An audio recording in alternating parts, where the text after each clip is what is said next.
them! Mega kill! What should I draw today? Purin or a pudding? Making the magic happen on the tip of my paintbrush. Don't fear. Lauren's support is always on time. Let's create some miracles! You have slain an enemy! Guess what's in my bag? A homemade monster kill! Cinnamon is no ordinary husk.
Come on, let's light the sky with our spirits burning bright.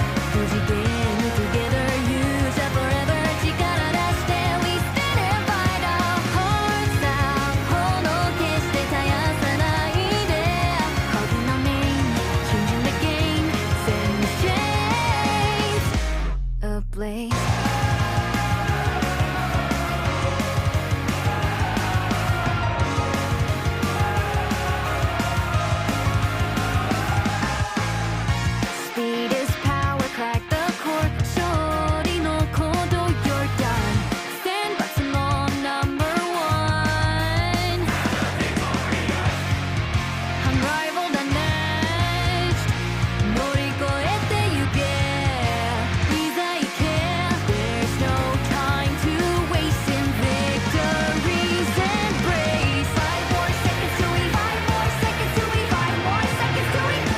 Come on, let's light the sky with our spirits burning bright.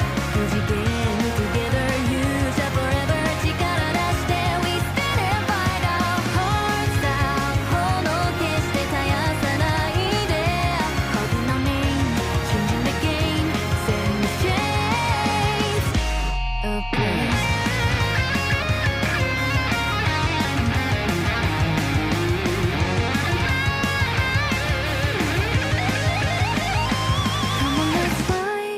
The sky with our spirits burning bright.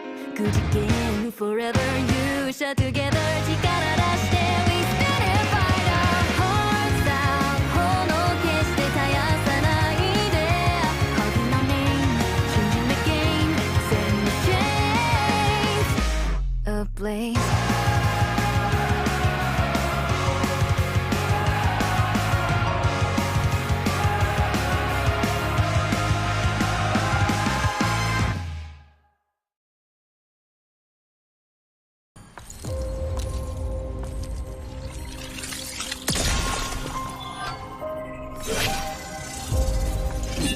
Like a blizzard, we march on. We will survive! Taste the frostbite! Back off! The snow shall rain. Take legendary! Take my royal station! Take my royal turret under attack! Imperial justice! Imperial justice! Leave it to me! Take me!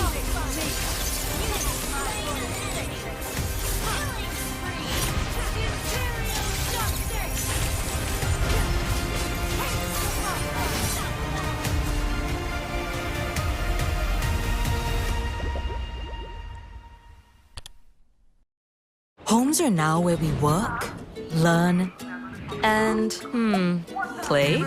Oops. Homes are where we build spaces So let's get so loud. to call our own. Power on and beyond with Singapore's most trusted broadband.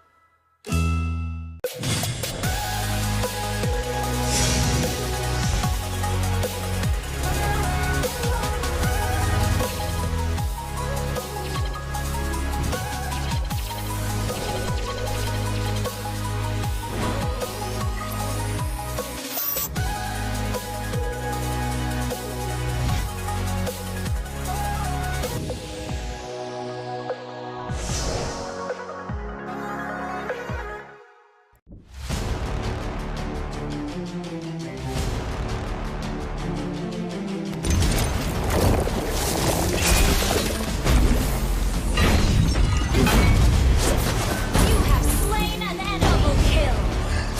Mega kill. Unstoppable. Double kill. Magic! Healing! You have slain an enemy. You have slain an enemy.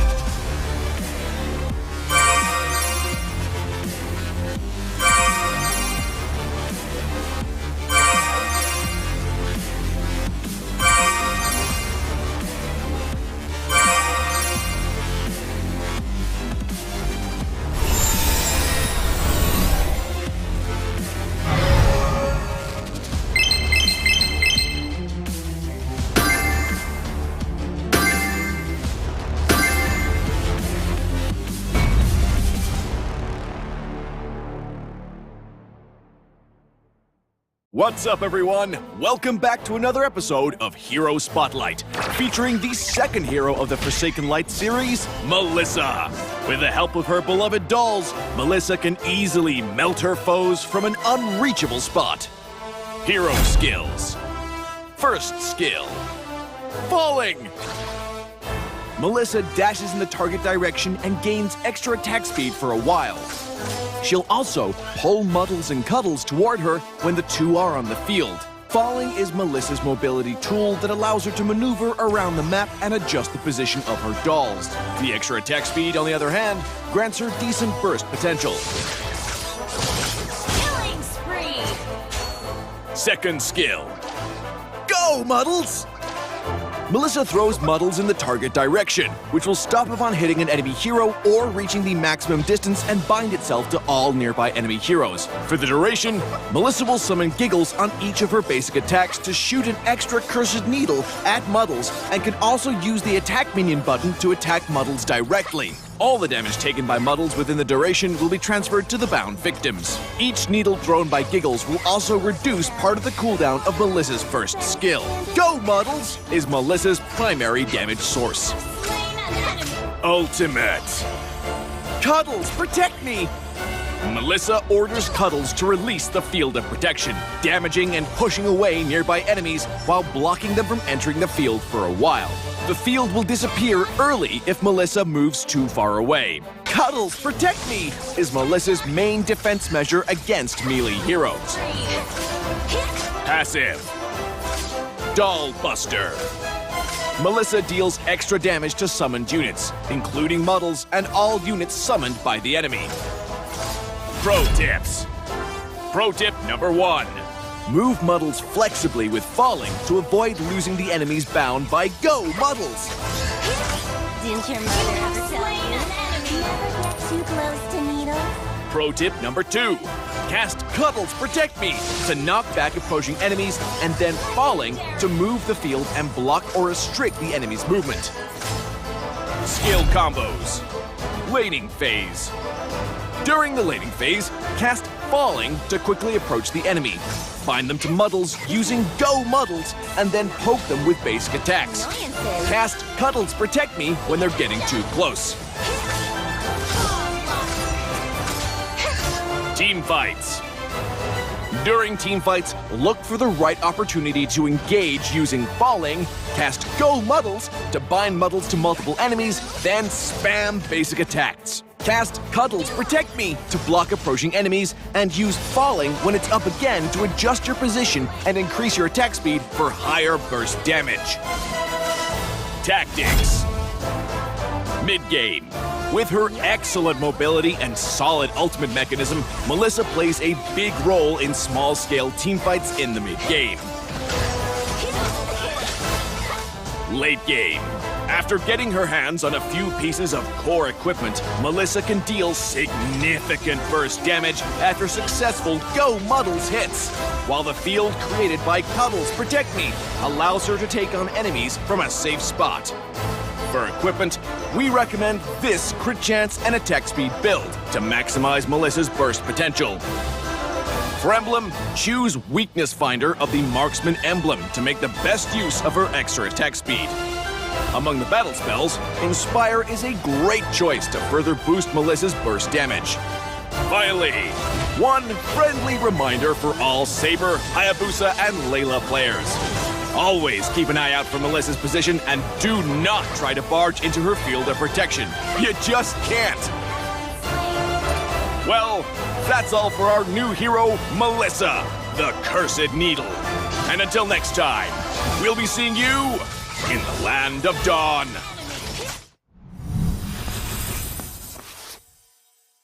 What's up, everyone? Welcome to the latest episode of Hero Spotlight, featuring Xavier, the third hero of the Forsaken Light series. Xavier is a ranged mage, boasting superb sustained damage. With his unique skill set, he can extend his attack distance almost infinitely and enhance his power each time he lands a skill shot on an enemy. Hero skills. First skill, Infinite Extension. Infinite Extension is Xavier's foremost damage tool. Xavier fires a mystic bullet that damages enemies in a straight line. The bullet's flying distance increases each time it hits a target. Second skill, Mystic Field. Mystic Field is a functional skill that integrates pursuit, escape, and crowd control. Xavier conjures a mystic barrier that slows enemies and speeds up allies. When hit by Xavier's other skills, the barrier will expand into a forbidden field that immobilizes enemies within. Ultimate. Dawning Light. Dawning Light is the first ever global attack in Mobile Legends. Xavier unleashes a beam of mystic magic that damages all enemies in a line on the map and directly enters the Transcendent state. Passive. Transcendence. Transcendence allows Xavier to scale steadily in battle. Each skill hit on enemy heroes grants Xavier a passive stack that enhances his subsequent skills. At max stacks, his next skill cast allows him to enter the Transcendent state, during which all his skills are enhanced to the maximum. Pro tips. Pro tip number 1. Make use of minions and creeps to extend the attack range of Infinite Extension and launch a surprise attack on enemies in the distance. Crumble into dust. Pro tip number 2. Cast Infinite Extension or Dawning Light and then Mystic Field on the path of the skill to control enemies in the target area. Pathetic. Pro tip number 3. For positional teamfights, accumulate 3 passive stacks with Infinite Extension and Mystic Field. Then cast Dawning Light to hit as many enemies as possible. For sudden encounters, directly cast Dawning Light to enter the Transcendent state. Then spam the enhanced Infinite Extension and Mystic Field for damage. Skill combos. Laning phase. During the laning phase, use Infinite Extension for wave clear and poke. Look for opportunities to slow the enemy with Mystic Field, then cast Infinite Extension again to activate the field and immobilize them. Finally, cast Dawning Light to secure the kill. Team fights. In team fights, cast Mystic Field to restrict the enemy's movements, and then Infinite Extension to activate the field for crowd control. Launch Dawning Light on the immobilized enemies and enter the Transcendent state. Then finish them off using the enhanced Infinite Extension. Double kill. Not even close. Tactics. Early to mid-game. Xavier's performance in the early to mid-game is mediocre. Relying heavily on cooldown reduction, he needs to wait until he gets his hand on a few pieces of equipment to unleash effective attacks during the Transcendent state. Late game. Xavier's damage will skyrocket in the late game. Once with sufficient cooldown reduction, he can easily enter and extend the Transcendent state and chuck out the enemies with his enhanced skills. Enemy has been slain. Triple kill. For equipment, we suggest this build for maximized cooldown reduction and magic power. For emblem, choose the Mage emblem to further boost Xavier's cooldown reduction and damage capabilities. As for battle spells, Flicker is recommended to make up for Xavier's lack of mobility. Well, that's our new hero, Xavier, the Defier of Light, coming on March 22nd. And until next time, we'll be seeing you in the Land of Dawn. Defier of Light, Xavier, coming on March 22nd.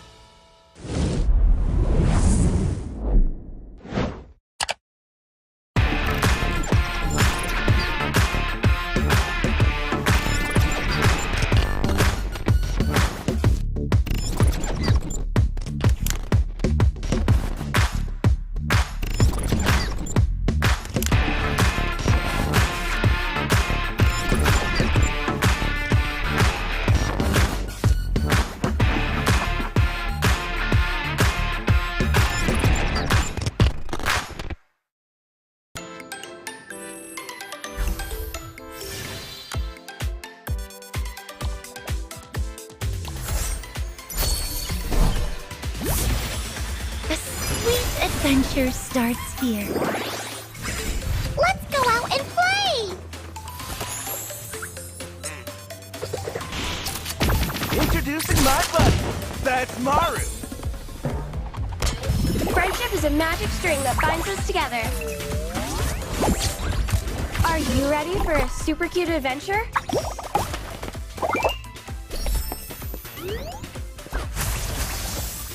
I got this. It's not so hard as baking cookies. I won't stop till I win. Same for my buddy here. Here we go, fam. Mega kill! What should I draw today? Purin or a pudding? Making the magic happen on the tip of my paintbrush. Don't fear. Lauren's support is always on time. Let's create some miracles. You have slain an enemy. Guess what's in my bag? A homemade Monster kill. Cinnamon is no ordinary husk.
Come on, let's light the sky with our spirits burning bright.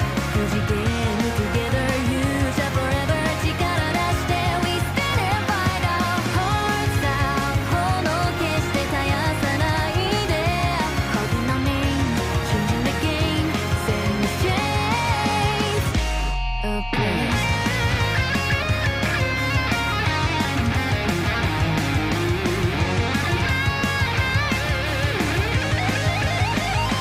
Come on, let's light the sky with our spirits burning bright. Good again forever, you shall together. 力出して we stand and fight our hearts out. 炎消して絶やさないで。Calling our name, changing the game, setting the chains ablaze.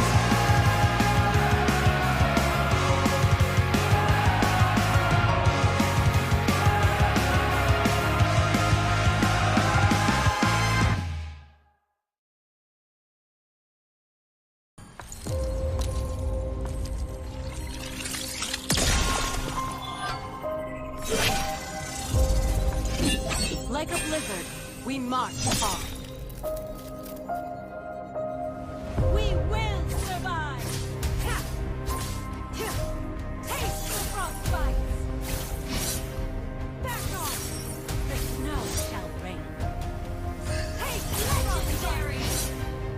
Taste my royal station! Taste my royal turret is under attack! Imperial justice!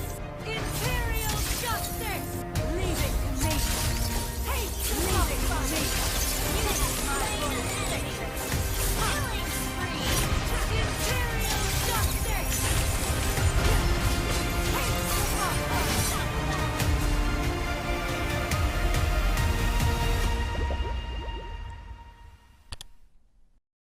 Homes are now where we work, learn, and, play? Oops. Homes are where we build spaces to call our own. Power on and beyond with Singapore's most trusted broadband.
What's up, everyone? Welcome back to another episode of Hero Spotlight, featuring the second hero of the Forsaken Light series, Melissa.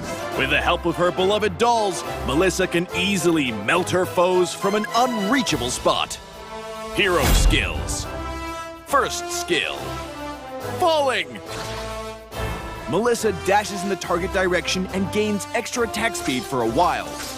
She'll also pull Muddles and Cuddles toward her when the two are on the field. Falling is Melissa's mobility tool that allows her to maneuver around the map and adjust the position of her dolls. The extra attack speed, on the other hand, grants her decent burst potential. Killing spree! Second skill, Go, Muddles!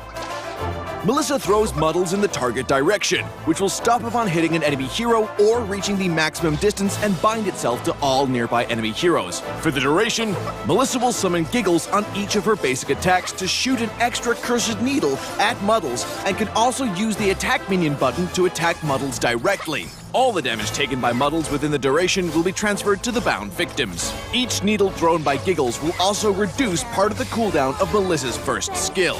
Go, Muddles! Is Melissa's primary damage source. Ultimate. Cuddles, protect me! Melissa orders Cuddles to release the field of protection, damaging and pushing away nearby enemies while blocking them from entering the field for a while. The field will disappear early if Melissa moves too far away. Cuddles, protect me! Is Melissa's main defense measure against melee heroes. Passive. Doll Buster. Melissa deals extra damage to summoned units, including Muddles and all units summoned by the enemy. Pro tips. Pro tip number 1. Move Muddles flexibly with falling to avoid losing the enemies bound by Go, Muddles! Didn't your mother ever tell you? Never get too close to Needle. Pro tip number 2. Cast Cuddles Protect Me to knock back approaching enemies, and then falling to move the field and block or restrict the enemy's movement. Skill combos. Laning phase. During the laning phase, cast Falling to quickly approach the enemy. Bind them to Muddles using Go Muddles, and then poke them with basic attacks. Cast Cuddles Protect Me when they're getting too close. Team fights. During team fights, look for the right opportunity to engage using Falling, cast Go Muddles to bind Muddles to multiple enemies, then spam basic attacks. Cast Cuddles Protect Me to block approaching enemies, and use Falling when it's up again to adjust your position and increase your attack speed for higher burst damage. Tactics. Mid-game. With her excellent mobility and solid ultimate mechanism, Melissa plays a big role in small-scale teamfights in the mid-game. Late game. After getting her hands on a few pieces of core equipment, Melissa can deal significant burst damage after successful Go Muddles hits, while the field created by Cuddles Protect Me allows her to take on enemies from a safe spot. For equipment, we recommend this crit chance and attack speed build to maximize Melissa's burst potential. For emblem, choose Weakness Finder of the Marksman emblem to make the best use of her extra attack speed. Among the battle spells, Inspire is a great choice to further boost Melissa's burst damage. Finally, one friendly reminder for all Saber, Hayabusa, and Layla players. Always keep an eye out for Melissa's position and do not try to barge into her field of protection. You just can't. Well, that's all for our new hero, Melissa, the Cursed Needle. And until next time, we'll be seeing you in the Land of Dawn.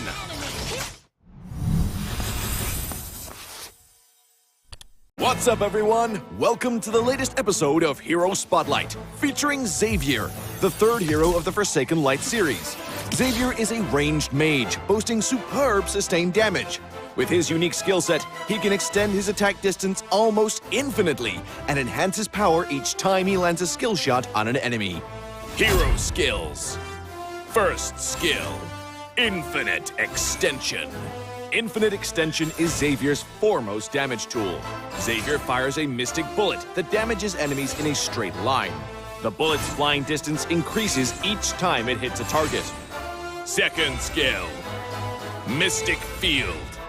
Mystic Field is a functional skill that integrates pursuit, escape, and crowd control. Xavier conjures a mystic barrier that slows enemies and speeds up allies. When hit by Xavier's other skills, the barrier will expand into a forbidden field that immobilizes enemies within. Ultimate. Dawning Light. Dawning Light is the first ever global attack in Mobile Legends. Xavier unleashes a beam of mystic magic that damages all enemies in a line on the map and directly enters the Transcendent state. Passive. Transcendence. Transcendence allows Xavier to scale steadily in battle. Each skill hit on enemy heroes grants Xavier a passive stack that enhances his subsequent skills. At max stacks, his next skill cast allows him to enter the Transcendence state, during which all his skills are enhanced to the maximum. Pro tips. Pro tip number 1. Make use of minions and creeps to extend the attack range of Infinite Extension and launch a surprise attack on enemies in the distance. Crumble into dust. Pro tip number 2.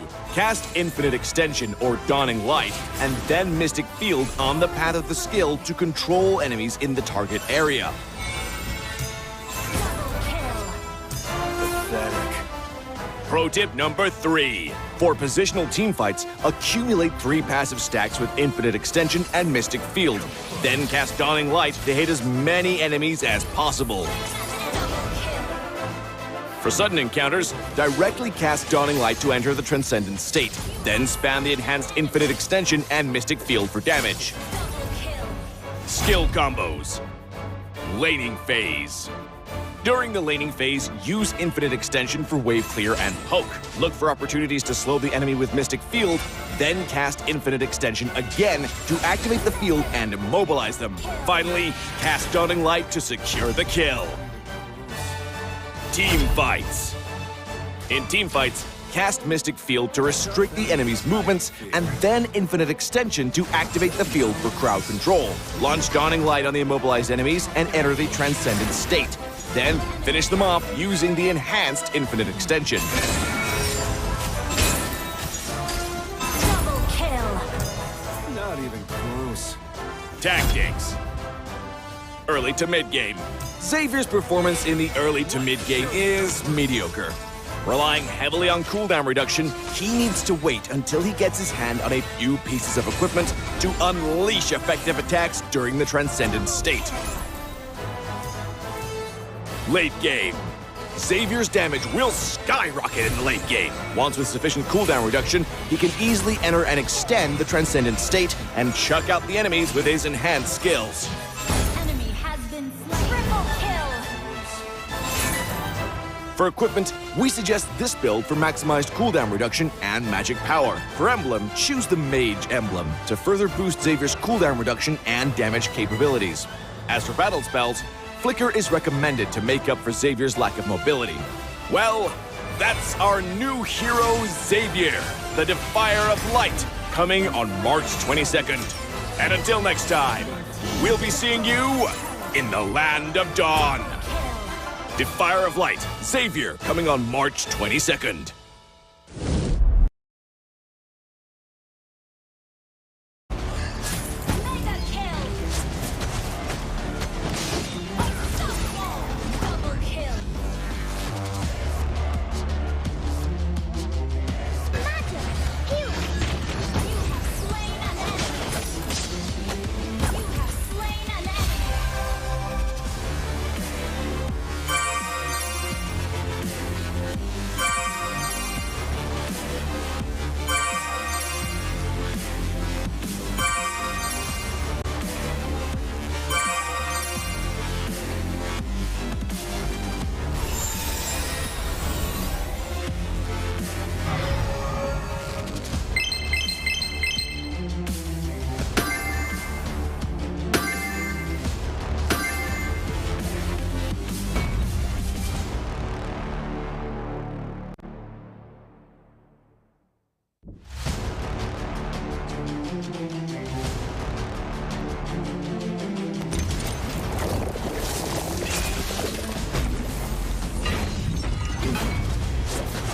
have slain an enemy. Double kill.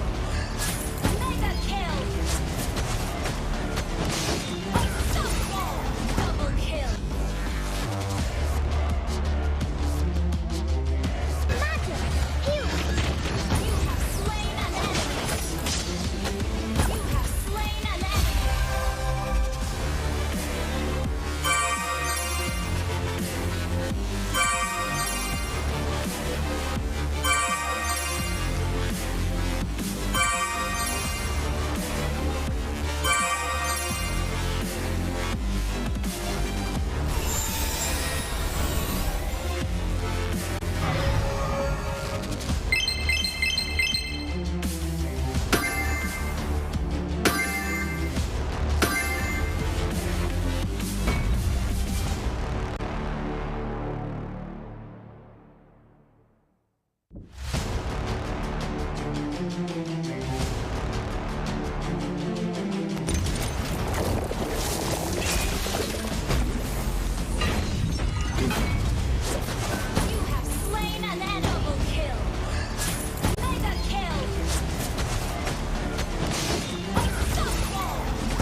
now where we work, learn, and, play? Oops. Homes are where we build spaces So loud. to call our own. Power on and beyond with Singapore's most trusted broadband.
What's up, everyone? Welcome back to another episode of Hero Spotlight, featuring the second hero of the Forsaken Light series, Melissa. With the help of her beloved dolls, Melissa can easily melt her foes from an unreachable spot. Hero skills. First skill, falling. Melissa dashes in the target direction and gains extra attack speed for a while. She'll also pull Muddles and Cuddles toward her when the two are on the field. Falling is Melissa's mobility tool that allows her to maneuver around the map and adjust the position of her dolls. The extra attack speed, on the other hand, grants her decent burst potential. Killing spree. Second skill, go Muddles!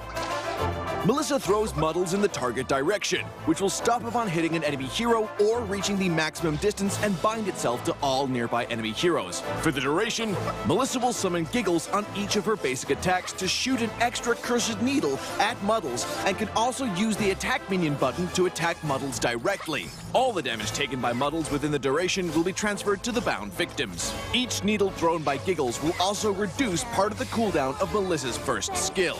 Go Muddles is Melissa's primary damage source. Slain an enemy. Ultimate.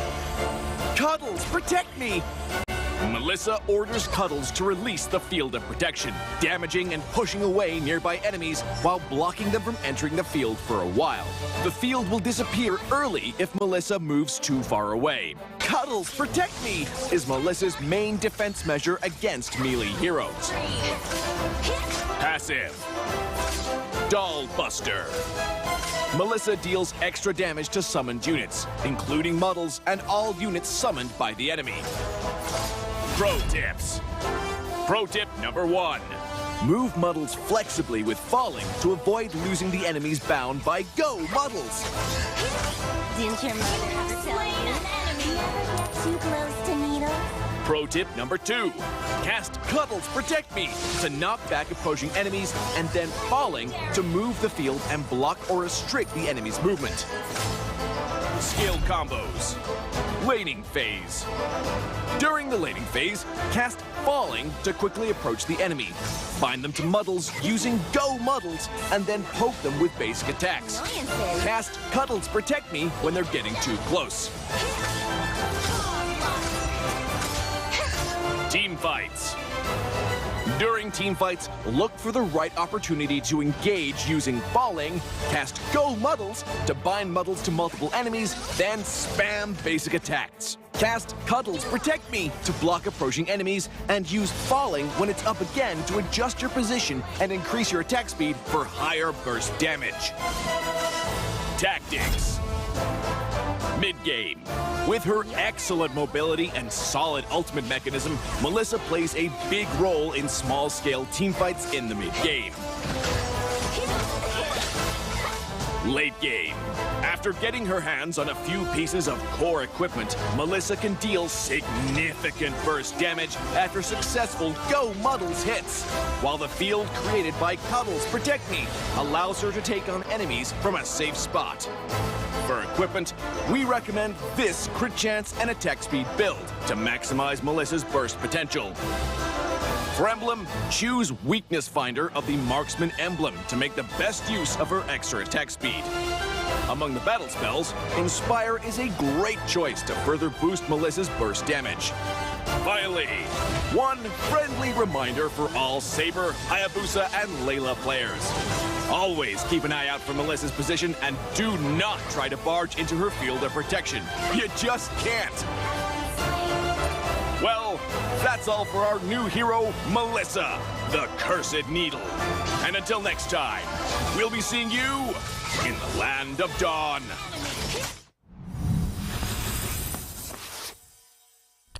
Homes are now where we work, learn, and, play? Oops. Homes are where we build spaces So loud. to call our own. Power on and beyond with Singapore's most trusted broadband.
Homes are now where we work, learn, and, play?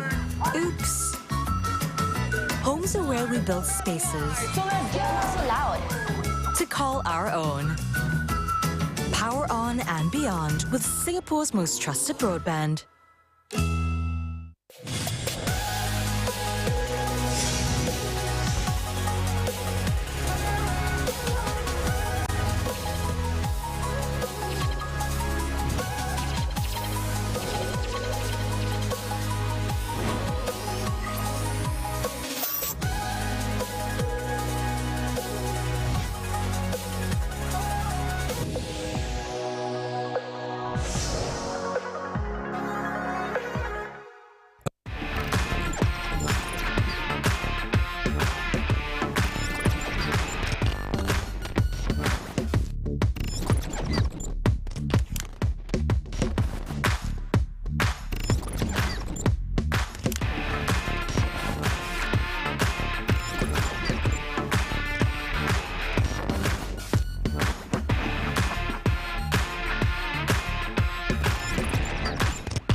What's up, everyone? Welcome to the latest episode of Hero Spotlight, featuring Xavier, the third hero of the Forsaken Light series.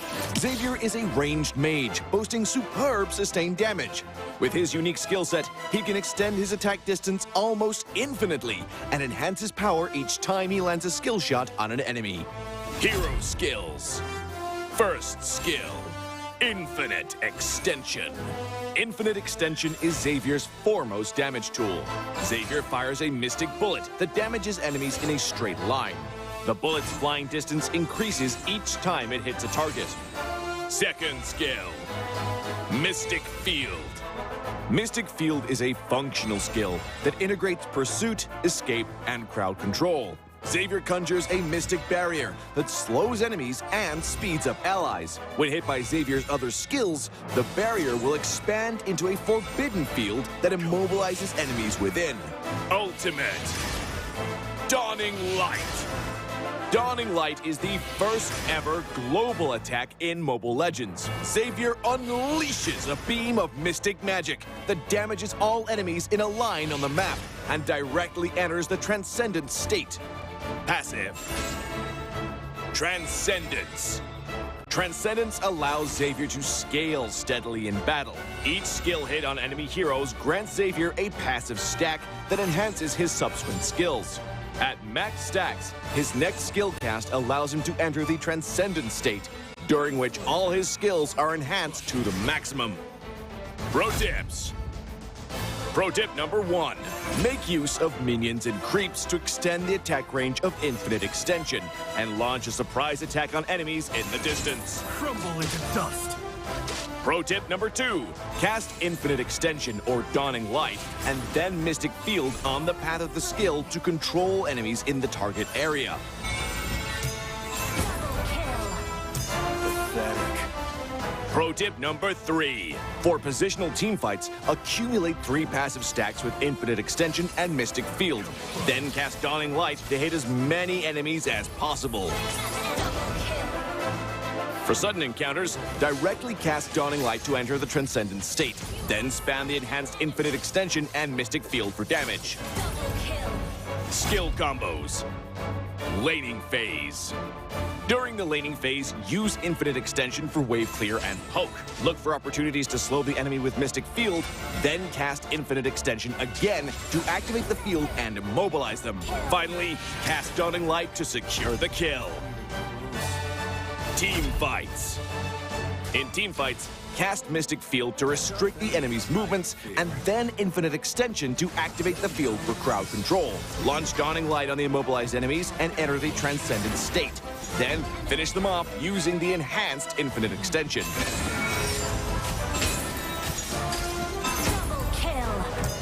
Not even close. Tactics. Early to mid-game. Xavier's performance in the early to mid-game is mediocre.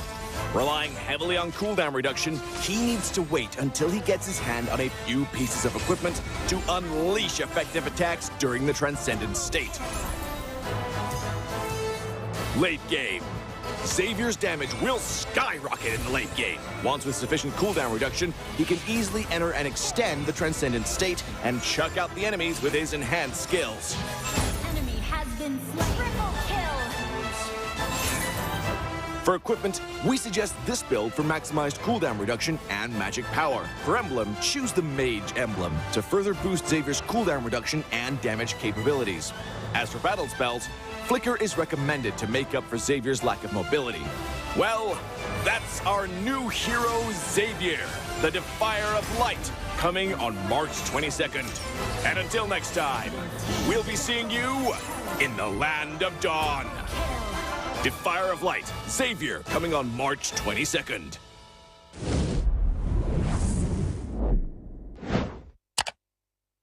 Homes are now where we work, learn, and, play? Oops. Homes are where we build spaces to call our own. Power on and beyond with Singapore's most trusted broadband.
adventure starts here. Let's go out and play! Introducing my buddy. That's Maru. Friendship is a magic string that binds us together. Are you ready for a super cute adventure?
Come on, let's light the sky with our spirits burning bright. 'Cause we can move together, use up forever. 力出して we stand and fight our hearts out. ほのけして絶やさないで。Calling our name, changing the game, setting the chains ablaze.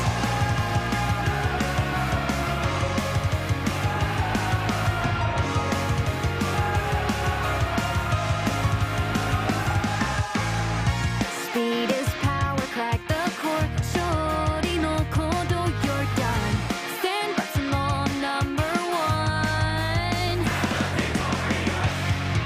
Unrivaled, unmatched. 乗り越えてゆけ。いざ行け。There's no time to waste in victories embrace. 5 more seconds till we 5 more seconds till we 5 more seconds till we flash. Come on, let's light the sky with our spirits burning bright.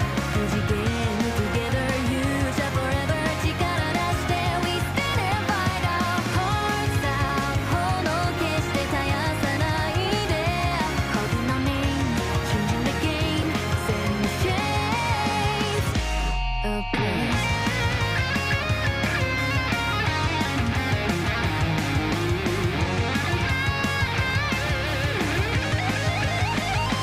Come on, let's light the sky with our spirits burning bright. 'Cause we can move forever, you shall together. 力出して we stand and fight our hearts out. ほのけして絶やさないで。Calling our name, changing the game, setting the chains ablaze.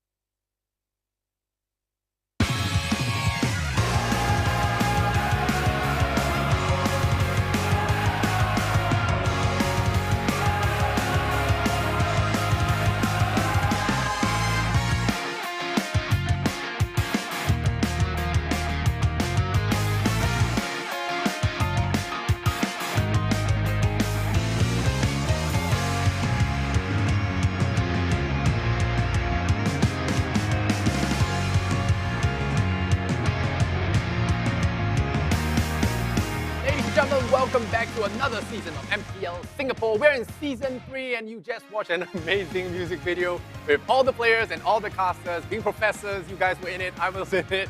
It was a great experience to shoot. And yeah, we're here for another season. Welcome back to our new 3D set. You can see we're in a PvP arena right now. It's you saw the Mobile Legends map behind us right there. You know, we had a little bit of feel this season. And of course, I'm Light Center. I'm joined here by Abstract as well as Scrubby Cheeks, who will be your commentators for today. But you know, before we get into all this MPL Singapore was brought to you by Moonton, powered by Singtel 5G. Unlock Alpha responsive gaming with 2 times lower latency on Singtel 5G, Singapore's most powerful 5G network. Get the edge you need while gaming on the go with Singtel 5G. Most. Now, we are finally here after Season 2. We are entering a new year, and I mean, it's not exactly a new year.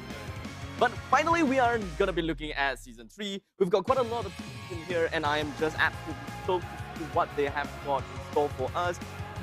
This season is kind of like a rojak, if I may. Mixed salad for those of you that don't know what rojak is. Yeah, exactly. So, for those people out there, I think this is a chance for you guys to use the live chat. Let us know exactly which team you are all looking out for. Which team do you think is going to come up as the champions? It's a little bit too early for us to say that, but you know, it's great to start things off. Yeah, we got the today's schedule on the board for you guys. We got 3 matches today, 3 sets of BO3s. The 7 teams in the tournament will be fighting for that upper bracket spot, all right? So it's a little bit different from last season. There are 7 teams, so the 5th seed actually going to be pretty important this season because it kind of guarantees you that bye in the lower bracket, ensures that you make it into Season 4 without having to sweat to the qualifying. Well, mate, you have been, or rather Scrubby Cheeks, right? We haven't seen you in the previous season, and I believe that this is the first time in this season. What do you feel about this so far? I'm super excited. I think it's kind of surreal because I know we were talking about it before, and I was like, hey, you know, it would be so cool, like seeing you guys on MPL. I really admire and respect that. And then like here I am in this seat. It's insane. It blows my mind. But I'm so excited because this season it just feels extra special with the whole meta, the teams changing and everything. I think the viewers have a lot to be watching out for. Yeah, absolutely. Welcome to the team, May. And yes, for those of you guys watching back home, Eugene already mentioned that you guys should be spamming that chat, you know, supporting us, supporting your favorite teams, and letting us know who you think is going to win. Today we got 3 sets of matches. We got SMG versus EVOs, we got EVO versus Zion, and then finally we will have RSG versus Omega Team. But because you left out the vowel. It still says Almighty without the vowels. It's still pronounced that way, right? No, I'm just following what Long usually says. Yeah, that's kind of like a The Long. guy is a Class A BMer. I can't wait to speak to him, or we can't wait to hear from him during the winner interviews. But yeah, you know, before we actually go into the nerd stuff, let's thank the friends that you know, help, you know, put the food on the table to make MPL happen. Oh yeah, okay. So Eugene is gonna prep his speech there. There's one more. Okay, one more, right? So, Okay. Yeah, so anyway, the Frank cards. Yeah, you know, I think if you guys love those from Season 2, there is a new series of Frank cards. I know a friend was telling me, like, she was kind of sad that she got the last season and now she has to get another one, you know, because they make new amazing ones every season. And yeah, tell us more about them. Okay, so the thing is, when we were talking about the Frank cards from Season 2, we had like the basic skin, right? Like Angela and stuff. And we have a lot of people that are telling us, why don't you guys have skins for them?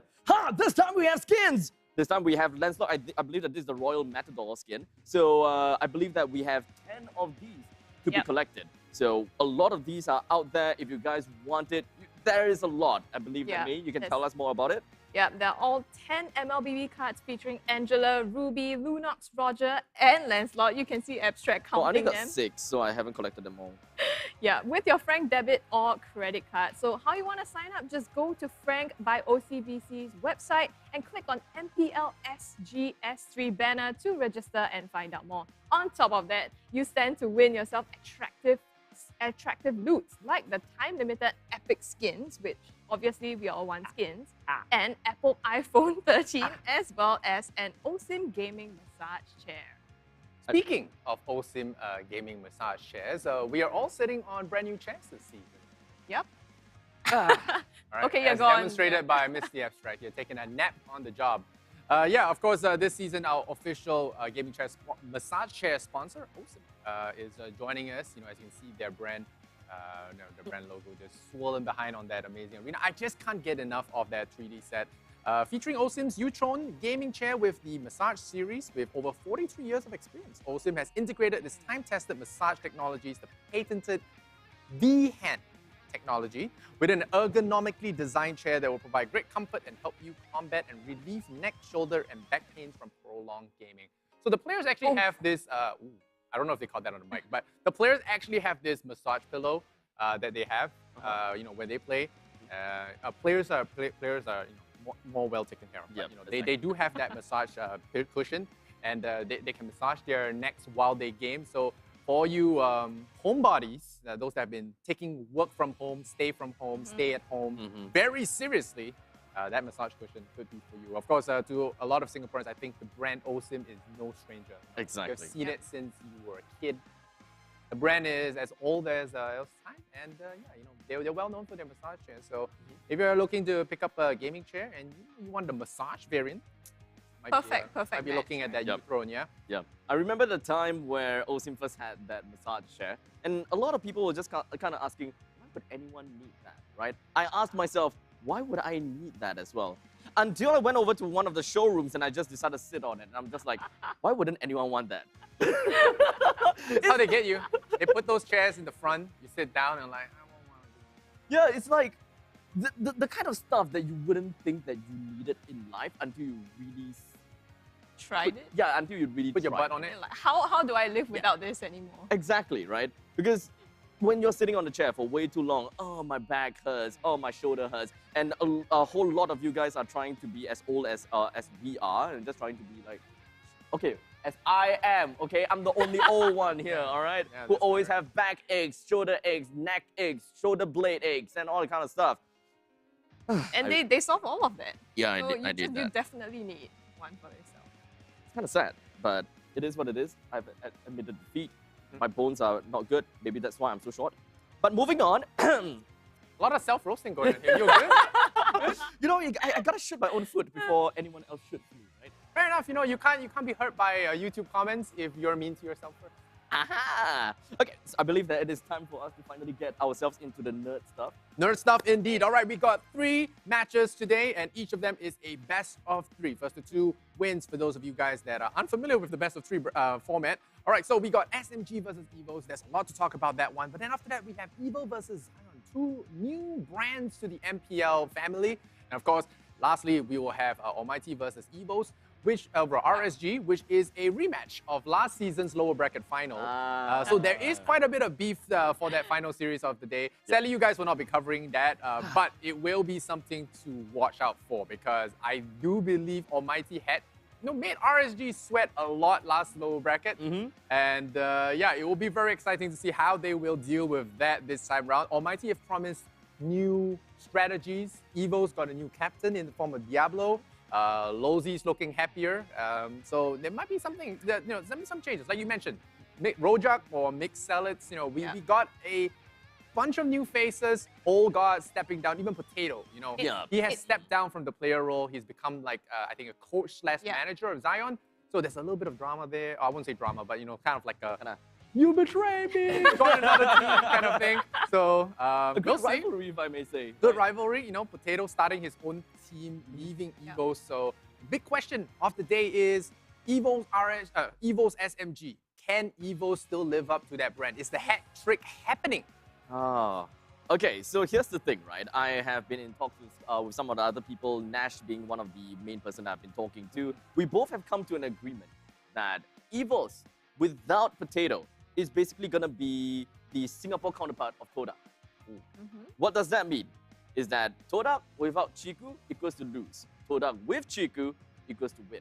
And Potato may very well be the Singapore variant of Chiku himself. As such, there could be a small possibility that EVO's...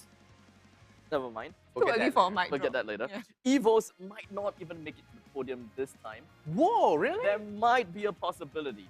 That is just how big of an impact Potato has been. But, I mean, this is all speculation, right? It's all theory. There could be a possibility that this new jungler by the name of Jox, I believe, is it Jox? Yeah. So if he's got a big shoe to fill. If he does not fill in the shoes properly and he leaves so many gaps here and there, and that maybe the teamwork from with JPL, Adamir, all the kind of stuff is just not in play, well, EVOS is probably going to be having a really rough season. Yeah, that is very true. There is a counter to that, right? I mean, yes, Potato, I think it's a very critical character. He plays a critical role, and he was there through every game that EVOS has won, even in M3 itself. But then you also have outstanding people like, Adamir and JPL have always been in EVOS. They're still in EVOS. It's like the core lineup. You also have Sela and Gear, who by their own, they have outstanding stats. If you look at them, they have... Sela especially, I'm a fan. Yeah. Sela has a lot of fans, Everyone is calling him like the best mid laner. We call him the sweet potato. The sweet potato. The sweet potato. Oh, right? Okay. It's kind of like Potato Junior, but he's sweet. He's always laughing. During the media day, when we take photos, we always got to get him to cover his face in some way because he's always laughing. We got to make him look fierce, right? So he always had to cover his face. Oh. That's why we call him the sweet potato. That's a good tidbit. So, yes, I think I was about to say what May was talking about. Even without Potato, I think Adamir, he brought the old Almighty to glory in Season 1. I think pretty solid results just from the goal lane alone. And then, of course, you have your JPL, you have your Sela, you have your Gear, so really good Black Dragon player. So he might be bringing some of that this season as well. Maybe. And as an XP laner, he has proven that he can carry his own weight. So, Potato's loss will be felt for sure, but I really hope not like not what you say, right? This is a very spicy hot take here, chili patty hot, that EVOS will not make it a top 3. Miss the abstract, spicy takes on day 1. So, but you know what? That's what we live for. We want these hot takes. We want the caster desk to fight about it. Yep, good debate, right? So I'm putting my foot down here. EVOS might not be able to make it, but this game itself will give me some good affirmation. If whether EVOS is gonna be making to the podium or not, just based on this game against SMG. Because SMG, well, we haven't really quite talked about them, right? SMG has recently acquired a team called Science SG, which played in the qualifiers. So now we finally have an SMG in Singapore when it comes down to the realm of MLBB. However, this also means that they have a lot to prove because their counterpart in Malaysia, which is right across the river or whatever the waters it is, they are the champions of MPL Malaysia Season 8. So that is a lot of expectations, and if they don't perform well, I don't know how they're going to feel about it. Yeah, the Malaysian fans can get a little bit passionate, so if you let their favorite teams down, they'll come for you, man. So we see you, Malaysian fans. We get it. We're passionate about our esports too, but go easy on the guys. The SMG guys. We talked to I think Pebble. He's the new captain. He's very nice. He's very personable. So later on, there's some content about him. I think it's really funny, guys. I think you all will really love him. Rum as well, someone that moved over from Impunity last season and has joined the team. And of course, we still have 2 easily financial last season's Kingsman, I believe, if I'm not wrong. Notorious Villains, maybe. He was Kingsman, and then he went to it was kind of SPOT. complicated, but the guy's like a free agent. He's like a bounty hunter. He can't find a home. So maybe this time he will be able to finally find a home. Yeah, maybe it's the SMG clan that will take him in. And the thing I like about it is that from what I hear, he's got some rivals in the tournament last season. Last season, some people were talking some smack about him, but the other half was saying like, this guy shows results. Maybe that's why people don't like him. We'll find out what exactly is the case here. He wasn't too chatty with us, so we have to let results speak for themselves. I mean, he does have a lot of, outstanding, like the Fanny, for example. People respectfully ban out the Fanny because of Too Easy for Angelo, not just because of the meta. And I think speaking of finding a home, right, although he has produced some good results, he has always done that kind of with JS Love, who he played with in the qualifiers. So SMG this time doesn't have JS Love in the roster. And that's, something, it's a question of whether he can still perform without that powerful dynamic duo. Oh, okay. That is losing a homie is hard. Yeah. That is a very unfortunate handicap. When you play ranked and you find a partner that you want to play with all the time. And then he tells you, bro, I think you should solo today. No way. Well, That's just the esports experience. You know, you just have to learn to work with different people. And we're just about 6 minutes away from the start of the first series. We can't wait to show you the team profiles, what we prepared this season. But before we get into that, let's talk about the next few series that will become. You guys will be covering SMG Evils, of course, and then we'll have Evil Zion. I want to talk a little bit about that. First thing, to lead this entire conversation off, both teams knew, but Zion, their owner, owns a chain of restaurants and bars. And he has promised people at a watch party, for every game they win, there'll be free beer for everybody, which is crazy. Yeah, it's unprecedented. So Never heard of it. I'm gonna go and get myself. If they win. So if they're winning, you just get ready, and then May will have to close the show. If they win, and then you just leave, and then May will just close. I mean, I believe that it wouldn't take too long for me to just rush down, right? Hop in a cab and get there, and get free beer. Yeah. Has any of you back home heard of the team owners giving free beer for the team winning? I've never heard of it before. I've never. But now I'm kind of rooting for them because I want them to. It's all about personal gain. Yeah. Free beer. All right. Free beer aside, what do we have to say about that series, Evil versus Zion? Now, when it comes down to Evil versus Zion, Zion is definitely the team that kind of people see as a favorite, right? Because Potato, the one that is missing, the missing puzzle from Evils, has now got a team. He's not exactly playing in Zion, yes. But you said before, he is kind of like the manager slash coach slash anything that could be basically the big dog in Zion himself. So that is a lot of expectations that they have to fill out. And when it comes down to Zion, we haven't really quite seen them pitting out against Evil, because Evil is a relatively new squad when it comes down to MPL. We only saw them. Came through the qualifier. Correct. They as well as Jays actually saw a little bit of them. So maybe I believe that I saw them a little bit in like Titans Legends Season 1 as well. But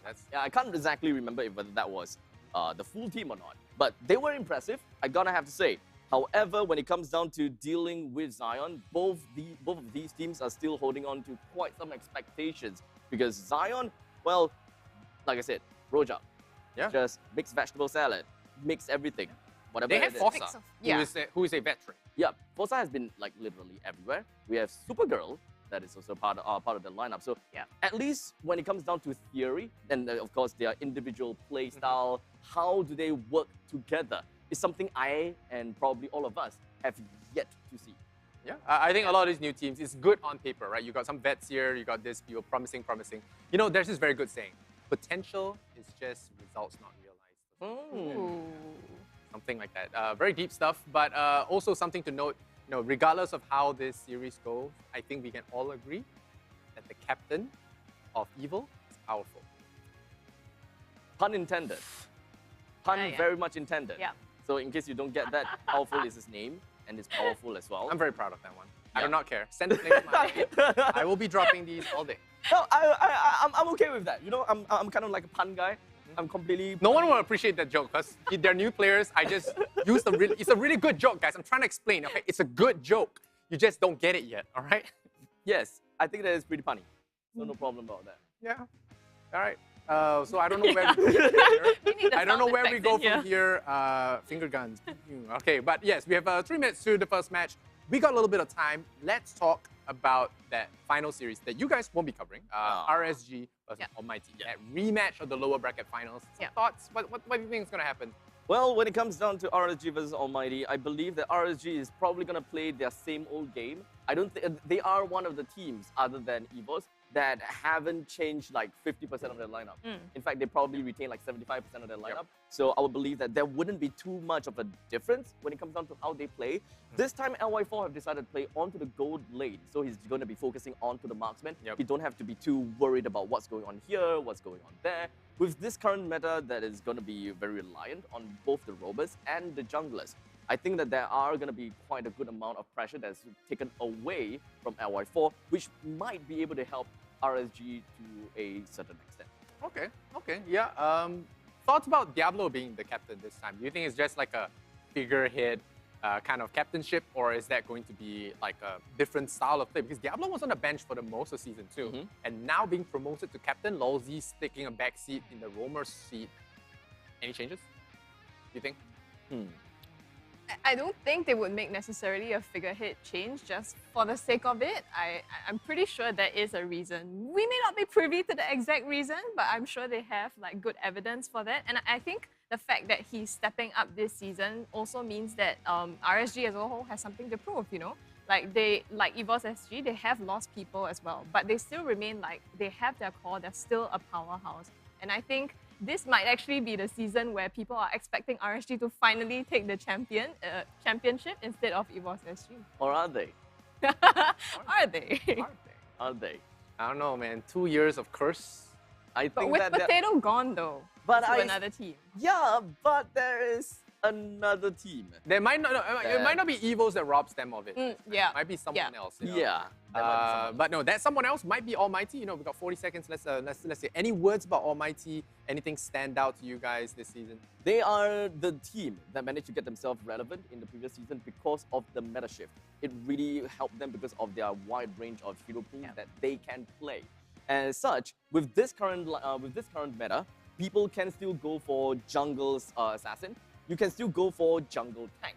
So there's quite a lot of things that we may be able to expect. A tank on position 2, a tank on position 4, 5, no, not 4, but 3 or 5. Many things that could happen. I think Almighty might be the one that can pull it off. All right, we'll see. All right, there are 3 series today. The first series is going to be beginning very, very shortly. SMG versus EVOS. I'll leave you in the hands of our very talented casters, Abstract as well as Scrubby Cheeks. Let's take a look at what these teams have to say. For our side, because we are sort of like a new team or old team, right? We just wanted to try if we could make it into MPL without a help from the organization. Just nice for us when we qualified, then Team SMG actually reached out to us. So I thought it was a new opportunity to experience a different kind of maybe culture under SMG. So I decided to go with SMG instead. My team's energy, I'll say, is pretty chill. It's like, you know, we just go in, we have fun together. We win, then, you know, we win, we celebrate. We lose, then, you know, cannot be that fun anymore. Like, no one likes to lose, so we'll just work a little bit harder and show our best. When it comes to training, we don't take any nonsense from our teammates. So whatever excuses they give, we'll just like double down on them and then like, you know, are you serious? We are more focused on objectives, so we don't really get emotions get in our way. I would say that we're pretty confident as we are now. I mean, we definitely have confidence in our own abilities and our teammates' abilities and being able to work together as a team. And I'm sure that coming from qualifiers, we were in the lower brackets of the qualifiers, so we had the experience of actually facing the lower bracket climb. You know, when it comes down to mental strength in the lower bracket, you know, we will have it. If we are in the lower bracket, you never know, we might be in the upper bracket.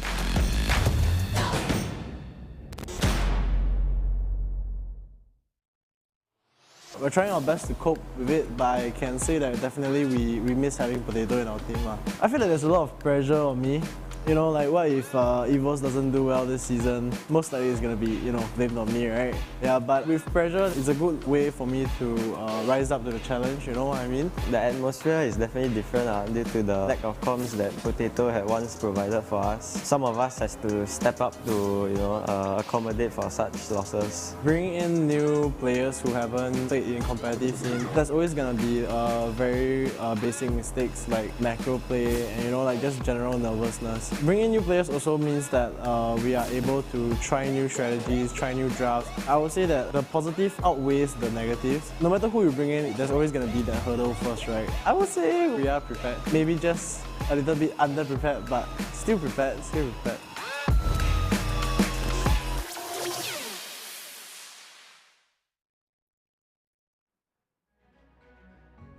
And ladies and gentlemen, as we are going to be moving on to the first series very, very soon, with SMG fighting against EVOS SG. As you have heard from Adamir himself, he did say something along the lines of, we are prepared but not very prepared, or something along the lines, right? So, well, he also said it's good to bring new people in. Yeah, it's good to bring new people in, but you know, there's pros and cons. At this point in time, the pros kind of outweighs the cons. Yeah. So I really want to see what exactly are the pros and what exactly are the cons. How is EVOS going to be playing with Jox, which is the jungler? And I have talked about it time and time again.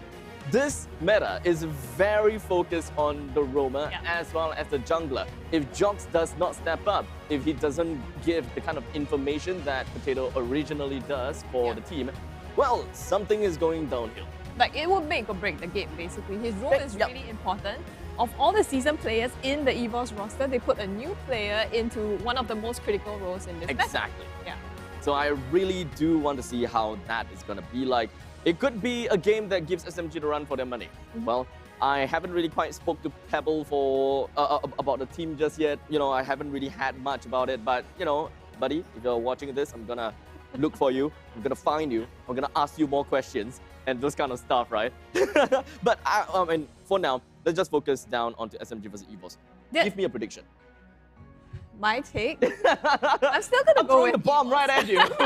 I'm still gonna go with EVOS. You're still going with EVOS? I don't know whether it's because they're just a familiar face, you know, and it's nice to bank on like them being a veteran. And even though, I mean, they've lost Potato, Sela and Gear and, you know, the rest of the team, they've all shown that they can work together and they're really good players by themselves. So I think that they still deserve credit for that. I would agree on that.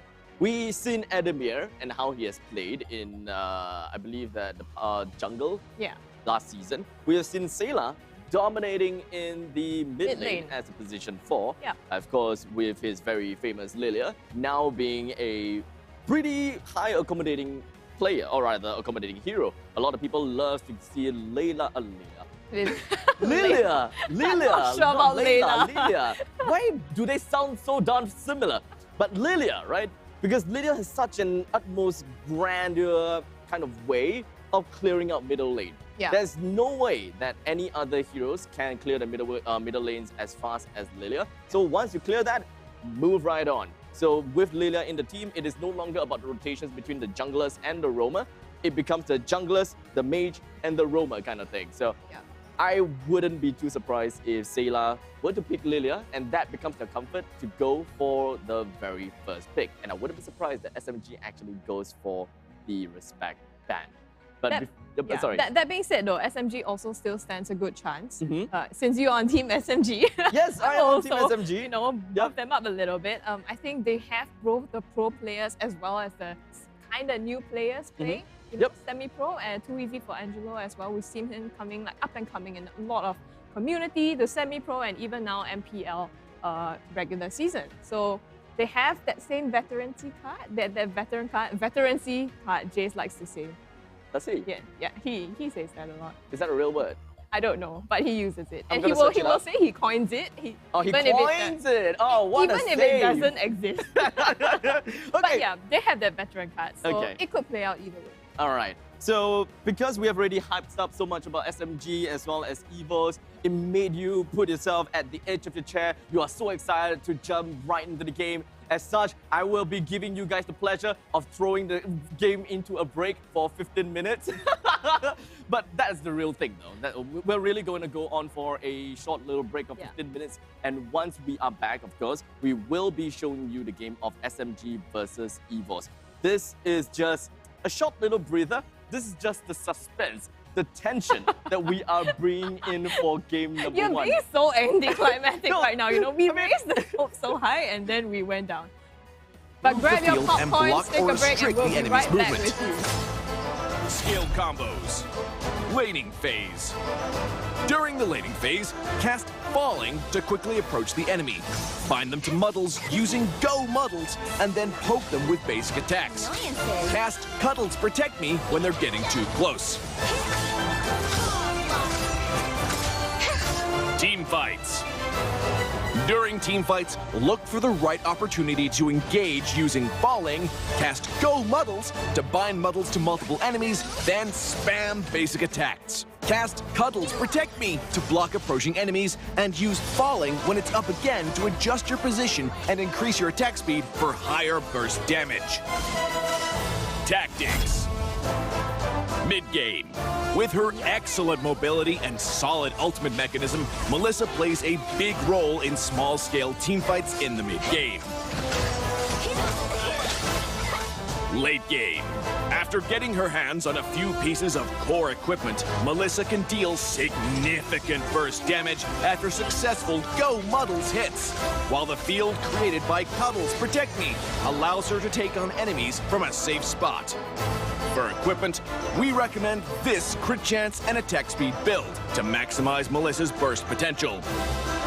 For emblem, choose Weakness Finder of the Marksman emblem to make the best use of her extra attack speed. Among the battle spells, Inspire is a great choice to further boost Melissa's burst damage. Finally, one friendly reminder for all Saber, Hayabusa, and Layla players. Always keep an eye out for Melissa's position and do not try to barge into her field of protection. You just can't. Well, that's all for our new hero, Melissa, the Cursed Needle. And until next time, we'll be seeing you in the Land of Dawn.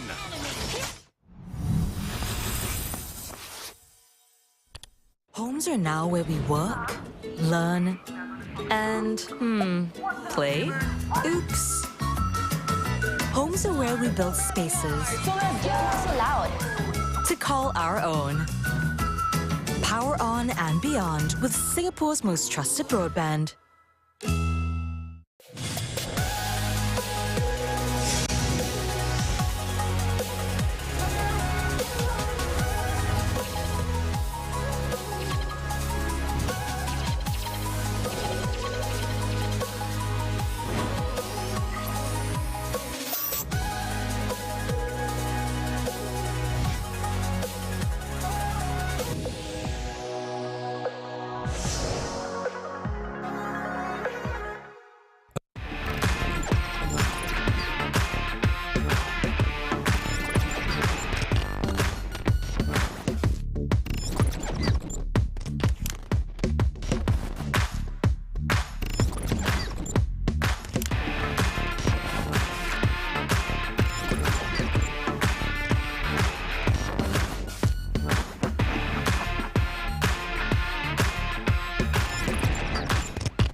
Homes are now where we work, learn, and, play?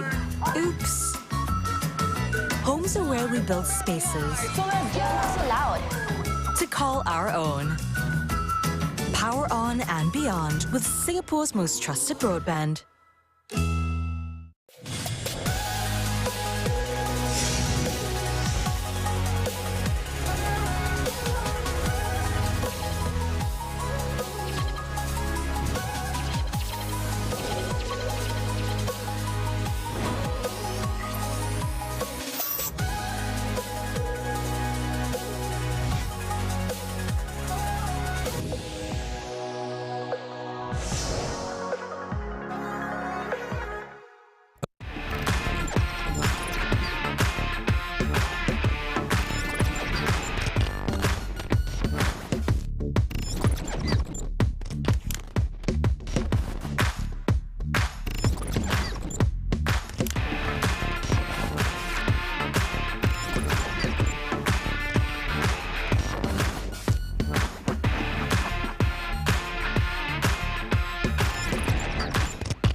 What's up, everyone? Welcome to the latest episode of Hero Spotlight, featuring Xavier, the third hero of the Forsaken Light series.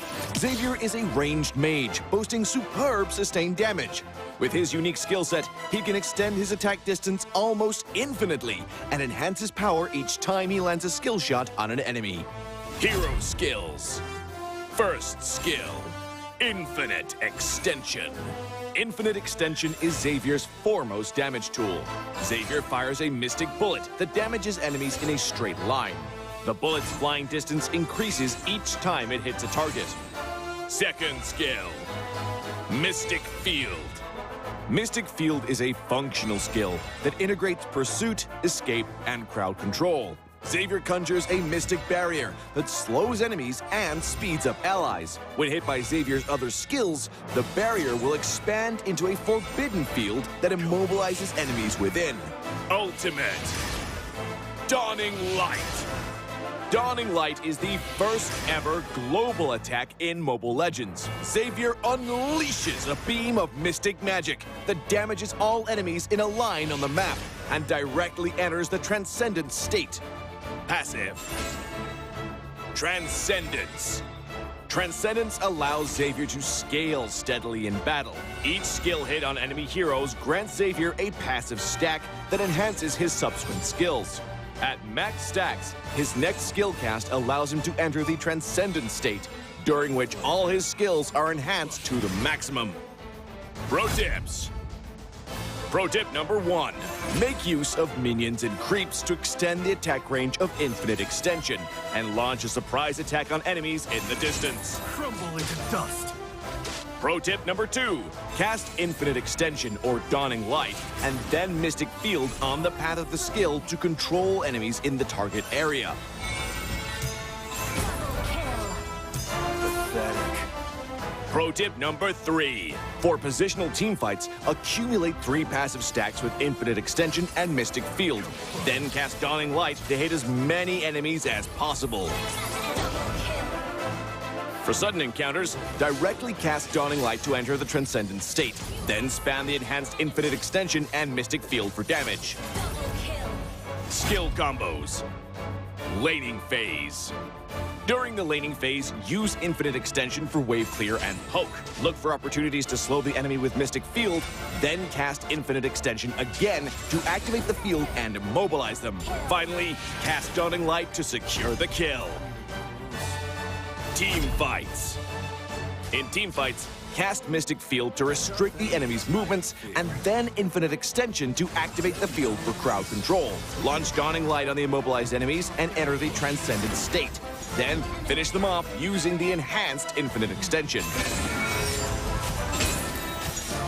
Double kill. Not even close. Tactics. Early to mid-game. Xavier's performance in the early to mid-game is mediocre. Relying heavily on cooldown reduction, he needs to wait until he gets his hand on a few pieces of equipment to unleash effective attacks during the Transcendent state. Late game. Xavier's damage will skyrocket in the late game. Once with sufficient cooldown reduction, he can easily enter and extend the Transcendent state and chuck out the enemies with his enhanced skills. Enemy has been slain. Triple kill.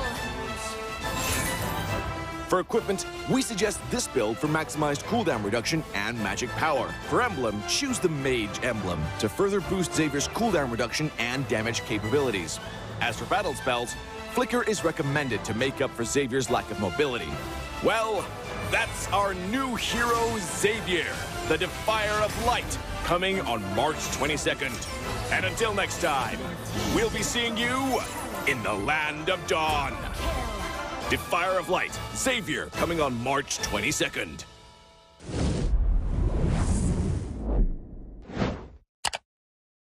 Homes are now where we work, learn, and, play? Oops.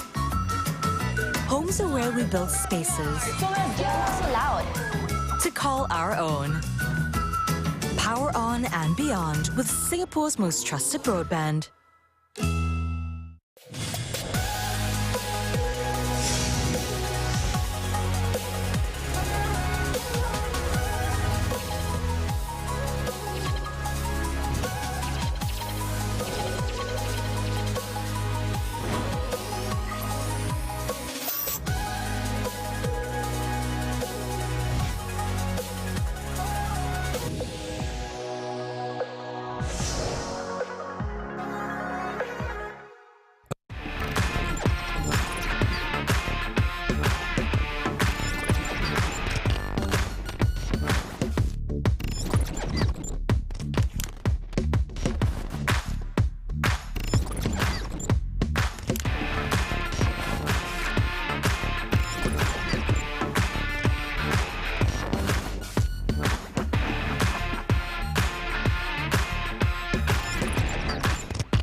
adventure starts here.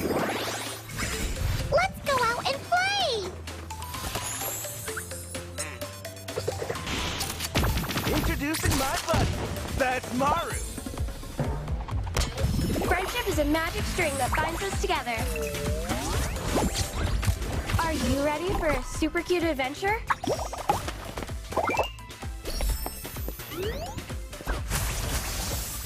I got this. It's not so hard as baking cookies.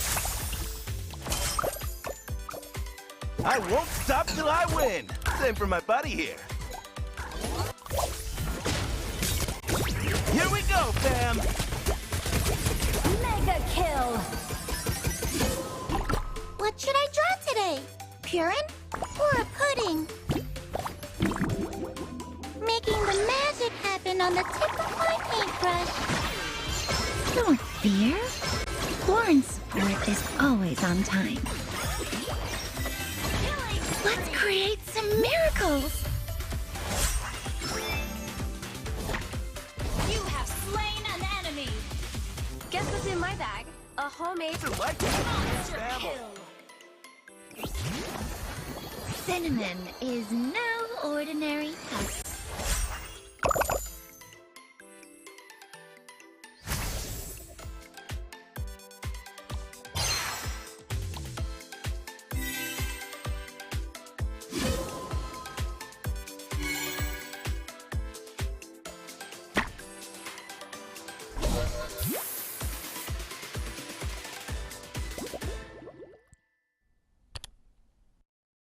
Homes are now where we work, learn, and, play? Oops. Homes are where we build spaces So let's get what's allowed. to call our own. Power on and beyond with Singapore's most trusted broadband.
Like a blizzard, we march on. We will survive! Taste the frostbite! Back off! The snow shall rain. Taste legendary! Taste my royal station! Taste my royal turret is under attack! Imperial justice! Imperial justice! Leaving to me! Taste leaving to me! Taste my royal station! Killing spree! Imperial justice!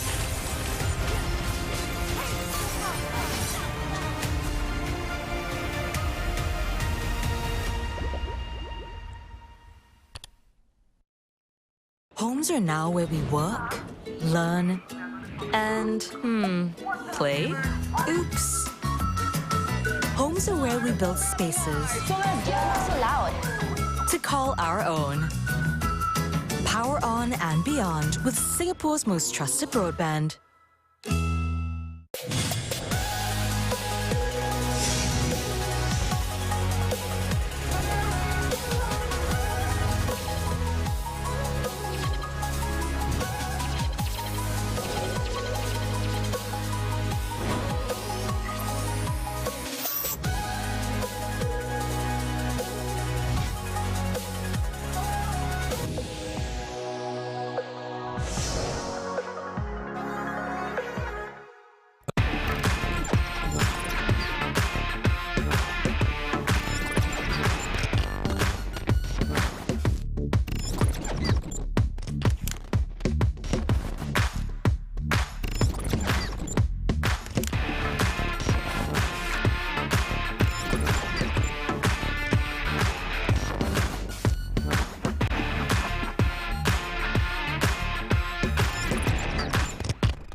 What's up, everyone? Welcome back to another episode of Hero Spotlight, featuring the second hero of the Forsaken Light series, Melissa. With the help of her beloved dolls, Melissa can easily melt her foes from an unreachable spot. Hero skills. First skill, falling. Melissa dashes in the target direction and gains extra attack speed for a while. She'll also pull Muddles and Cuddles toward her when the two are on the field. Falling is Melissa's mobility tool that allows her to maneuver around the map and adjust the position of her dolls. The extra attack speed, on the other hand, grants her decent burst potential. Killing spree! Second skill, go, Muddles! Melissa throws Muddles in the target direction, which will stop upon hitting an enemy hero or reaching the maximum distance and bind itself to all nearby enemy heroes. For the duration, Melissa will summon Giggles on each of her basic attacks to shoot an extra cursed needle at Muddles, and can also use the attack minion button to attack Muddles directly. All the damage taken by Muddles within the duration will be transferred to the bound victims. Each needle thrown by Giggles will also reduce part of the cooldown of Melissa's first skill. Go, Muddles! Is Melissa's primary damage source. Ultimate. Cuddles, protect me! Melissa orders Cuddles to release the field of protection, damaging and pushing away nearby enemies while blocking them from entering the field for a while. The field will disappear early if Melissa moves too far away. Cuddles, protect me! Is Melissa's main defense measure against melee heroes. Passive. Doll Buster. Melissa deals extra damage to summoned units, including Muddles and all units summoned by the enemy. Pro tips. Pro tip number 1. Move Muddles flexibly with falling to avoid losing the enemy's bound by Go, Muddles! Didn't your mother ever tell you? Never get too close to needles. Pro tip number 2. Cast Cuddles Protect Me to knock back approaching enemies, and then falling to move the field and block or restrict the enemy's movement. Skill combos. Laning phase. During the laning phase, cast Falling to quickly approach the enemy. Bind them to Muddles using Go Muddles, and then poke them with basic attacks. Cast Cuddles Protect Me when they're getting too close. Team fights. During team fights, look for the right opportunity to engage using Falling, cast Go Muddles to bind Muddles to multiple enemies, then spam basic attacks. Cast Cuddles Protect Me to block approaching enemies, and use Falling when it's up again to adjust your position and increase your attack speed for higher burst damage. Tactics. Mid-game. With her excellent mobility and solid ultimate mechanism, Melissa plays a big role in small-scale teamfights in the mid-game. Late game. After getting her hands on a few pieces of core equipment, Melissa can deal significant burst damage after successful Go Muddles hits, while the field created by Cuddles Protect Me allows her to take on enemies from a safe spot.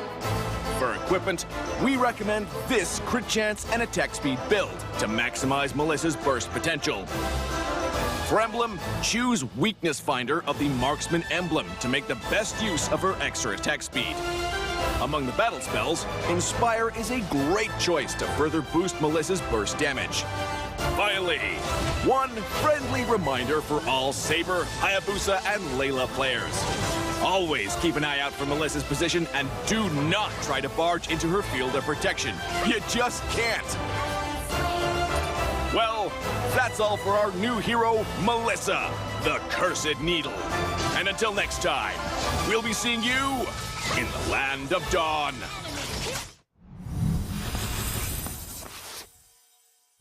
Homes are now where we work, learn, and, play? Oops. Homes are where we build spaces So loud. to call our own. Power on and beyond with Singapore's most trusted broadband.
no man nor girl. Monster kill! An enemy has been slain! Airgun enemy has been slain!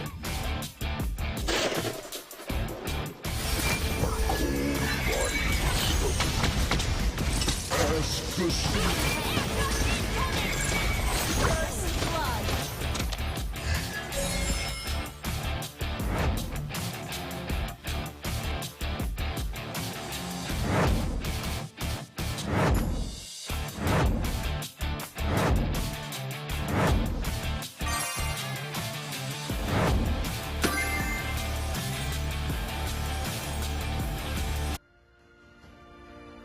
Alright, ladies and gentlemen, it's been quite some time since I've said that signature phrase. You can see that she's enjoying it as well. I felt the oomph in your first all right of the season. Of the season, right? Of course, this is the best way to start the event with a good old godfather of all rights. Just all righting the way to all rights.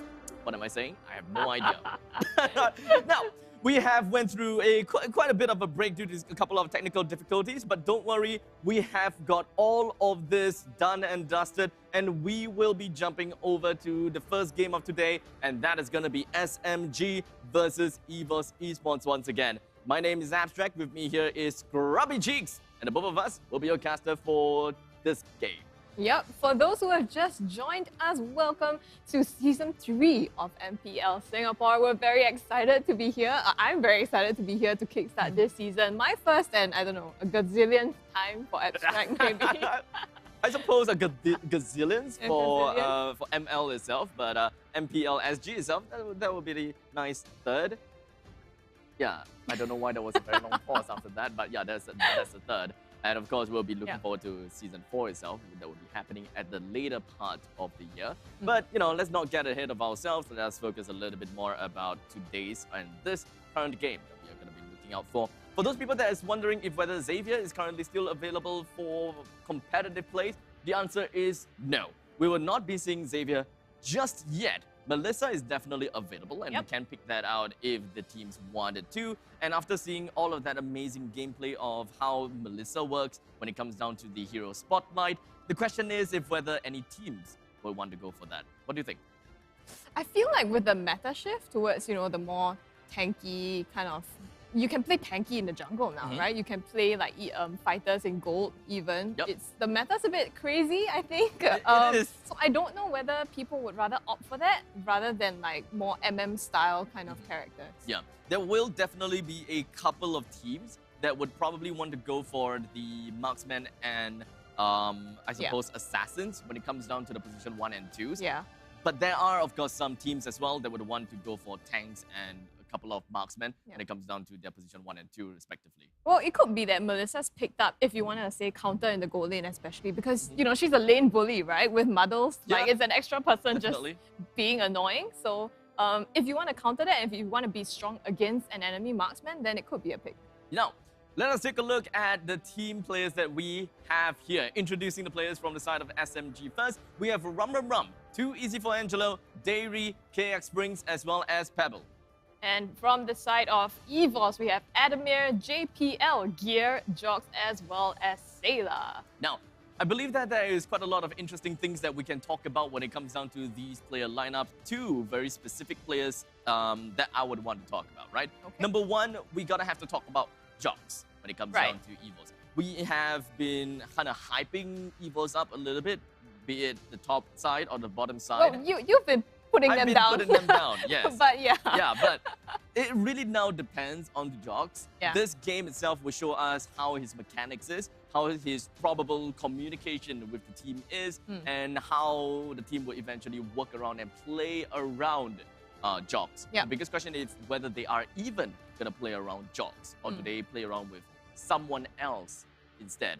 Speaking about playing around, KX Springs, that's the guy that we have to look out for. Because the entire team of SMG very likely will be playing around this very prominent player. Because KX Springs, he's so good that when he's playing the Titans Legends Season 1, he literally have a team named after him. And it's called We Love KX Springs. Oh, wow. And they won the Titan Legends Season 1, by the way. They beat Evil 2-1, if I remember correctly. Okay, player to look out for then, KX Springs. Having a whole team named after you, I think is quite a feat to achieve. Indeed, but that could also be another situation whereby the team is just like, hey, we can't think of a team name, so Well, we but just you gotta have sabo other lah. people to choose from, right? And you picked probably the most prominent player. I suppose so. It can be the most prominent player. It could be the noisiest player. It could be the opposite of the most prominent player. I do not want to coin that word too harshly. But for this case, I'm pretty sure that KX Spring is the one that is the prominent player. If whether he's loud, well, I'm not too sure. We don't have the team players around us. We can't hear them shout and all that kind of stuff. If only we could, that would be a lot better. But I do hear something going on in the background. It kind of sounds as though we are going to be jumping into the game very soon. In fact, in a few seconds' time. So let us just jump right in and take a look at what we have for the drafting phase. Starting off with a Selena as well as a Fanny Ban. Haha, Fanny Ban, like we said, right? Fanny Ban really targeted towards too easy for Angelo's pocket pick, and also with the recent changes in the patches, a pretty strong pick as well. So right off the bat, going to take that off the possible hero pools. The next one up is gonna be Dirov, actually taken out. Oh, Dirov, okay. Now, the question is if whether any of the players from the start of EVOS even play Dirov. I'm not too sure if whether Gear plays it, so it will take some time before we even realize if Gear eventually plays Dirov or not. Well, it could be also a counter if they want to play Esmeralda and you want to get a hit in the early game. Yeah, if they're anticipating that, that could be where this is going. That could be a very strong possibility here. I'm kind of surprised that we haven't seen any form of very respectful bans such as Lancelot, if whether any of these teams eventually wants to ban Lancelot, because this is one of everyone's comfort. If you are playing as a jungler, you must very likely have Lancelot as part of your comfort if you are more of an assassin player. But as we move on, we are taking a look at Ling, Valentina, as well as Baxia ban. Grok is currently still available on the pool. So I wouldn't be too surprised if SMG would actually want to snap pick that Grok, because the new change on Grok is pretty insane. But Karina pick here. Now, let's talk a little bit more about Karina, right? Yeah. The passive ability. Shreds tanks as well. Something that we don't see a lot, because most of us just think that, oh, Karina, shreds marksman, shreds other people. But do note that Karina's passive literally deals 7% plus an additional amount of 2% based on your magical power for the missing amount of health. Yeah, and that's going to be devastating, right? And with the changes to, I think, Guardian Helmet, and some of the tank items as well, the build can go tanky. So you're not only going to dish out damage, you're also going to be tough to kill. Indeed. I wouldn't be too surprised if this Karina were to go all tank, and of course add in with that jungler emblem that we've been seeing a lot when it comes down to even from the MPL Philippines or perhaps even the MPL Malaysia. Moving on through, we have EVOS that's picked up the Lilia as well as Grok. Nothing too surprising there, You right? hit the nail on the head. I mean, we talked about Sela on the Lilia, right? And you said he just demolishes basically his lane and goes on. So there you go, Lilia as well as Grok. This is a very comfort pick here. I'm not too surprised at all. SMG though, they are moving on with the Angela plus the Esmeralda combo. Esmeralda is in here for the meta. This is one of the probable comfort that we may be able to see from SMG. A lot of the EXP laners would want to fall off onto Esmeralda when they can't think of any other EXP laners to go. I do, though, want to see something a little bit different, and that is going to be looking at Kimi in the middle lane. Kimi is one of the heroes that can actually do very well against a tanky lineup, slow them down before they will even be able to get closer to you. Because, of course, we've seen the power of Kimi, how painful she is, and how much she slows your opponents once you have the chemical reaction in. Yeah, well, there could also be picks like 1-1. Oh, there you go. Now banned out, actually, so you can't pick that anymore. Down to the head. But it would have been a possible pick if you wanted to shred tanks as well.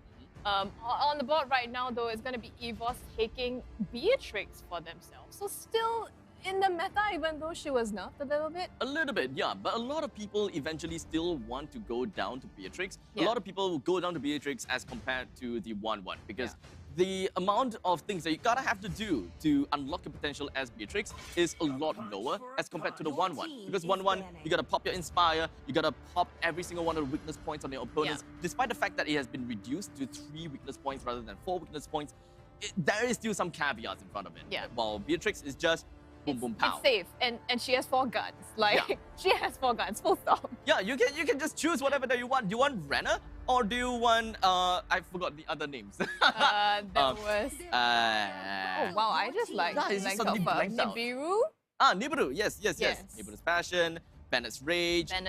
Renner is this. With Wesker. Wesker. Yes. The Awesome. one that, well, you don't use the shotgun that much, right? But I don't use it that much, but apparently Jace does, and he got absolutely demolished because the opponent has Vengeance. Oh yeah. So PSA, don't use Wesker when it comes down to fighting against someone with the Vengeance. Please don't. Coming back to this though, it's going to be the bans on SMG. They've taken up Paquito and Xbox, but EVOS, Marshall actually made it to the second round of bans. But it's gonna be taken off the board right now by EVOS as well. So that narrows a little bit more of what SMG is going into. Any thoughts on what they potentially might choose? It kind of seems as though there is a lot of respect bans going on to Paquito as well as the Xbox. It kind of seems as though SMG have a very good idea as to what they want to go for here.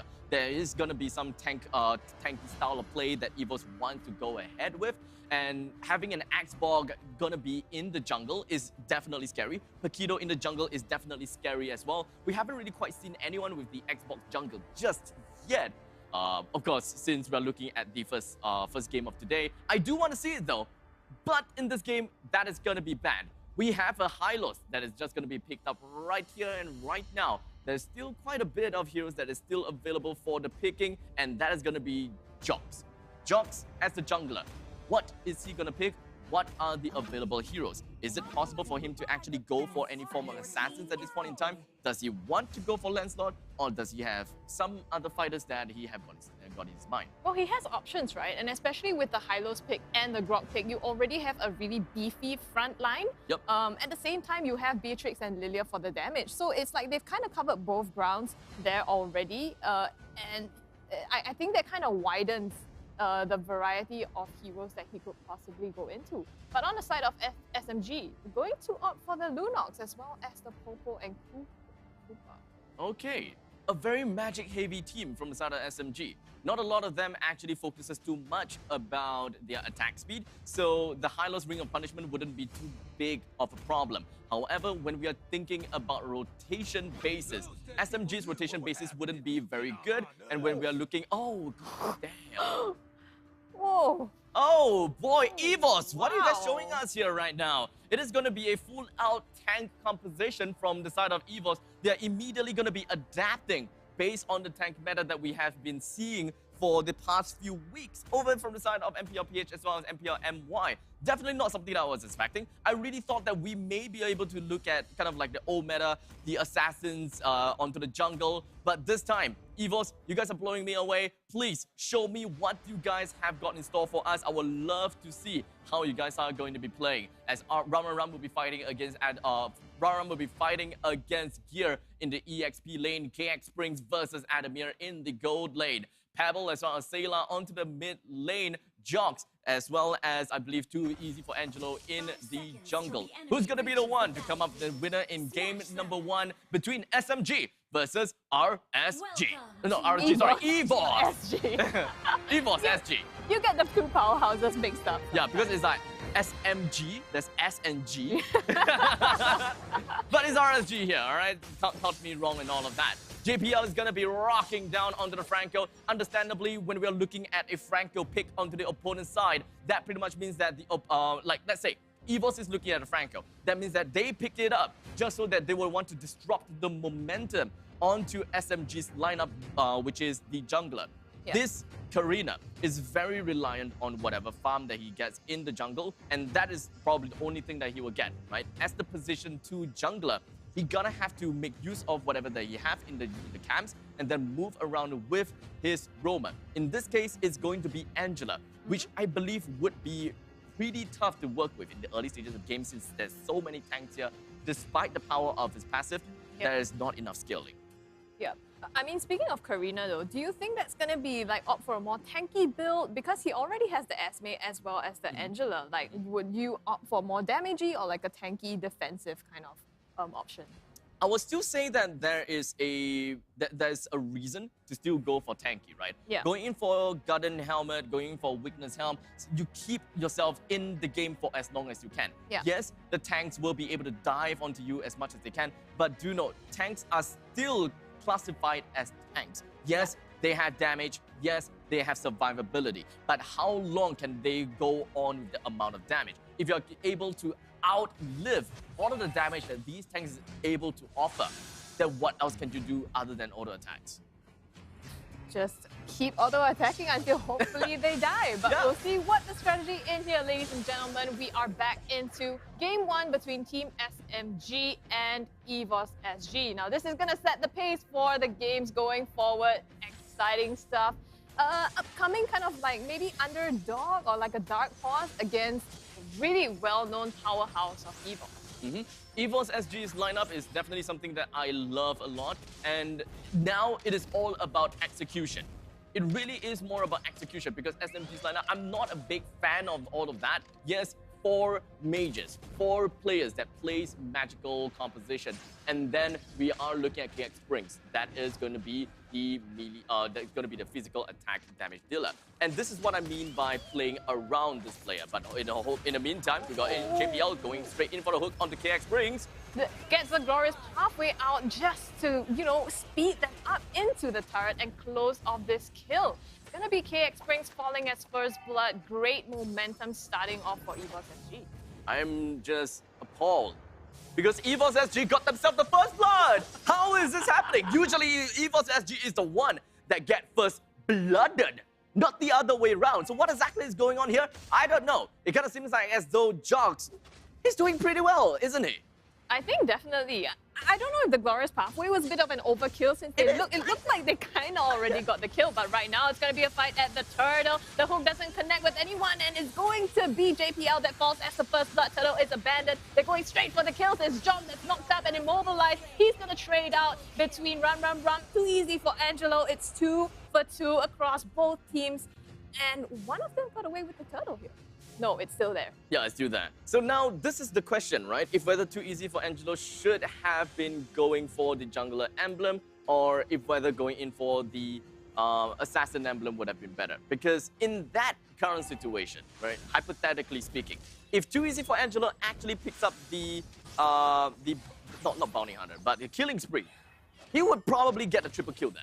This is just hypothetical speaking, right? So at this point in time, one emblem favors the other in this very current matchup from the side of EVOS SG because they are also tanky. Too easy for Angelo, he needs to survive. Turtle goes to the side of EVOS SG, and now they're trying to fight for even more kills. Too easy for Angelo on the run now. He will be able to make it out alive. It looks like SMG wants to terminate this fight, but EVOS SG, they're just lurking around the bushes, trying to find for more.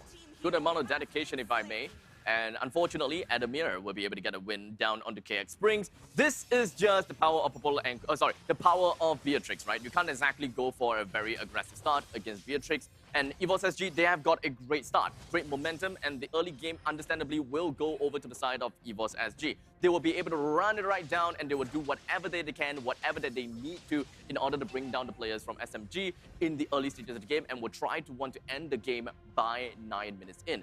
Team SMG, though, they will need some time to scale. Their magical damage will only come online in the mid stages of the game, and that is where KX Springs would probably be able to get completely well, none of his damage will be mitigated because everyone will want to go for magical resistance.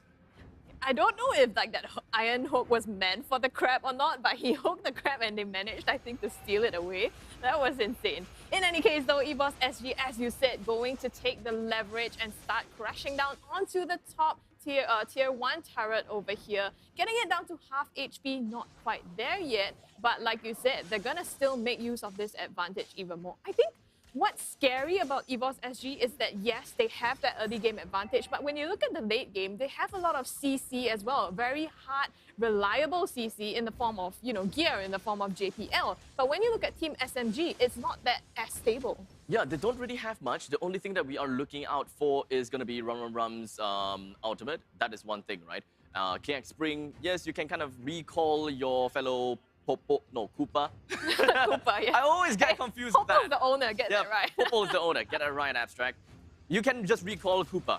and then everyone flies up to the sky, provided that you got your ultimate up. So that is the kind of things that we may be able to see from SMG, but you wouldn't want to see that kind of crowd control from KX Springs just because he wants crowd control. He should be using that more of a defensive tactic. In the meantime, up in the top lane, EVOS SG, they take the turtle, but up top, SMG, they're trading for one turret now. I don't know if that's a good decision. They're on the run, and they've lost Davey in that fight as well.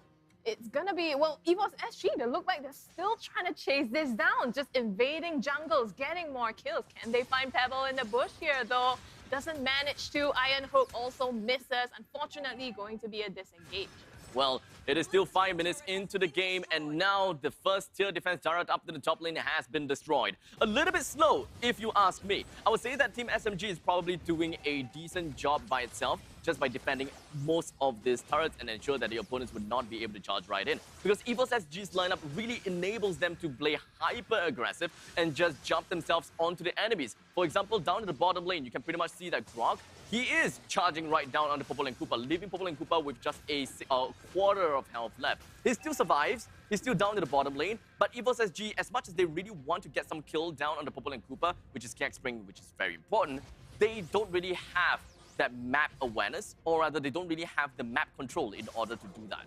Oh, they're trying to get a bit more control now. Too easy for Angelo rotating down to the bottom side. But here is JPL to respawn as well. Nothing they can get out of that kill, unfortunately. Like you said, they're going to need KX Springs to start snowballing, right? They need him in the late game in order to pull off this draft. But right now he is at, well, 2 kills behind. It's not looking good at the moment, but they do stand a chance in the later part if they can farm up.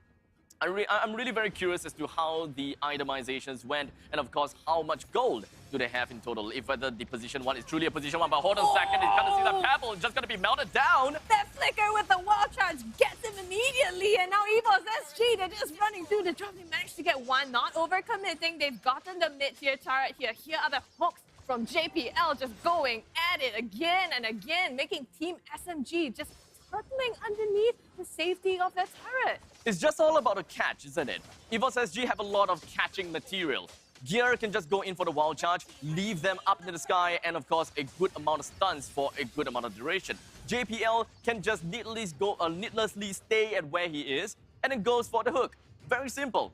There's really not much that they gotta have to look out for. From that point on, they catch one, they kill one. In the meantime, too easy for Angelo, went for the Twilight Armor, which is nothing too surprising. He's got the Molten Essence, so he's working on his way up to what he wants when it comes down to Weakness Helmet, but he don't want to complete the Weakness Helmet because the main thing that he wanted from that item is going to be that damage over time that Molten Essence already deliver. So all you got to do, build up the Molten Essence and then build other tanky items. You are still going to sacrifice some damage for that though, and if you look at EVOS SG, they are so beefy. You're going to have to need so much to be able to shred them down, especially in the later parts of the game. Or else you just need to find a way to be able to pick off Sayla and Adamir. Like, how that's going to be so tough. Now, you can pretty much see EVOS SG, they're moving together as a group. They have been taking quite a good amount of map control down to the southern corner of Team SMG's lineup. There really isn't much place for Team SMG to go. They're slightly suffocated. They are unable to push right out onto the lanes and get the farm that they want. As such, the position 1 is having a really bad time. It's not gonna get the farm that it really requires. As such, here, flickers in, gets himself a massive wild charge, gets 3% down, and too easy for Angelo. He's gonna be the next one to go down, followed by Dairy. This is EVOS SG. That is gear. That is what he needed to get an easy team wipe, and Team SMG don't even have time to respond. That was insane! Just a wombo combo from EVOS SG. Yes, you missed the hook, but then Gear immediately just charges in with that flicker, the glorious path where you just activate everything, and Team SMG disappears like a hat trick. That was surprising. Not gonna lie, that was surprising. Now it kind of seems as though the teams is actually just playing around Gear. Isn't it? Gear is the one that initiates, and not exactly JPL, right? Everyone is tanky. Everyone have got their own form of initiation however they want, whenever they want. Just look at this gameplay. Just a single flicker in. Even with the hard guard, there's just nothing that they can do. They were taken down right under the turret's nose. and they had zero answer to all of that. They're going for a round 2 here already. Too easy for Angelo. Has been sent back in a coffin, but they don't overcommit. And this is the EVOS SG that we know, right? They play good macro, and it goes to show that even without Potato, they still have good sense. They still have that good chemistry. And now, with that kill, they're gonna take down the Lord. Team SMG, though, their lineup this round isn't exactly what I really liked. Like I said before, a very magical-oriented team, and they can only phase out over to the late stages of the game in order to see KX Springs come online. Current with 4.9 thousand gold. At this point in time, he became the position 3 hero because Rum as well as Too Easy for Angelo, they have more amount of gold as them as compared. Because Too Easy for Angelo is supposed to be position 2. Rum is supposed to be, well, position 3/4. Pebble is the one that is 3/4, but at this point in time, you can see that Rum is doing a really good job, and the only way that Team SMG can keep themselves relatable and keep themselves at the top of the game is to ensure that Rum and Too Easy for Angelo can stay alive. As such, their positioning is going to go up when it comes down to gold priority. They're definitely going to need to try to stay alive here as it's a 3-lane siege with the Lord. The bottom going to go down really quickly. It's going to be EVOS start to charge into the room of the core here. They're not overcommitting. They're letting the Lord do its work while they start to turn their sights to the other inhibitor turrets. It's currently 11 minutes now. Jogs with the head lays down the glorious pathway, and immediately Esperanza goes down. Just exploded! Rum into pieces here. It's going to be a double kill for Adamir here to Angelo. Too Easy for Angelo hits back at JPL, but at what cost? You lose a Franco. It's not going to deter EVOS SG at all. There's just way too many things that's going on from the side of EVOS SG. They're just crowding around, and Geared is not going to be giving them any chance to breathe, any chance to think. The Earthen Force coming in from his passive is just too pesky. No way that it's going to be controlled. Despite the fact that Team SMG doesn't really have much control, there is just nothing that is going to be stopping this unstoppable train. Oh, another flicker into the wall charge, and immediately they get 2 of the Team SMG. They're still going for it. Glorious Pathway has been popped. Too Easy for Angelo, just melted down. A triple kill for Adamir here. They're just gonna go for it. They're gonna go for the core, just chunking it down, and it's EVOS SG with a first convincing win. That is really convincing. That is wholeheartedly convincing.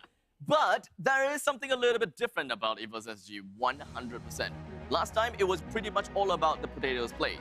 Potato, potato, potato. But this time, well, every single one of these players kind of have their own moment to shine. Yeah. So this is a pretty balanced lineup, I would say, coming from side of EVOS SG. Gear definitely took the show here. With the amount of damage, he comes out as the Grok. With the initiation, he came out as the Grok. They knew exactly what they wanted to do. They slammed right onto SMG, gave them no chance to breathe. And from that win onwards, there was just nothing that SMG could do from that point on. I feel like, you know, Franco, usually when you play him, you gotta watch out for his iron hooks, right? Yes. And you will be really like on your toes, just looking out for it. But in this game, I felt like it was just a distraction. They just wanted to get the iron hook off, and then just when you think EVOS SG has gotten everything down, Gear flickers in and just knocks you up, blows you up. Indeed. It kind of seems like a very elaborate repositioning tool from the opponent, right? I'm not too sure whether that was exactly their game plan, and I don't want to think too crazy, right? Everything is as simple as possible. We see, and that is what we get. But this is going to help us understand a little bit more as to how the team eventually fared, right? Because from the side of SMG, we have a good amount of magical damage dealers. So how did EVOS turn this around? Do they have a good amount of magical defense? That we don't know because it kind of moved off a little bit fast. But the damage, though, Lunox, 28,000 damage, while the rest of the team just not quite much. I'm kind of sad that Karina didn't really show off or pop off at all. And despite all that we have seen from EVOS, it kind of seems like, oh, Grok did a lot of damage, or this and that. It is ultimately Beatrix that's played by Adamir that dealt the most amount of damage with a total of 72,000 damage, followed by Sayla onto the Lilia, and then Grok by Gear. Unfortunately, Jogs with 10,000 damage. I'm not too surprised because the Ring of Punishment damage has been significantly brought down and adjusted. So the early game potential of Hylos is no longer there. Yeah. You won't see that spike of damage that you will usually see in a Hylos. It is really more of that suppressing tool that the Ring of Punishment now gives, plus that single stun, point stun ability that Hylos is able to deliver. Yeah, and I think really, we talked about Jox, right? I think really recognizing that his play here, his role here as Hylos was not to do damage. It's more of utility. He was to facilitate the team fights, and that's exactly what he did. So when you said Jox as the jungler is important, yes, he's doing that in a different way. Very different way. So there is pros and cons indeed. There really is pros and cons indeed. You were right, Adamir. Yeah, you were very right. We are definitely going to see a team whereby their jungler as a position 2 becomes so much more important, right? Because this is where we bring in the topic about positions, right? This is all about farm priority. That is what positioning means. Usually when it comes down to position 1, that means that's the gold laner. When it comes down to position 2, that is usually the jungler, followed by the EXP laner or the gold or the mid laner, and then position 4, EXP or gold laner, and then position 5 is the roamer. Yeah. EVOS though, they do things a little bit differently. I'm not too sure whether this is exactly what they are looking for. Youngin, you can come over to beat me up if I'm wrong. But it kind of seems as though, number 1, understandably, is going to be Adamir playing as the Beatrix. Number 2, Sayla. Sayla as the mid laner. Because why does he have such a high amount of farm priority? He melts down the middle wave, right? Yeah. Melts it down, move on. Because we are just going to be looking at the Hylos more as a damage over time kind of position 4, over position 2 as the main damage dealer, and then position 3 comes in as gear with the most amount, with the third amount of damage, and that is what it seems like for EVOS SG. Yeah. But right now, though, we're going to show here the MVP of the match. Look at that KDA. It's 12-0 to 4. Adamir just taking it away on these Beatrix. You know, we've seen the damage that he dealt. Like, yes, he does a lot of damage, but of course he had the synergy to work together with his whole team as well to pull this off.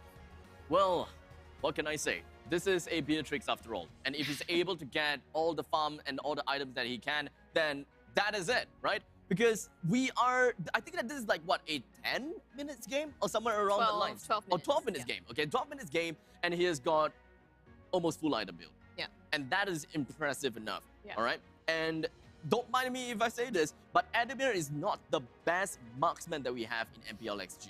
And I want him to prove me wrong. Because I've been watching his streams, right? So he kind of went over and tell me, yeah, you can trash talk me if you want. And I'm just like, okay, I'm gonna trash talk him. So Adamir, if you're watching this, please prove me wrong. I would love to see that happening, and I want to see your 1-1. I think there's a lot of people contesting for this. I think Jace mentioned he heard that there was someone who wanted to be known as the Singaporean sniper. I believe it was Girl. It was Girl, yeah. huh? So a lot of people contesting for this title right now. Now, this is the battle of craziness of the marksman or something along the lines, I believe. But I would just love to see what SMG and EVOS have got in store for us. I would say that SMG mainly lost that fight, or rather lost that game based on the drafts, right? That mage composition just doesn't seem to work very well against this this heavy, tanky, sustainable lineup. Because the first thing that comes to my mind is just like, hey, mages, that doesn't sound so bad, because once they head over to the mid stages of the game, they are one of the roles that just goes online a lot earlier, and the burst amount of damage is what you need to bring down tanks that can gradually heal. Yeah, and it's tough. If you look at the drafts for SMG, they are also really squishy, especially in the early game. You need to wait for the Esmeralda to scale up. And I think that was really difficult when you have that whole combo coming in from EVOS at one time. Yeah, it's a little bit tough. So let us just reel in the highlights and take a look exactly what is going on in game number 1 and see exactly how it's gonna be like. Now, this is the first fight here.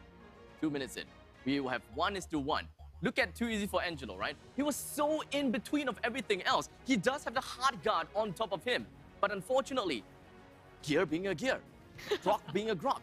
And then, once again, on the topic of gear, boom, boom, pow, unga, bunga.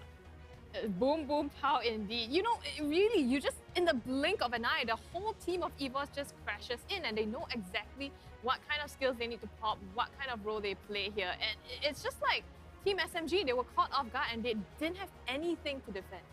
I'm just kind of generally surprised that the amount of gold lead is that high, right? Because we are looking at a tank composition and most of them doesn't have a very good form of wave clear. The only one that have decent wave clear that we're looking out for is probably Grok with a single spin. And that is more than enough to do a plenty onto an entire creep wave. Well, you have Grok, Lilia, as well as Beatrix. So actually, wave clear, I think they made the best use of it by placing these three heroes in lane, because out of their draft, these three position heroes 1, 2, and probably 3 has respectively. the great wave clear. So they really knew exactly how to play these heroes to their advantage. But I don't think that they will be able to stick on to this kind of lineup, this kind of strategy for long. Is it still going to be this way for gold lane position 1, mid lane position 2, and EXP lane position 3 for game number 2 though? That is something that we will only find out after this short break. We'll see you guys in a bit.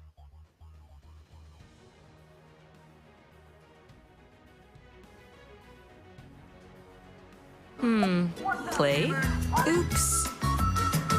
Homes are where we build spaces So let's get so loud. to call our own. Power on and beyond with Singapore's most trusted broadband.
What's up, everyone? Welcome back to another episode of Hero Spotlight, featuring the second hero of the Forsaken Light series, Melissa. With the help of her beloved dolls, Melissa can easily melt her foes from an unreachable spot. Hero skills. First skill, falling. Melissa dashes in the target direction and gains extra attack speed for a while. She'll also pull Muddles and Cuddles toward her when the two are on the field. Falling is Melissa's mobility tool that allows her to maneuver around the map and adjust the position of her dolls. The extra attack speed, on the other hand, grants her decent burst potential. Killing spree! Second skill, go Muddles!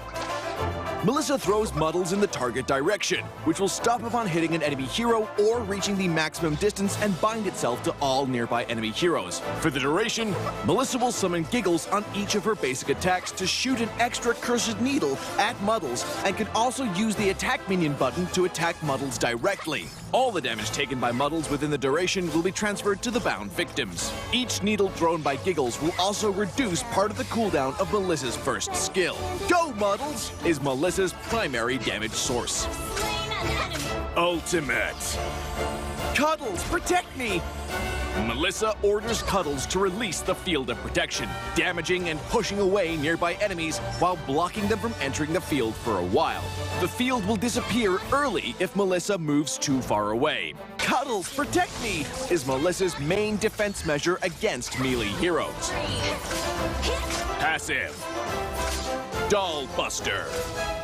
Melissa deals extra damage to summoned units, including Muddles and all units summoned by the enemy. Pro tips. Pro tip number 1. Move Muddles flexibly with falling to avoid losing the enemies bound by Go Muddles. Didn't your mother ever tell you? Never get too close to Needle. Pro tip number 2. Cast Cuddles Protect Me to knock back approaching enemies, and then falling to move the field and block or restrict the enemy's movement. Skill combos. Laning phase. During the laning phase, cast Falling to quickly approach the enemy. Bind them to muddles using Go Muddles, and then poke them with basic attacks. Cast Cuddles Protect Me when they're getting too close. Team fights. During team fights, look for the right opportunity to engage using Falling, cast Go Muddles to bind muddles to multiple enemies, then spam basic attacks. Cast Cuddles Protect Me to block approaching enemies, and use Falling when it's up again to adjust your position and increase your attack speed for higher burst damage. Tactics. Mid-game. With her excellent mobility and solid ultimate mechanism, Melissa plays a big role in small-scale teamfights in the mid-game. Late game.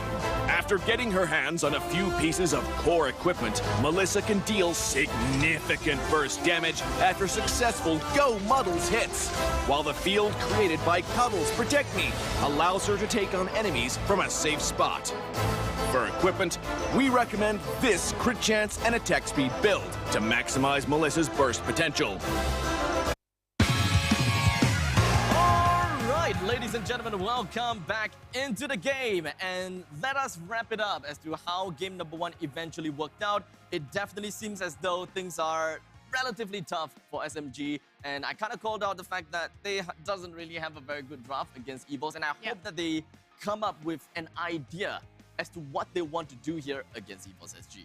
Yeah, I mean, again, EVOS, that was a really clean win from them. I think they knew their strategy and they played it out exactly how they wanted to. Question now is, how is SMG going to come back? Like, what do they need to adjust to be able to fight this menace of a wombo combo? Yeah, at this point in time, right, in the previous game, I believe that the only one that can technically reap the tanky players, Hylos as well as Grog, is gonna be this Karina. But we know how Karina plays. Karina usually comes in at the later stages of a fight. Yep. You come into KS, that's all, right? Clean up crew. Exactly. Yeah. Because this is where the damage really comes in when opponents already have lost a significant amount of HP. And that's where your damage really spikes. So are they going to be playing Karina again? Let us just jump right in and take a look at game number 2. Back on the drafting, EVOS SG have went straight out for a team is banning. Do you think they're going to opt for the Grog ban sometime in this first phase as well? I would say so. I would definitely say that they would want to go for a Grog ban. We have been seeing Grog ban in the other MPL regions for quite some time already because Grog is just good. You really can't go wrong with a Grog, right? Because all you gotta do is just go for a single wild charge. And that wild charge is scary, man. You've seen, you definitely saw. One single charge, one single boom, and then everyone becomes means to be. Yeah, they're gonna opt to take out the Selena first though, as well as still the Valentina as the second ban. Not sure if maybe they could have given this one up. I think that they can actually force EVOS to actually ban the Valentina first. I don't think that they needed to do exactly that. However, Valentina is still a very staple ban. If they want to do it, then yeah, just kind of go ahead. That means that we still have some other heroes that's available for the picking. Fanny as well as Lilia has been thrown into the banning pool. That pretty much suggests that EVOS might not go with, will not go with the Lilia onto Sayla anymore. So what is the other pocket pick that Sayla has in his name? Yves? Fasa? Sayla has a huge hero pool, so a little bit too much, right? Yeah, it's a bit difficult to predict what he's going to go into. But the first pick is going to be Karina. This time, they're taking it from SMG. Ah, okay. First pick priority. Nowadays, it's just going to be throwing over to the side of Karina. We saw the damage reap that Karina is able to deal. We've saw some very minor and unexpected buffs coming in from EVOS. But one thing's for sure is that Baxia actually leaked right out of the banning phase. As such, SMG is going to be picking up the Baxia, and this Baxia, understandably, is going to be a position 2 Baxia that plays in the jungle. Yeah, Baxia, with the recent buffs, you know, and not only is he going to be good at the jungle, he's going to be able to initiate so many fights for SMG. And that's a bit of what they lacked in the previous game as well. You know, they didn't have that initiation and the crowd control to be able to start something for themselves. So they're gonna top that off or couple that at least with Yi. Now, they do have a good amount of team play coming in with Reeve. So now they're gonna have to look out for more synergies. We still, now that Grok is out, we are Masha and Paquito. Okay, we will jump into that in a short little bit because Hylos, Hilda, they're still available, and I feel that SMG would probably want to focus down onto either of these two players first because the jungle and the mid laner is already taken. They can choose to go for a Cho if they would want to go for a roamer because a position 5 roamer is something that they gotta look out for. Oh, Valir, roam, Valir roam. Oh. Nash, you're right. Nash has been telling me about Valir roam. And I'm calling it. There could be a possibility. Okay. So the thing is, EVOS does not have a very tanky lineup right here. Yeah. And a Valir roam against a tanky lineup would be great. But this is slightly different. If SMG actually played the Valir in the previous game, it would have been a lot different than, you know, the result that we saw just now. But let us move on. Take a look at the Masha and the Paquito. Understandably, the Paquito, actually, you know what? There could be a vast differences in terms of the positioning. It really depends on who feels like playing what at this point in time. It's really flexible, right? Like, if you look at the picks, they could pretty much go anywhere. Probably Karina jungle, Masha EXP or Roma? And Masha then you have might the be Roma, but I think that we can only get a direct answer once we have the next 2 heroes picked out. And once the next 2 heroes picked out, we will have a general idea as to what kind of win condition they are trying to go and what they are exactly plotting. However, they haven't picked up the mage, and that is something that really amazes me. I'm pretty appalled because SMG, understandably, they will ban out all the mage that they know to ensure that they go for the respect ban against Sayla. He is a scary adversary, and they would want to ban out mages. Kimi is a great ban. Farsa has already been banned, so that is out. Kagura is also another ban that we should be looking out for, followed by Luo Yi. Yeah, he plays Luo Yi like insanely as well, like just out of his mind. But the thing about Sayla is he has so much in this hero pool, you know, it's hard to decide what they're gonna take out. If we look at EVOS' lineup right now though, they are kind of tanky if you think about it. I mean, if Karina, you built her tank, Masha, you basically have 3 HP bars. Paquito, he does have a bit of both damage, quite squishy, but sometimes you play him as a roamer, right? So they do have that, like Valir could be still a good pick against them if they pull it off. Valir will still work as intended, right? Because we do want to see the Searing Torrent that eventually pushes these Masha, Paquito, as well as the Karina in, or rather away. Because EVOS is still a very combat-intensive team, a melee combat team. They'll want to get in your face. This is still a death ball kind of composition that EVOS is going for, except that they do not have the same sustainability and the tankiness that we have seen before in the previous game. So what EVOS might want to go for here is pure damage power, as well as a couple of crowd control. So EVOS might want to go for a couple of crowd control for this next few picks, and looking at a mage that have crowd control is understandably gonna be very, very possible. They can look for Loi for some crowd control. That way they can still work with a good amount of death ball if they do want to go for diversion. However, that also means that they would not have a very good early stage of the game because Loi's creep wave clearing capabilities is not as high. Not as high, but you know, still not bad as a mage.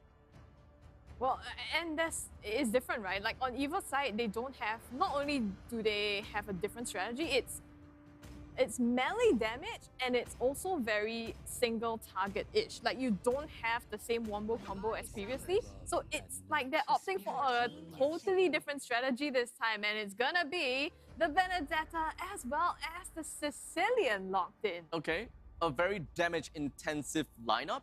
Very, very damage-intensive. But do they have what it takes to shred down the members from SMG? What exactly is going to be their win condition? they do have a good amount of players that can eventually pop off in certain and different transitions in time. Early game, mid game, and late game. However, roaming potential. Who's the one in position 5? I have no idea. I am still pretty darn new when it comes down to all of this. This is not something that I was expecting because I was just thinking of tank meta, those kind of stuff. So when it comes down to farm priority, who's going to be the one? Because Benedetta would definitely require some good farm priority. They don't have a marksman in the lineup. And the only ranged unit that we are seeing in here is going to be Sicilian. So Sicilian is going to be very well guarded, except if EVOS, or rather, SMG is able to find ways to go through between the cracks and crevices to make sure that this Sicilian goes down. Yeah, we're gonna see how they're gonna play to this strategy this time around, ladies and gentlemen. This is Game 2 between EVOS SG and Team SMG SG. Now remember, this is a best of 3 they're fighting for in this matchup, and the EVOS SG, they've already taken the first game, so they're at an advantage. It's SMG's game to prove. Well, JPL being really pesky, take a look at what exactly he's just doing in here and trying to get a little bit of a steal on too easy for Angelo, but unfortunately not working the way he wanted it to. It doesn't really have what it takes because he doesn't have the retribution, because ultimately he is still the roam of the team, and Jox being the jungler, he would want to focus on whatever that he has within his own jungle as the position 2. Position 1 is going to be played by Adamir, that is onto the Paquito. So Gear being in the position 4, that is in the EXP lane, that is something that we're going to have to look out for. Yeah, but I mean, JPL, he's doing his job, right? As a Masha, that's what you want. You want to get the early invade, but right now in a little bit of a pickle, trying to just get away from the onslaught laid down by Dairy as well as Pebble. Gonna be able to do that, escape a little bit with just a bit of HP, but seems pretty even at this point. Adamir, though, just low in this bush, and he dashes out still. Oh. This is gonna be a tough round. The audacity. Because of like disrespect, you know? Yeah. I don't have health, but let me bring you to my health first before I go back home, right? And that is exactly what EVOS SG is trying to do right here. Looking at Adamir playing onto Paquito, I do feel a little bit better than him playing onto the marksman. Not gonna lie, I feel that him playing onto fighters are definitely better, and I think that he's gonna have a pretty darn good time in the later stages in the game. However, in the laning phase against the Clint, well, that is a completely different scenario, because when it comes down to ganking potential, I would feel that the early stages of the ganking from the Marsha as well as Sicilian is just not quite there. Yeah, I mean, Sicilian, you obviously need time for him to scale up. So I think EVOS SG, what they need to do is to create space, right? You have Gear as well as Adamir to do that, but right now Adamir is the one in trouble, being stunned out by 4 members of Team SMG chasing him down. This time, Abstract, it is going to be EVOS SG falling down to first blood. Now, this is what I was expecting. This is actually what I'm a lot more expecting from Team SMG, and of course what EVOS SG is unfortunate for. They are the king of being first-blooded. It's always that way. And what a reputation. What a reputation, right? Not a reputation that you would want. But take a look at this massive amount of movement coming from the side of Team SMG, putting JPI Saela to such a low amount of health. And even the real-world manipulation coming from Pebble will be able to get the 1 kill, leaving JPL with just a single bar of HP. Surprisingly, still alive. He made that charge just in time, and here's Adamir with the knockout strike, almost getting down KX Springs, but he has to retreat. Davey also falling low. The rest of EVOS SG is here for backup, trying to get onto too easy for Angelo, but the Void Crystal is there to slow him down and take out some damage. Too easy for Angelo. Is he gonna fall in this game? Just 1 bit of health left, and he makes it out alive. It is a 1-4, I believe, 3 trade, if I am not wrong. They did manage to get a kill down on the KX Spring from the side of EVOS SG, though, but at what cost, right? 1:4 with 3 kill deficit and a total of about 1,000 gold deficit coming from the side of EVOS SG. They are not necessarily a team that definitely excels in the early stages of the game, and the mid stages of the game is where things are starting to spice it up just by a little, because that is where we are definitely going to be seeing Adamir as well as Gear pop off a lot more. Because even if Adamir playing as the position 1, he gets the farm, he gets the item, that power spike is not going to bring him anywhere unless some other player power spikes with him. Yeah, we're gonna see. It's interesting though when you talk about the spikes and the kills. If we look at right now on the side of Team SMG, they have 2 kills onto Dairy, 1 onto Pebble, and 1 onto Too Easy for Angelo. That's kind of where they want to be able to get the farm. Dairy, you mentioned he's a little bit lower down on farm priority, but he's getting the kills right now. Yep, this is all about K-assing, if I may, or rather, kill secure, if I may. So at this point in time, it is all about the fights that they want. Who gets the kill? Well, that is all entirely up to the one that needs the kill. The position one is the one that needs to set himself up in order to take the kills. Not that it is very important, but the main problem is that Team SMG right now, they are going to go in, take that kill onto the jungle and moving on onto Gear, which has overextended just by a little bit, and down he goes. Too easy for Angelo with that turtle still there, and they're capitalizing on it with a kill onto Gear as well. It's going to be another that lands onto Sailor with the split being laid out by Rum. Team SMG, they're getting the better of EVOS this time. This is kind of like a complete swap, right? To a certain extent. Now, Team SMG is the lineup that has a little bit more tankability onto the side. Too easy for Angelo being the boxer jungle, Rum being the one onto glue jungle. If this game really goes by the name of, goes by to Team SMG, then we have effectively seen this Karina having a 0 win percentage coming into MPL SG. Despite being so, high on like the meta list. The hot pick. Yeah. Hard pick on the meta list, unfortunately. Well, you need the rest of the draft to also enable you to make the plays, right? And right now, EVOS SG, it's like Jox also needs to take care of, say, Sailor. And I think he doesn't have that space to be able to snowball himself. I do want to see more fights coming in from EVOS SG, and that kind of seems exactly what they're going to go for. JPL has started a little bit of a poking fest right on the side of Too Easy Angelo, and even the Tortoise's Passance has been forced to be reacted upon with. But this is just going to be a poke and a run from the side of EVOS SG. They're buying time, and they are making pseudo fights onto TSMG just so that they waste a couple of movements and try to slow down their farm as much as they could. And because of all of that, EVOS SG, they only have about 2,000 gold disadvantage, but the longer that this stands, I believe that Team SMG may be able to hold it out even longer. Does Team SMG have that added advantage? I mean, they do have the Clint, they have Pebble as well as Dairy.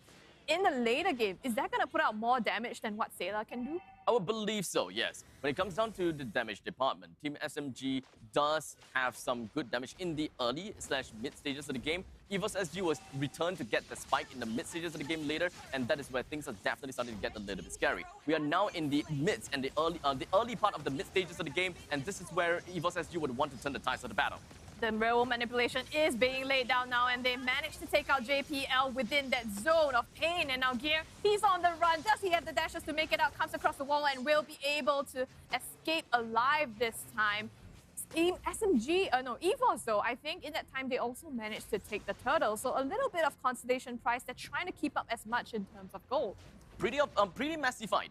This is a pretty messy fight. Team SMG definitely did manage to pull off this tank lineup when it comes down to objective a lot better than EVOS SG in the previous game, because this is 7 minutes into the game and Team SMG has already brought down 3 towers. So this is quite a testament if you ask me. EVOS SG will have a pretty rough game ahead of them, and looking at the farm indeed, Adamir is still having a 5,200 gold to his name. Kind of seems as though that he is the position 1 after all. He will continue with what he has.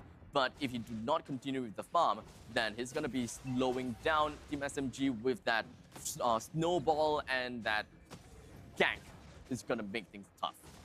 SMG, they're riding on that leverage here, just, contesting the jungle of Jox here. Is it an opening for them to fight back, though? EVOS SG trying to put out some damage. Here comes Adamir, blasting Pebble with half of his HP, and it's going to be a kill onto Pebble, but they trade off against Adamir. Here's the bat speed being popped for some damage, but too little too late and just missing off the mark.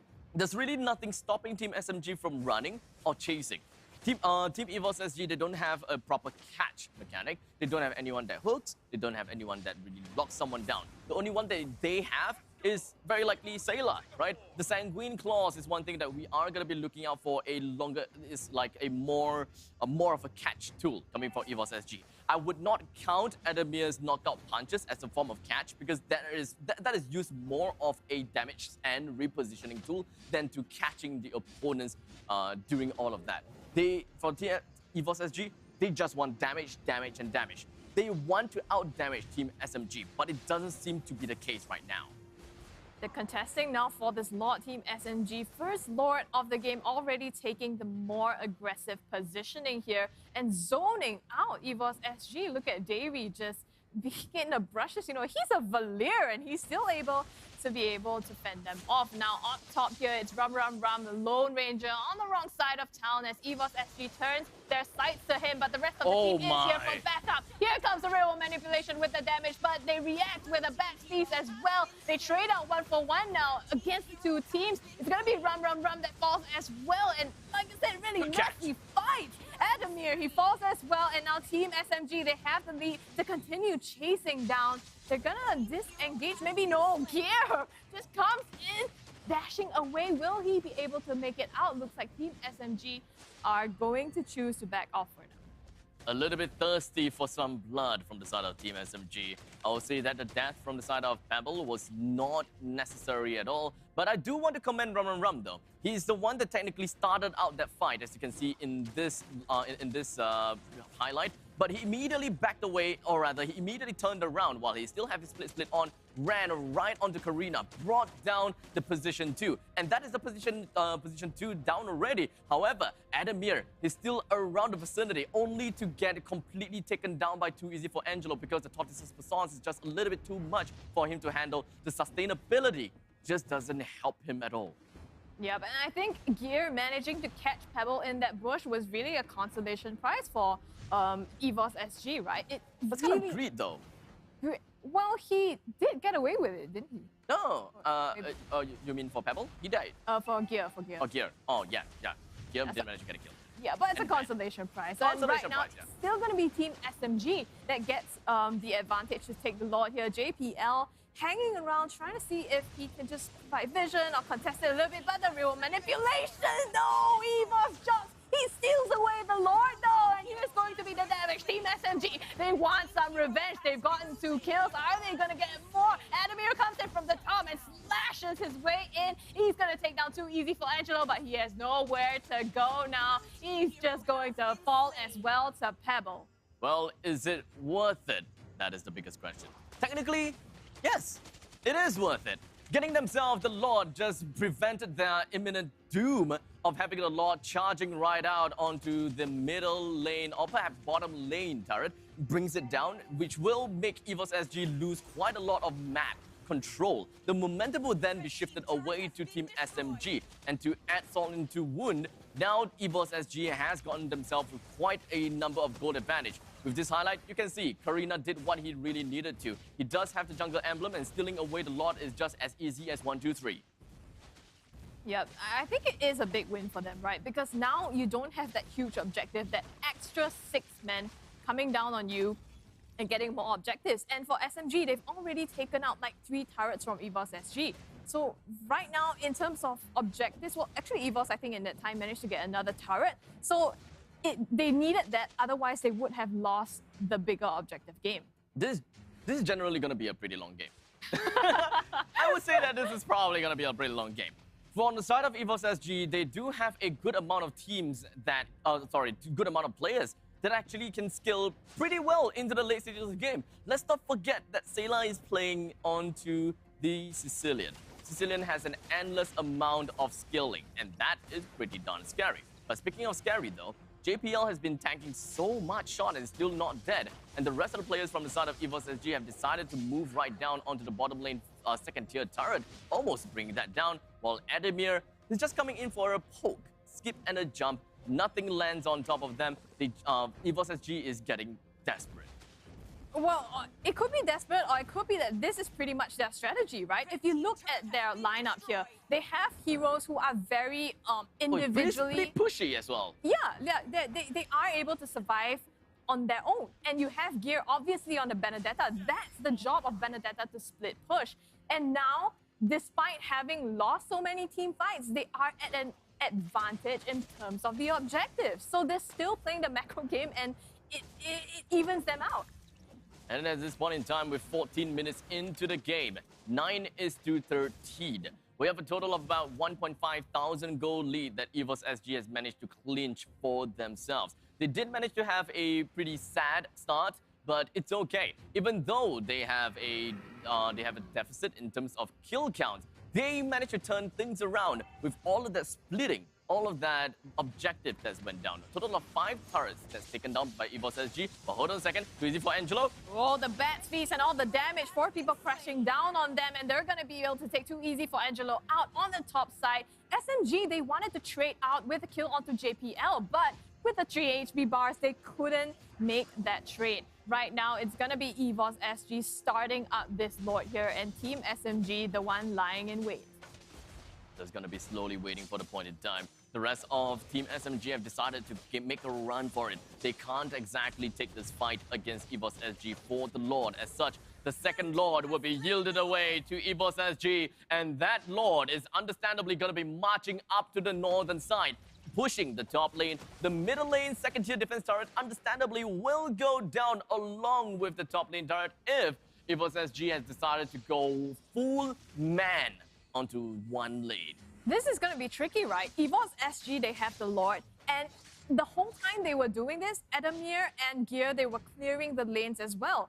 And they're so good at split pushing that SMG, they don't have any breathing space to come out and clear the ways for themselves. And it's not all about freezing the middle lanes. Freeze it as much as you can while pushing down to the bottom lane. It kind of seems as though Masha is going to be doing exactly that, to push down the bottom lane as soon as possible. The middle lane is where things, and of course, where EVOS SG is expecting Team SMG to be huddling together. So they gotta make a choice here. Do they want to push all of the lanes, or do they? How many manpower, how many effort do they want to put on any specific lane? They have a chance, and they are a team that can have really good mobility. They can move anywhere they want. As you can see, too easy for Angelo, getting caught out, put himself lower than 50% HP as the Lord takes the charge. Popping the Tortoise's Cruise wants to get away now. It's going to be Gear, and they managed to take out the turret on the top side. 1 inhibitor down for EVOS SG. How is Team SMG going to respond for this? The top lane inhibitor turret has already been destroyed. EVOS SG is pretty darn happy with the mega creeps that will be flowing up to the northern part of the map into Team SMG's base. And that is going to be one stress that they do not have to care about anymore. How well is Jox doing, though? That is the biggest question. Being a Karina with 1 kill, 3 deaths, and 7 assists, not exactly what I was expecting. However, as the position 2, he's got a total of 11,000 gold to his name. Kind of seems as though he has relegated to position 3 or position 4, because he's technically a full tank player. And now with nothing else that he can do, it's kind of tough for him to get kills. So the positioning understandably is going to be dropped down so that Gear and Adamir will get them even more money. Gear would probably be pushed up to position 2 because he can actually throw away his boots to buy something even better, scaling him up even more. I mean, it's like what you said, right? Jox, he's here as the cleanup crew. And when they don't have that same team fight to chunk down the HPs of SMG, there's nothing for him to clean up. But even then, I think he's done a really great job in just farming, providing vision, and just his presence around the map as well. So given the strategy that they're opting into, I think the spotlight probably isn't on Jox this time. And I feel like JPL as the Masha, he's really been playing that to like the macro game, right? He's used that to give vision, to distract the rest of Team SMG. And because of that, it's been so hard for SMG to make any plays as well. EVOS SG is really trying to do their absolute best to go for some catches. Unfortunately, when it comes down to all of that, Sayla missed the Sanguine Claws, and now the return fight from Team SMG is just going to be impending doom onto EVOS SG. The Bat's Feast being popped in defense, but here's the roll manipulation for offense. It's going to be Adamir jumping right into Pebble. The shield is keeping him alive. Is it going to be enough, though? He is all right for now. Gear in the backline, just jumping onto KX Springs, dealing the damage, dishing out one by one. Pebble also low, retreating for now. It's good. I think they've just traded out one down on Rum.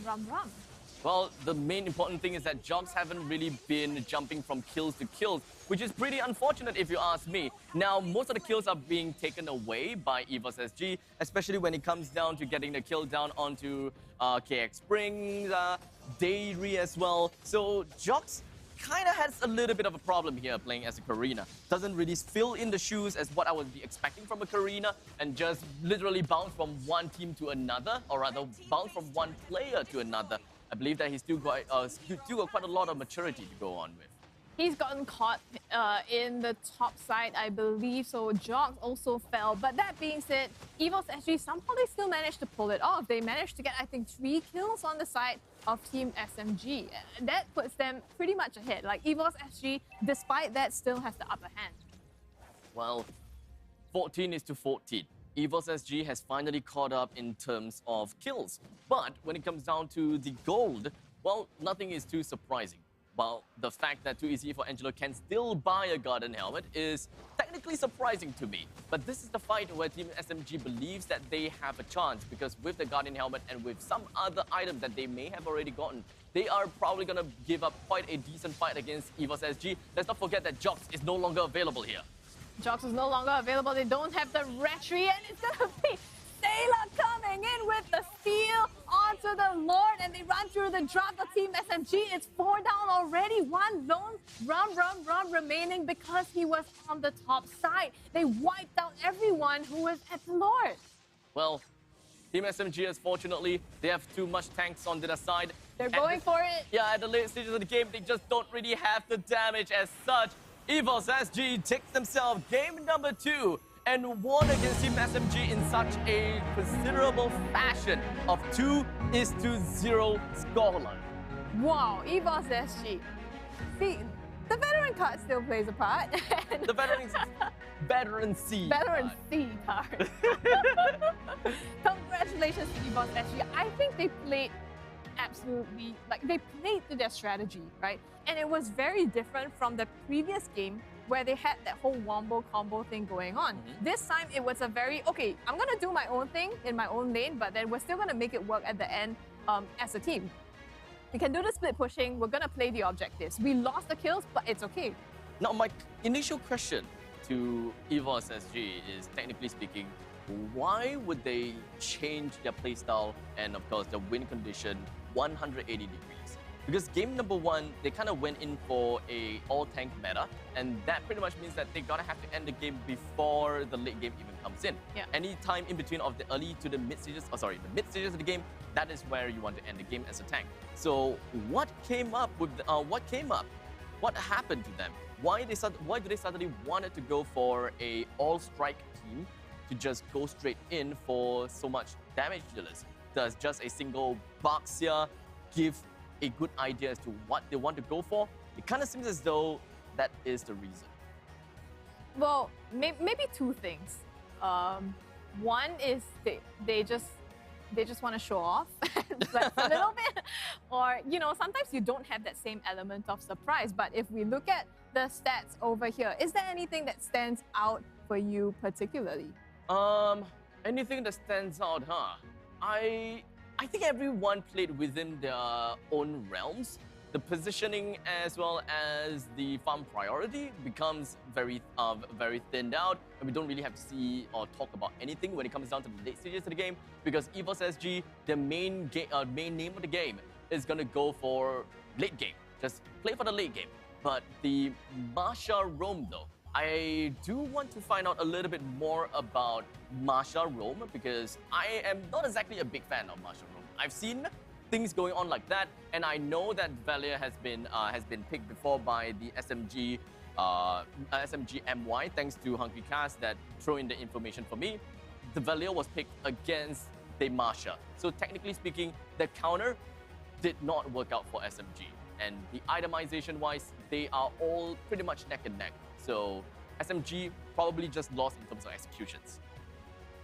Yeah, unfortunately, I guess EVOS SG somehow, even though they dropped the fights in the initial part, they knew exactly what they were playing for, right? And they managed to execute that, and that's where the veterancy card shows. I think SMG, despite having some players who obviously have played on the main stage, still maybe needs to have that whole synergy and ability to carry through. I think a lot of teams, they have problems closing out the game. Like closing out the game is a thing, right? And that's something that it seems like SMG struggle a little bit with in this set.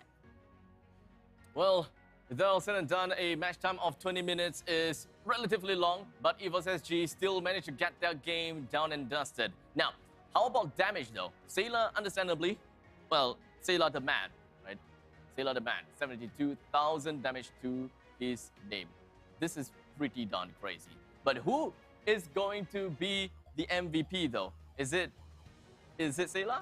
Oh, it's There Xavier! you go, Xavier. Well, with the split pushing that he was doing, right, and I think he probably also dealt a lot of damage. 5 to 1 to 8.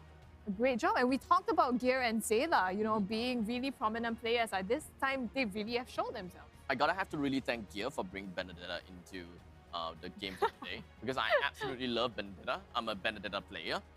And having him playing the Benedetta here pretty much means that, well, there's a reason for me to play my Benedetta in ranked games now. If you're as good as Gear. I think I am decent. I am decent. Maybe one day I will pick up my Benedetta if I ever play with Adamir and carry him with it.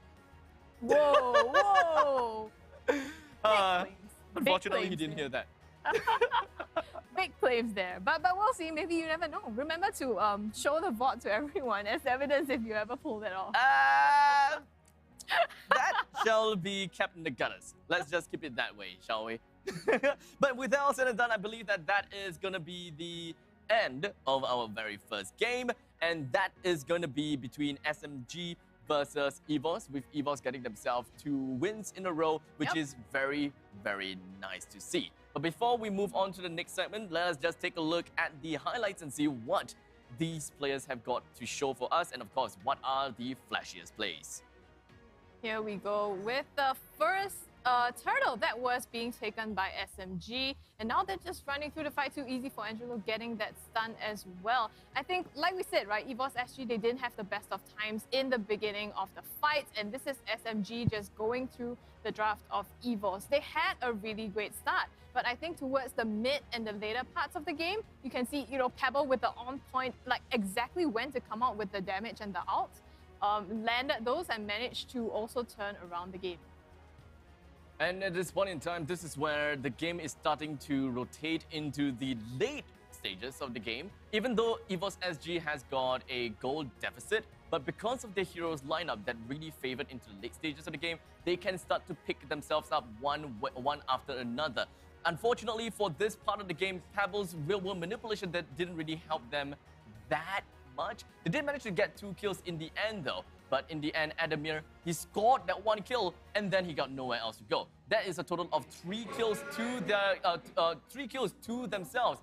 And just like that, I believe that Team SMG is doing well. They're going on the downfall from this point this is where they started to snowball down, right? From towards the later part of the game, and EVOS, they knew they had the lead and started to press on it. As you can see, this was the game-ending push, if you will. Indeed. That was a great game. That is a great series. And we have already, you know, closed one chapter here. And this allows us to understand more of how EVOS SG play and how SMG play. Indeed, they have a huge shoe to fill. And when it comes down to EVOS SG, well, it does seem like they are doing a pretty good job without Potato after all, huh? Potato, you're not needed here. So this was the game for them to prove themselves, right? We talked about SMG versus EVOS. They need to be able to show that they can still do well without Potato. SMG, we kind of had yet to find out about them, but they have like a great organizational infrastructure in place. They have great outstanding players as well.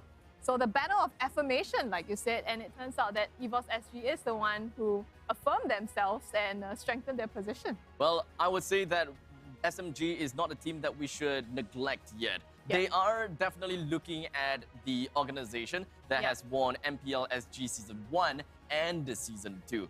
Despite losing Potato, it kind of seems as though they still have got themselves on the ground. They are still standing up tall. Not exactly what I believe, though, but this is still game number 1, though. Or rather, this is still the first set of the day. Of the entire MPL SG. Maybe down the road, we'll be able to see a team that crushes EVOS. Maybe Team Flash? maybe RSG, Maybe Zion? maybe Zion. So how is that gonna be like? That is my biggest question. But are you happy with the results that EVOS SG has given us? Yeah, I mean, I was on EVOS' side. Okay.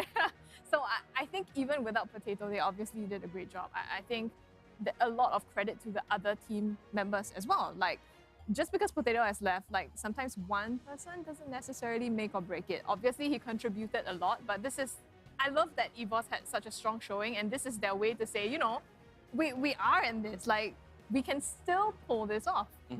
I feel that the entire gameplay, as well as the way they initiate in fights, not initiate in fight, but engages in fights, definitely seemed a lot The synergy? different now, right?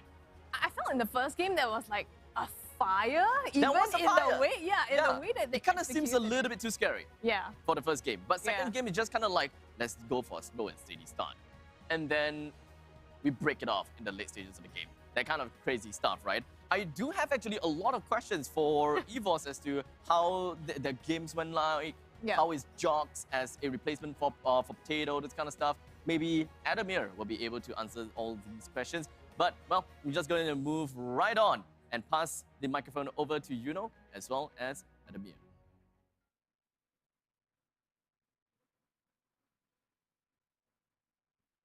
Hey guys, and welcome to Throne for Champions winner interview presented by OSIM. I'm Yuno, your host, and I'm joined by Admir, the goal laner for Team EVOS, who have just won SMG 220.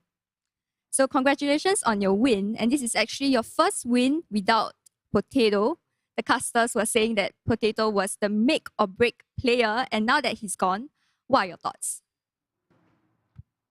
I feel that losing Potato was actually a very hard blow for EVOS. But like all situations, eventually we have to stop whining and adapt to it, you know.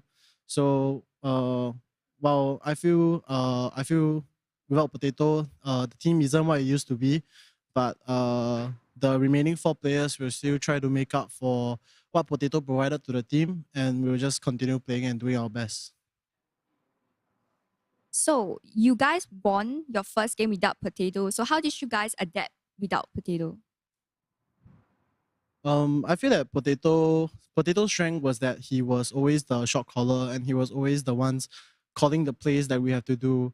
So without Potato, I felt that all of us, the 4 remaining players in EVOS, all of us stepped up and started making our own calls and deciding which is the best play to go for. So I think I would say that even though I would prefer to have Potato still on my team, we're still coping quite well lah. So I have to ask, did you guys expect a 2-0? Honestly, I wasn't expecting I didn't have any thoughts on how the games will go, because I didn't know where was our power level at, and I didn't know what was SMG's power level at. So I really couldn't predict well whether we would go 2-0 or 0-2, because to me, I feel that this MPL anything is possible, you know. Okay, so I have to talk about your first game. You guys ran 3 tanks and Grok was on physical damage. So can you tell me what's the reason behind this draft? I feel that we ran this draft because Gear was very confident on the Grok. So initially we didn't want Gear to be playing the Grok, but Gear kept insisting that he wants to play the Grok. So we just, we gave in to the chow lah. I mean, it went really well, so very happy for that. About the second game, you guys were losing early, but you guys managed to turn it around. So can you tell me more about that? So I feel that for the second game, the reason why our early game loss was actually because of me. Because I lost my lane, but thankfully I have teammates to cover me when I mess up. So I think that's what being a team is about lah. Because we're not gonna always be perfect 24/7, and that's how we cover each other. What do you think made SMG lose in the second game when after the early game? I feel it's highly likely that they lost because they had a lack of experience. So, for the bigger picture, we were able to really play around the map and just take objectives, even though we're not supposed to, despite the goal lead. So I feel overall it's really just a lack of experience. And if it was a more experienced team, maybe some team like RG, we probably would have lost that game for sure lah. That's my thoughts on it. Right. Why do you think the tank meta is so prevalent now? Like not assassins or any other? I feel that because of the recent patch changes, which really buffed up a lot of the tanks and what they are able to provide onto the table, is really what sets this meta apart.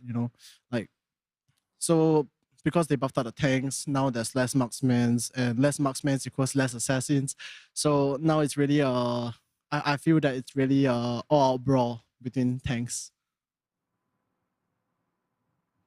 Have to ask. Okay. All right. So that's all the time we have left. And once again, I'm joined by Ademir from Team EVOS. Congratulations, Team EVOS, and back to you, casters.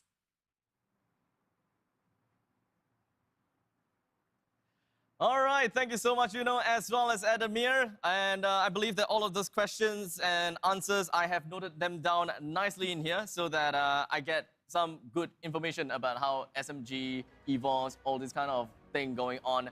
Well, I believe that that's all the time that we also have for the first series. Just the first series. For the first series, I mean, you have to stay tuned. You've seen the matches and the different strategies.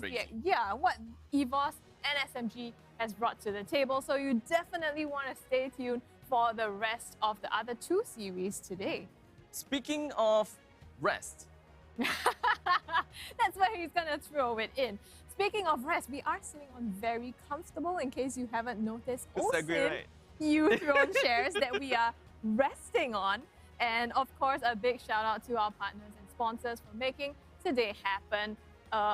Calling out OSIM specifically because we're sitting on their chairs, featuring the OSIM U-Throne S gaming chair. This is the one, the U-Throne S gaming chair with customizable massage. It's built for unparalleled comfort with ergonomic seat, designed lumbar cushion, multi-tilt mechanism, and reclining function of up to 155 degrees. There you go. Plus, relax your tense muscles from prolonged gaming and improve blood circulation with the inbuilt seat vibration that comes with 3-seat vibration frequency. So if you've been sitting for very long and your muscles ache and you need a bit of a massage, they have these built-in functions just for you. Okay, I'm gonna turn this on. But okay, I have no idea how to turn it on actually. I think the last time Jace did that on stream and he regretted it. So maybe you want to save that for off stream. Don't tell me what to do. Okay, I'll save that for off stream. But for now, we're gonna go off for a short little break. And once we are back, we'll be bringing you guys the next set of games. And that is going to be Evil. Evil versus... Who else do we have here? Zion. Oh, man. It's going to be a match you want to watch. Evil, the underdogs, coming up against seasoned veterans in Zion Esports. We'll be right back. Power on and beyond with Singapore's most trusted broadband.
What's up, everyone? Welcome back to another episode of Hero Spotlight.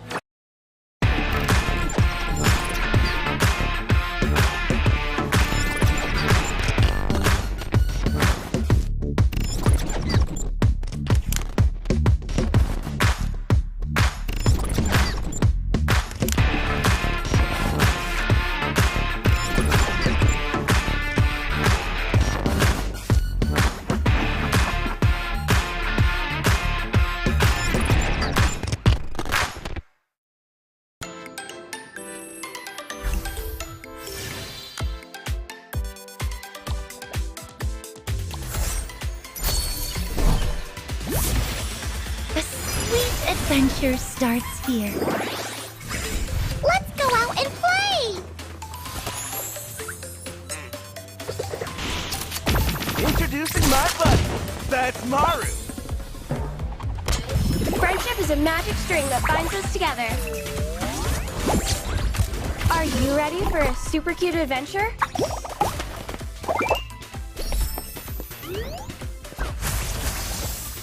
I got this. It's not so hard as baking cookies.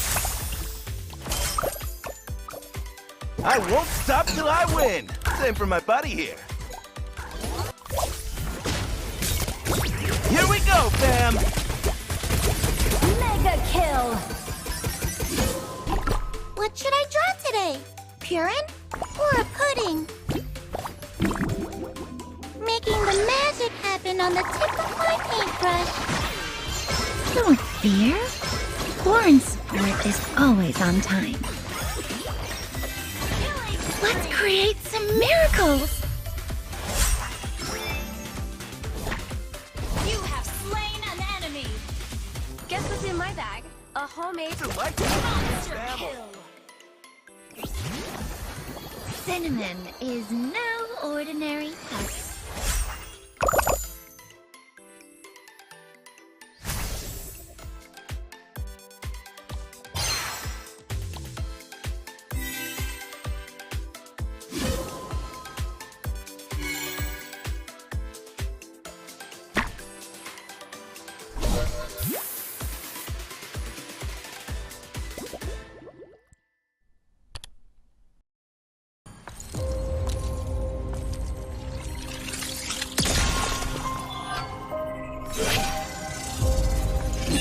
Like a blizzard, we march on. We will survive. Enemies and use falling when it's up again to adjust your position and increase your attack speed for higher burst damage. Tactics. Mid-game. With her excellent mobility and solid ultimate mechanism, Melissa plays a big role in small-scale teamfights in the mid-game. Late game. After getting her hands on a few pieces of core equipment, Melissa can deal significant burst damage after successful Go Muddles hits, while the field created by Cuddles Protect Me allows her to take on enemies from a safe spot. For equipment, we recommend this crit chance and attack speed build to maximize Melissa's burst potential. For emblem, choose Weakness Finder of the Marksman emblem to make the best use of her extra attack speed. Among the battle spells, Inspire is a great choice to further boost Melissa's burst damage. Finally, one friendly reminder for all Saber, Hayabusa, and Layla players. Always keep an eye out for Melissa's position and do not try to barge into her field of protection. You just can't. Well, that's all for our new hero, Melissa, the Cursed Needle. And until next time, we'll be seeing you in the Land of Dawn.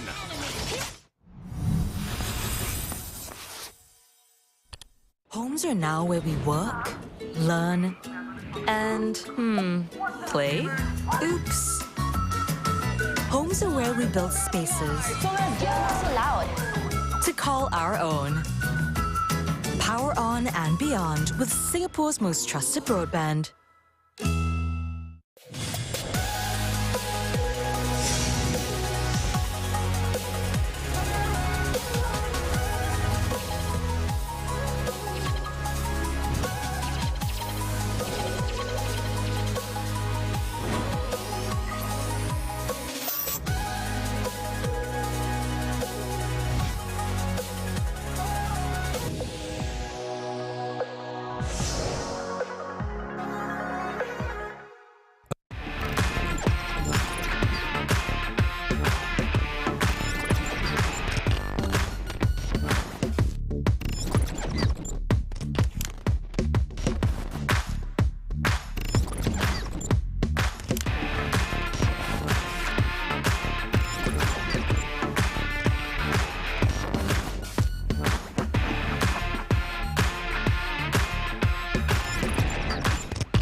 Slain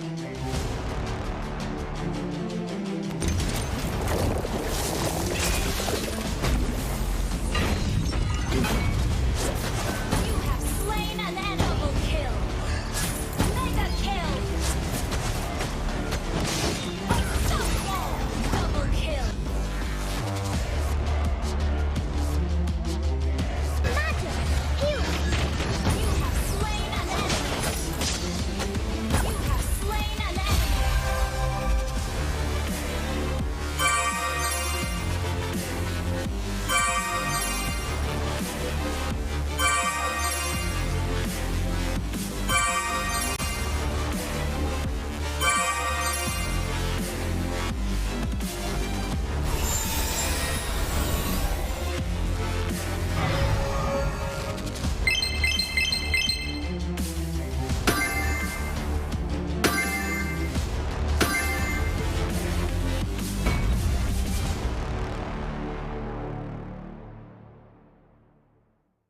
Homes are now where we work, learn, and, play? Oops. Homes are where we build spaces So loud. to call our own.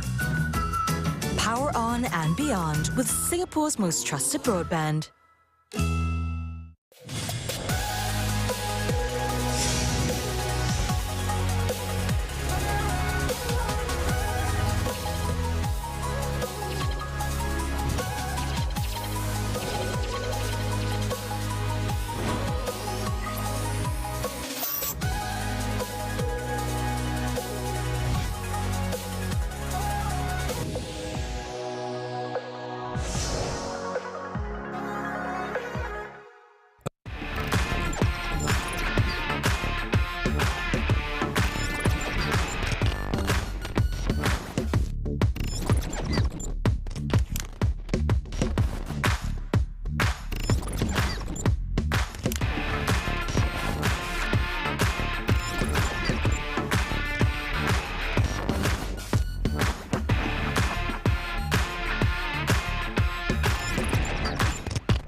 What's up, everyone? Welcome to the latest episode of Hero Spotlight, featuring Xavier, the third hero of the Forsaken Light series. Xavier is a ranged mage, boasting superb sustained damage. With his unique skill set, he can extend his attack distance almost infinitely and enhance his power each time he lands a skill shot on an enemy. Hero skills. First skill, Infinite Extension. Infinite Extension is Xavier's foremost damage tool. Xavier fires a mystic bullet that damages enemies in a straight line.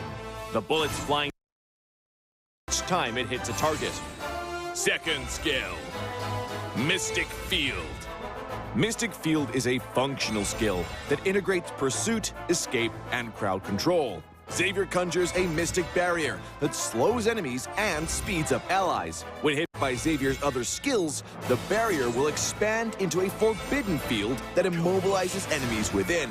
Ultimate Dawning Light.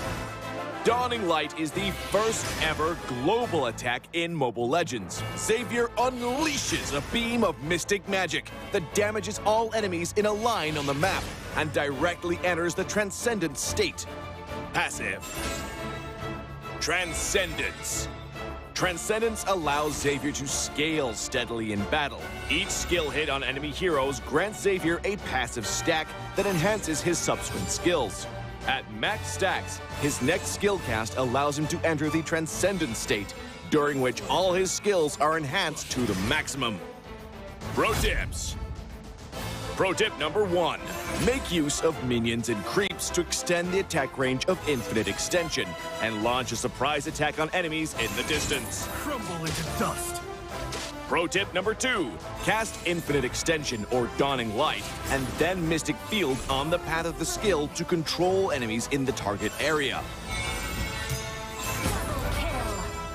Pathetic. Pro tip number 3. For positional teamfights, accumulate 3 passive stacks with Infinite Extension and Mystic Field. Then cast Dawning Light to hit as many enemies as possible.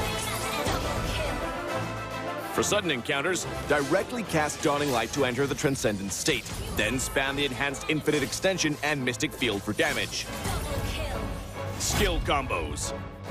Laning phase. During the laning phase, use Infinite Extension for wave clear and poke. Look for opportunities to slow the enemy with Mystic Field, then cast Infinite Extension again to activate the field and immobilize them. Finally, cast Dawning Light to secure the kill. Team fights. In team fights, cast Mystic Field to restrict the enemy's movements, and then Infinite Extension to activate the field for crowd control. Launch Dawning Light on the immobilized enemies and enter the Transcendent state. Then finish them off using the enhanced Infinite Extension. Double kill. Not even close. Tactics. Early to mid game. Xavier's performance in the early to mid game is mediocre. Relying heavily on cooldown reduction, he needs to wait until he gets his hand on a few pieces of equipment to unleash effective attacks during the Transcendent state. Late game. Xavier's damage will skyrocket in the late game. Once with sufficient cooldown reduction, he can easily enter and extend the Transcendent state and chuck out the enemies with his enhanced skills. Enemy has been slain. Triple kill. For equipment, we suggest this build for maximized cooldown reduction and magic power. For emblem, choose the Mage emblem to further boost Xavier's cooldown reduction and damage capabilities. As for battle spells, Flicker is recommended to make up for Xavier's lack of mobility. Well, that's our new hero, Xavier, the Defier of Light, coming on March 22nd. And until next time, we'll be seeing you in the Land of Dawn. Defier of Light, Xavier, coming on March 22nd.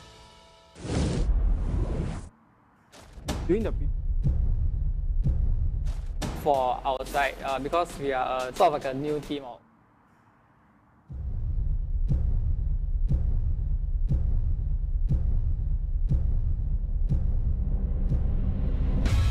Here we go! The dance calling your name, songs around can contain all the strength is coursing through your veins. Shigeki de hisatsu, uji no mesare, legends they rise from the earth. Kakenukeru, we break through to show our worth. Makete nai, tomirare nai, never back down, never fall, till we make it to the top. Come on, let's light the sky with our spirits burning bright. 'Cause we get together, huge up forever. Chikara dashite, we stand and fight our hearts out. Hono keshite tayasanai de. Carving our name, changing the game, setting the change. A place.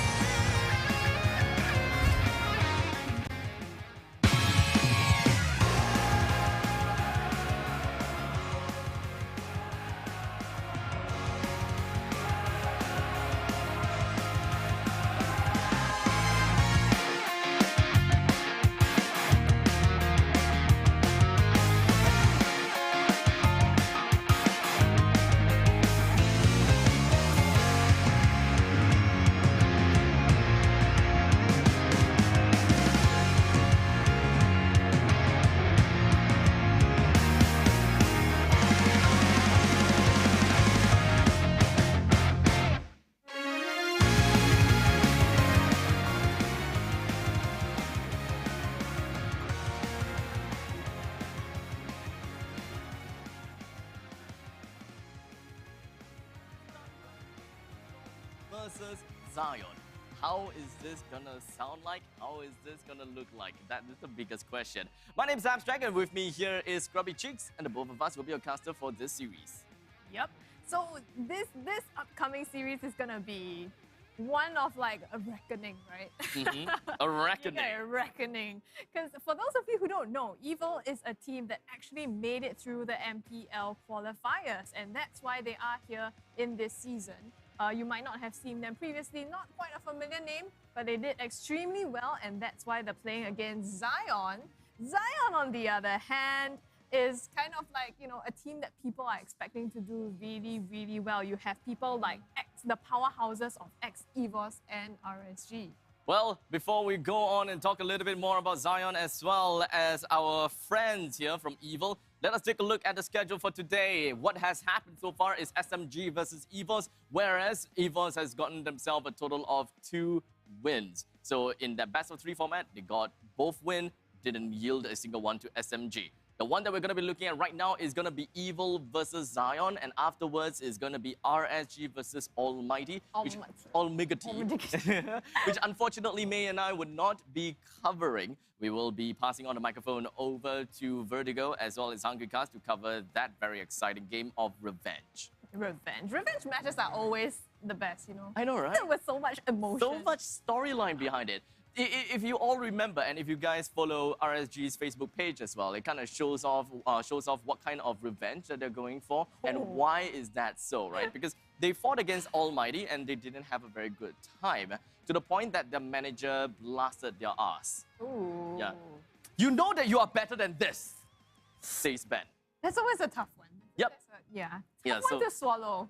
But because of that, you're going to want to watch that performance later on to see how they come back and play out this revenge match. Exactly. And I'm gonna, and in the very event that RSG actually loses to Almighty, I will personally ask Ben to take an Insta story to show him using the same sentence to the RSG boys. That will be the even tougher pill to swallow. Yeah, you're making it harder for them. It will be a lot harder, yes. But I do want to leave it all, and of course, more of that story for Vertigo as well as Hungry Cast to tell about. For now, let us take a look more onto Evil fighting against Zion. Now, the thing about Zion is that we have a roster whereby we have Girl that is going to be playing on to the Gold laner, which was previously played. He previously played as an EXP laner in EVOS in Season 1. Forza is now the roamer. We have Vanix onto the jungle, followed by Chris and Tiny that is in the middle, and then the EXP respectively. So the jungler is the one that we gotta have to look out for, because after asking some couple of questions to the fellow members from Zion as well as their owner, they did say that, you know, looking at the jungle, he's the one. He's the biggest core. He's the scary one. That's the best guy that they can get from their additions.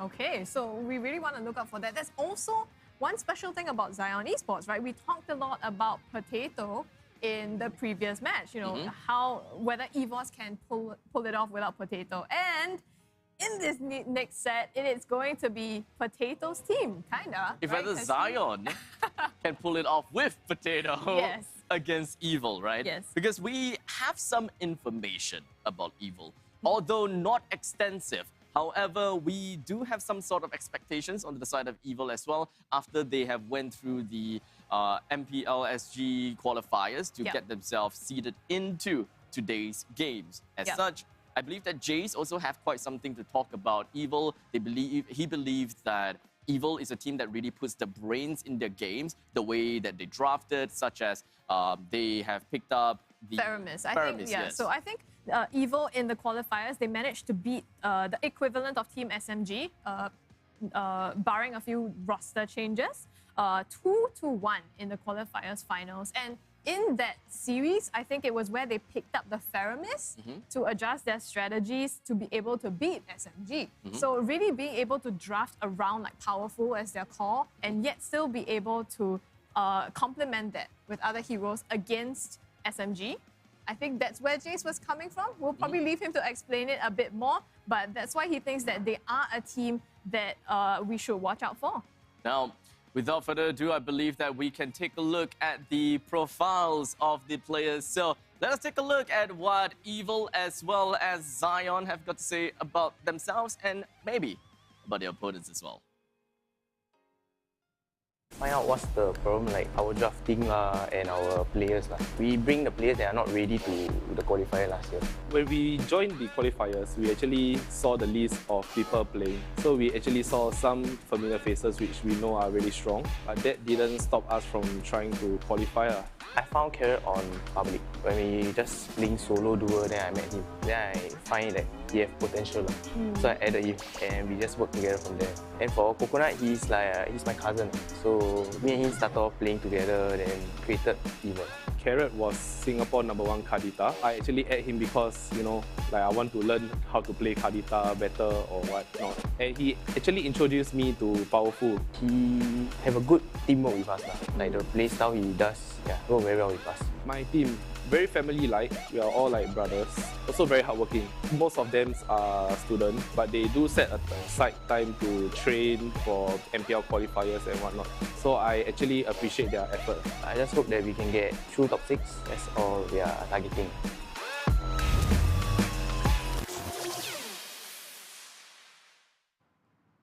I think probably we didn't convince him because I think he wanted to build a team for himself, I guess. He find us lah. It's not we go and convince him. It's quite new to me lah, so I'm quite nervous also.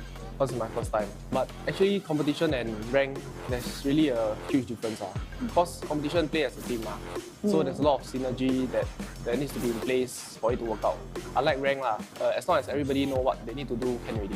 Throughout these 2 to 3 months, I think we bond quite a lot already. Then I think we also build out some synergy within the team. Because it's a new team, everyone is like, you know, like sort of like new face to each other.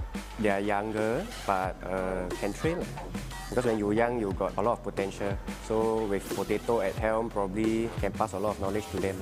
I think they are very high mechanics, mechanically skilled but maybe sometimes a bit more stubborn. But it might be a good and bad thing, you know. They got their own point of view and maybe they can show us something new, something better. They are more willing to experiment with things.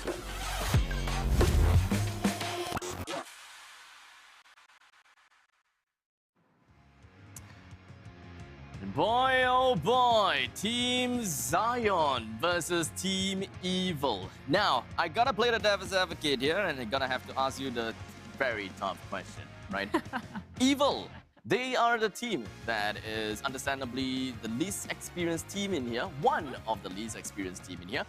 Most of the players' names are players that we have probably never heard of before. Yep. So, what do you think of their chances against Zion? Are they to be stomped or are they not to be stomped? I'm gonna just go out on a limb and say I'm on Team Zion. Okay, so they are to be stomped. Well, I wouldn't say stomped. I do think Team Evil is going to put up as tough a fight as they can. You know, seeing them in the qualifiers and the fact that they've made it through, I think they are going to be able to fight back in some sense. But with the amount of experience that Team Zion has under their belt, with their coach at helm, I think it's going to be tough to be able to kind of get over that. Man, I really want to find out a little bit more as now we are going to be taking a look at their player lineup with the side of Evil first. Powerful, Carrot, Salmon, Coconut, as well as JS. ISJEJSK. I'm going to go with JSIS. We should ask him how to pronounce it. I'm going to call him JS. Okay. Yes, I don't think that anyone has kind of like the JS name to the name just yet, you know? But on the side of Zion? Yep, it's going to be Fossa, Chris, Glory, Vanix, as well as Supergirl. He's super this season. He decided to change it back to Supergirl, I guess. Yep. So he wants to be super this time. Yep. Is it going to be that super sniper that we are looking forward to? Is he really going to be the Singaporean sniper? Well, the fact that we stated this out very much means that there is a very high chance that he's going to be defaulting himself to play more of that Beatrix. So I believe that for Evil, they can either one immediately ban out the Beatrix and just make sure like, yeah, you know what, screw your comfort pick. We don't want you to play your comfort pick. Or they're just gonna let it go and just be like, yeah, you know what, we're gonna crush them from the inside, make them feel really comfortable, and then we destroy them. In any case, all roads lead to destruction in this case. But I think this is a very interesting season, right? You have a new meta, you have new teams with new players, and it's nice that we have the videos to be able to put, you know, some faces to the names, especially because some of these we haven't seen before. So I'm really excited because every set is going to bring with it something different. Well, I believe that when it comes down to the MLBB's meta, we have effectively go one big circle. When it comes down to close to the end of Season 2, we was looking at the rise of Tank Jungle. And then afterwards, when MPL SG is done, the Tank Jungle is gone. And then now the Tank Jungle is back. So let us take a look at whether either of these teams would want to pick up the tank jungle, or are they going to be going with the assassin jungle, which we are very comfortable with? Yeah, we're jumping right into this draft, game 1 between Evil and Zion right off the bat. It's gonna be a lane ban up against Zion. Well, nothing too out of the ordinary. We should be expecting all of the standard bans thrown into the pool. Understandably, we gotta have to see this Valentina being thrown right out. Once again, for those people that is wondering, Xavier is not currently in the game just yet. So we don't need to see any of these teams ban out Xavier. Lancelot, though, it is kind of more of that very standard comfort pick. I don't think that they're going to be banning out that just yet. But Grok, Marsha, these are the heroes that we are expecting people to ban. If they want to, Hylos can be banned too.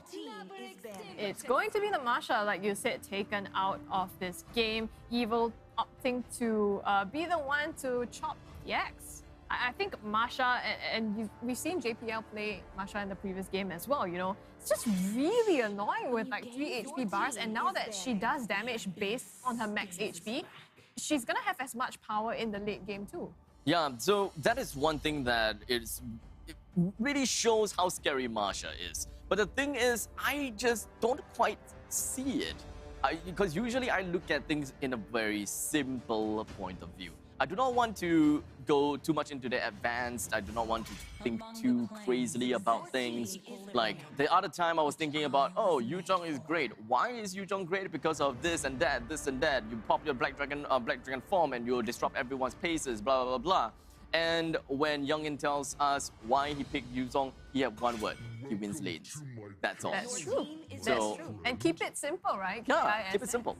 Yeah, and I think if you have a clear strategy, that's really important, and being able to keep it simple like that definitely adds to that. On the side of Zion, looks like they're gonna also take out the Selena and the Grok, like you mentioned. For Evil, the last ban for this section is going to be Eve. Now, the Karina is currently available to be picked, and that is still going to be the case for Evil. Now, for Karina, she has shown herself 100% of the time, never been banned, all picked. Yeah. And in fact, they are all first pick. First pick. However, she has a 0% win rate. Well, Eva's did win with Karina. Oh, yeah. 50%. It's 50% win rate. right now. 50% win rate. Sorry, I was too dug up on the fact that, oh, Karina, 0% win rate, I want to see that kind of thing, you know? So, okay, 50% win rate, not too bad, not too shabby, but we'll see whether Evil will be able to bring them up a little bit more or drop it down a little bit more. Now, Zion, they have picked up the Baxia as well as the Angela, with the Baxia playing on to position 2, thus putting himself into the jungle role, followed by the Angela that will be playing as the position 5, which is the Roma, the one that has the least amount of gold. In fact, he should not be getting any form of gold.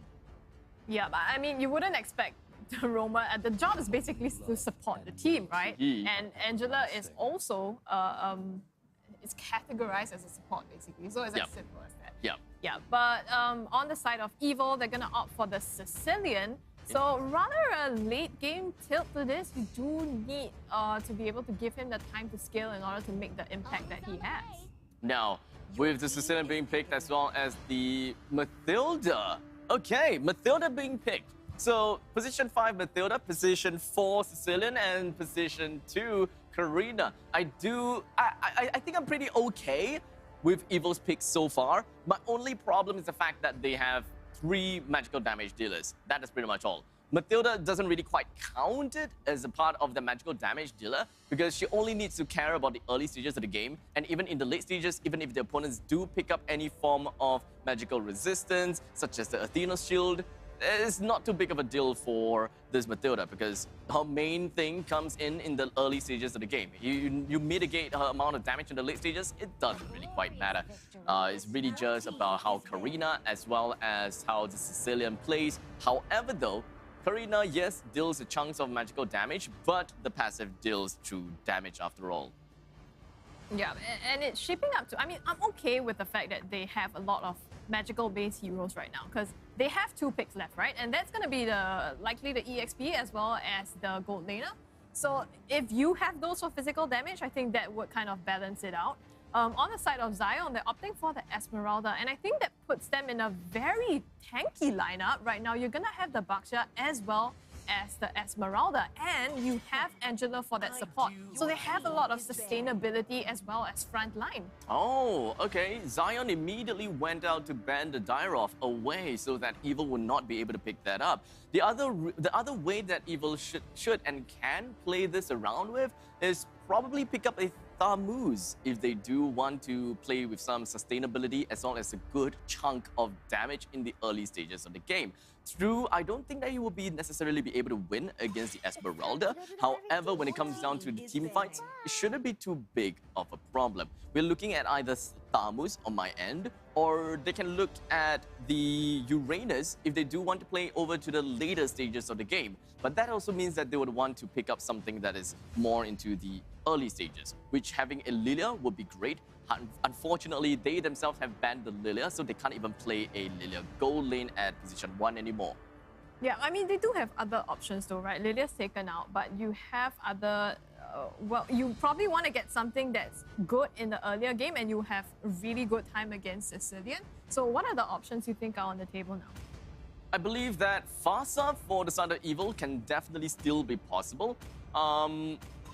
I'm just kind of thinking of getting a Kimi, to be honest. I think Kimi would be relatively great, but at this point in time, there really isn't much reason for them to pick that out anymore because they already have a Sicilian. So if they want to pick any gold laners, it gotta have to be physical damage gold laners. In that case, it is probably gonna be 1-1 Beatrix. Speaking of Beatrix, we haven't seen Beatrix being picked out just yet. And Zion, they may want to snap pick that as soon as possible if Evil doesn't ban it. Yep, Evil has opted to go for the Lunox ban instead. Just narrowing, you know, the pool of mages that Zion could possibly go into in the mid lane that I guess Sicilian wouldn't want to face. On the side of Zion, they're going to go into the Brody as well, so adds a little bit of that. I mean, obviously for the gold lane, adds a little bit of damage to their already very beefy composition. I like the ban, especially on 1-1 and Dero. They are very pointed bans, you know. You don't want the 1-1 to be able to shred through your front line. You also don't want Derov to be able to counter the Esme lane. So this creates a lot of space for them. I think that the carry can still come into play for the Side of Evil, but if they do want to pick up the carry, they're gonna have to hold it out until... Oh wait, never mind, this is like 2 picks now. So if they want to pick carry, they're gonna have to pick carry soon. But what kind of other heroes do they want to go for, right? Because position 1 on the carry, position 2 onto Karina, position 3 is yet to be shown. And I do want to see either Glue or... Okay, Glue is here. So Glue is gonna be picked out for the position 4. And then we are gonna be looking at a Clint at position 1. So a Clint versus a Brody. Supergirl, you don't want to play a Beatrix now. Why? I thought you want to be the Singaporean sniper, huh? I guess you can still snipe with a Brody. I suppose so, but I suppose like Potato is just like, you know what? Picking ourselves into Brody here is probably going to give us a better idea as to how to play things. The main thing about Brody is the fact that he has a stun in his kit. Yeah. He has a stun, and then he has a way to escape from scenarios. Yeah. So if you do see a Karina that just runs straight at you with his first skill intact, you know that you can't do anything. And as a Beatrix, there's nothing that you can do. No matter how much damage you deal, Nibru's Passion or Banat's Rage, none of that is going to affect this Karina at all. Thus, picking out this Brody is understandably going to be the best way so that he will be able to get himself out of reach from this Karina. Yeah, and that buys him some time, right? For like Angela to be able to come in with a hard guard, to be able to have add that little bit of sustain as well. So looks like both teams, they've rounded up their draft on the side of Zion. Their final pick was a Farsa. And you can see the head-to-head here. It's going to be Evil up against Zion. Really new faces. Exciting matchup. Exciting matchup indeed. How powerful is powerful? You're running that pun again. It's the second time today. I don't think you can get away with that many puns in a day. Okay, in that case, I'll do Lysander one better. Why powerful? What? Do you not marvel? Why powerful? Do you not marvel? No. Are you serious? Yeah. Pitchforks. Yeah, I'm raising my pitchforks on you. The fact that you don't marvel. But we'll save the pitchforks for another time. This is not Marvel. It's going to be Mobile Legends, ladies and gentlemen. Marvelous. This is the Land of Dawn. It's going to be game 1 between Evil and Zion Esports. Both teams, new faces, a lot to prove. This is going to be the deciding game to see who gets the upper hand in this best of 3. Now, it kind of seems as though the things are pretty much the same as what I expected. Powerful is going to be being the position 2 inside of the jungle. And of course, Coconut, position 1, being in the gold lane, fighting against the Brody. I believe that everything is within everyone's expectations. There's nothing that is too out of the ordinary. And now it's really just dependent on what kind of execution either of these teams are looking out for. I believe that Zion Esports will want to play things a little bit more aggressively into the early stages of the game, considering the fact that they have the Baxia as well as the Farsa. Their movements are pretty darn scary. And with the help of Farsa, he can just get the puppet strings down and he's going to slow people to oblivion. Yeah, on the side of Evil, it's going to be quite contrasting, right? You don't have the same kind of mobility. You don't have movement speed. You also don't have like a lot of dashes. You're relying on kind of Carrot's guiding wind to be able to save his teammates. And we'll see how that plays out in the team fights as well. And I want to take a look at the laning phase though. How is JS doing against Glory?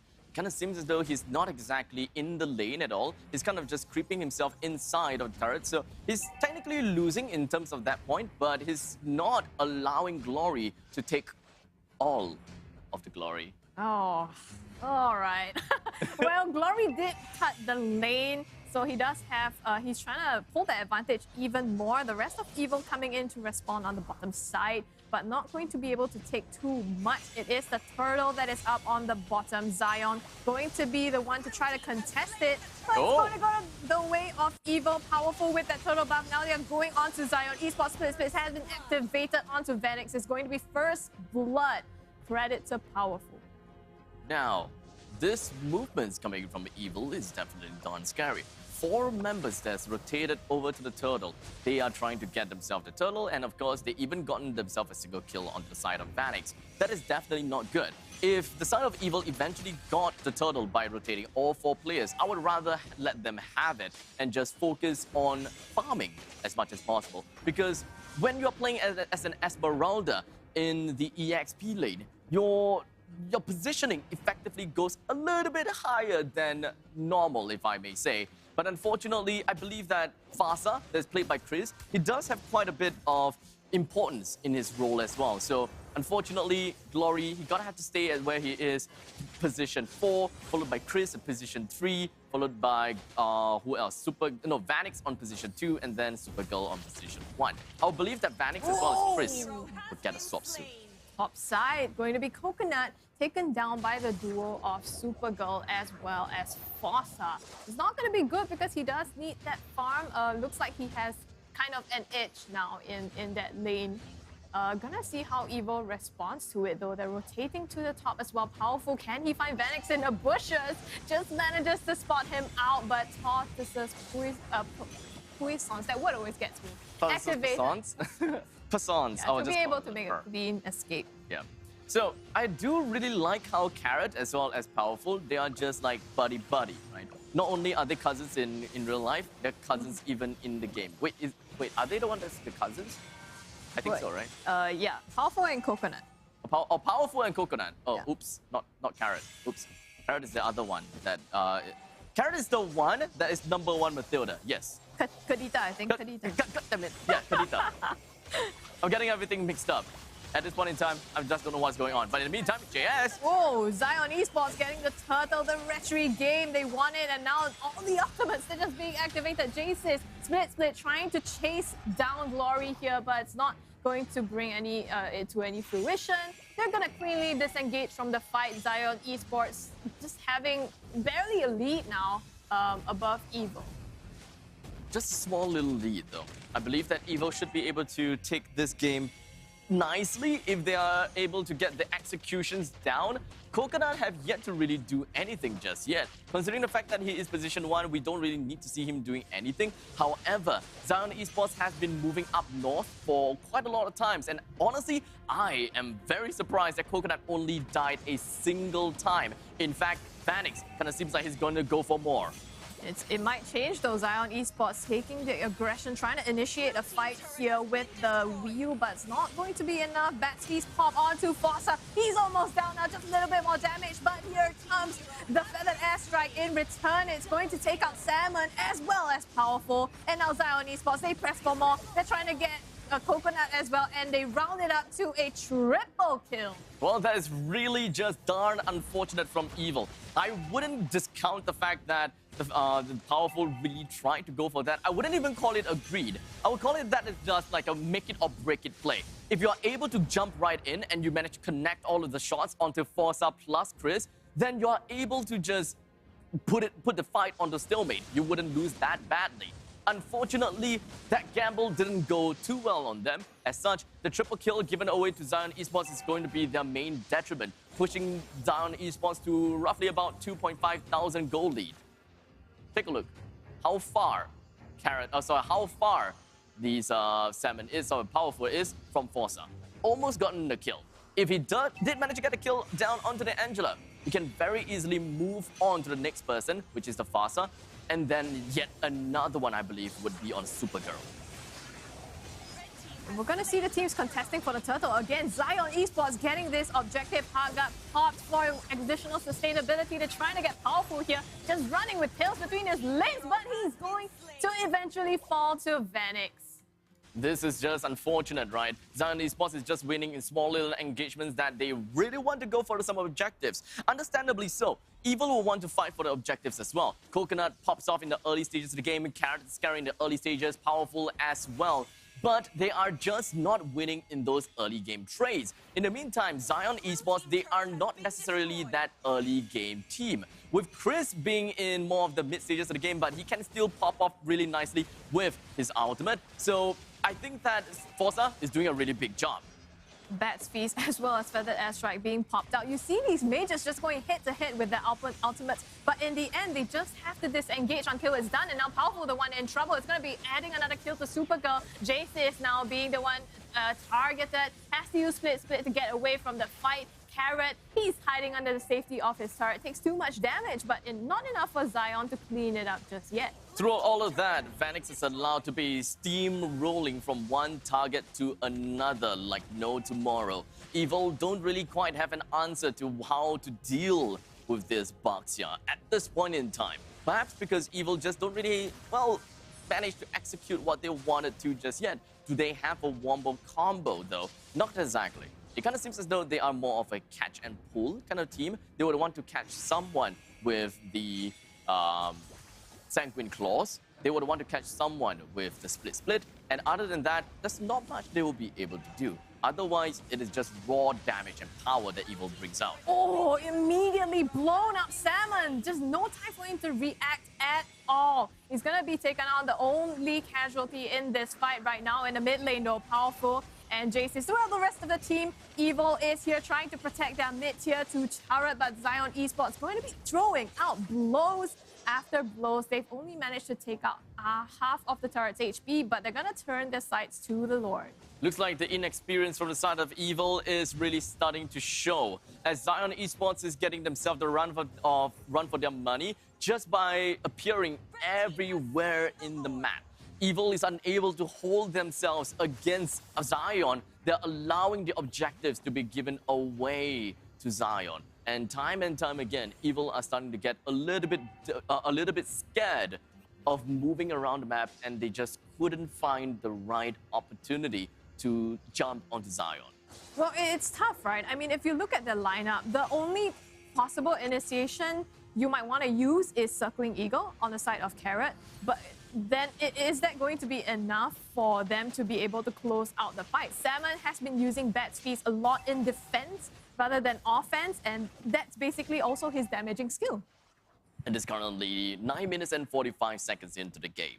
We have a total of 4 turrets that has been destroyed by Zion Esports, and understandably, they would want to move on to the next one. And the one that they're looking out for is going to be the inhibitor turret at the top lane.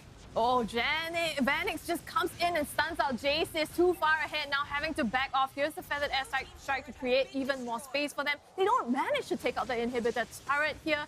On the side of Evo, they've cleaned out the creep successfully. So now Zion Esports just hanging around a little bit more to see how much more they can milk it.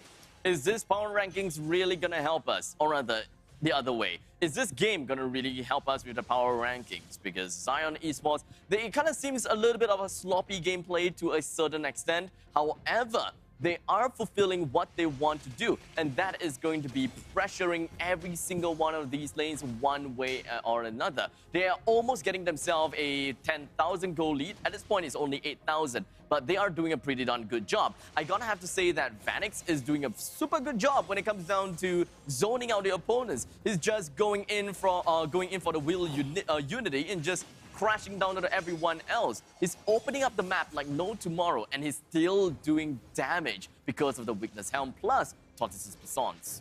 Yep, he has that shield unity to be able to make an initiation. And also, you have Glory with the Falling Star Moon, right? Either of them could make an initiation or peel for the team. But on the side of Evil, I feel like it's a bit tougher. But here we go. Jace is actually initiating the fight to get Chris first. The damage dealer is kind of taken out already. Zion Esports making a break for it. Hard Guard is popped onto Supergirl just to protect him for safe measure. And now Evil, they're the one turning the tails to run. It's going to be powerful. That's the first to go into the coffin. Zion Esports taking too much damage. For the moment, having to back off from this. Quite a bit of sustainability. Zion Esports has gotten away from all of that fight, losing a 1-for-1 trade, it seems. So it's not actually that bad for Evil. In fact, they have caught up just by a tiny little bit.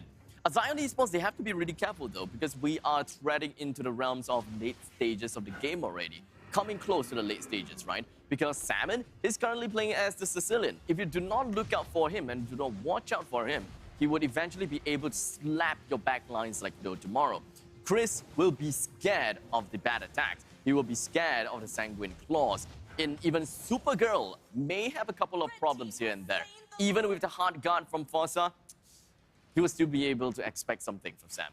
Yeah, but I think Zion Esports, they're aware of that, right? And you can see that in every engagement, they are very targeted at either going for Salmon or Coconut, forcing him to pop the Bat's Feast in defense. And with that, he's not left with much to be able to put out the damage or to defend himself. And I think that's what Evo has been struggling with so far. They now have a lot crashing down on them. It's up to Evo to be able to defend this. Now, my main question is if whether Zion Esports even have a chance in the late stages of the game. Technically speaking, I believe their executions should be able to carry them pretty far on forward. However, Evil with this Sicilian, with the massive scaling into the late stages of the game, understandably is gonna give Evil a greater advantage.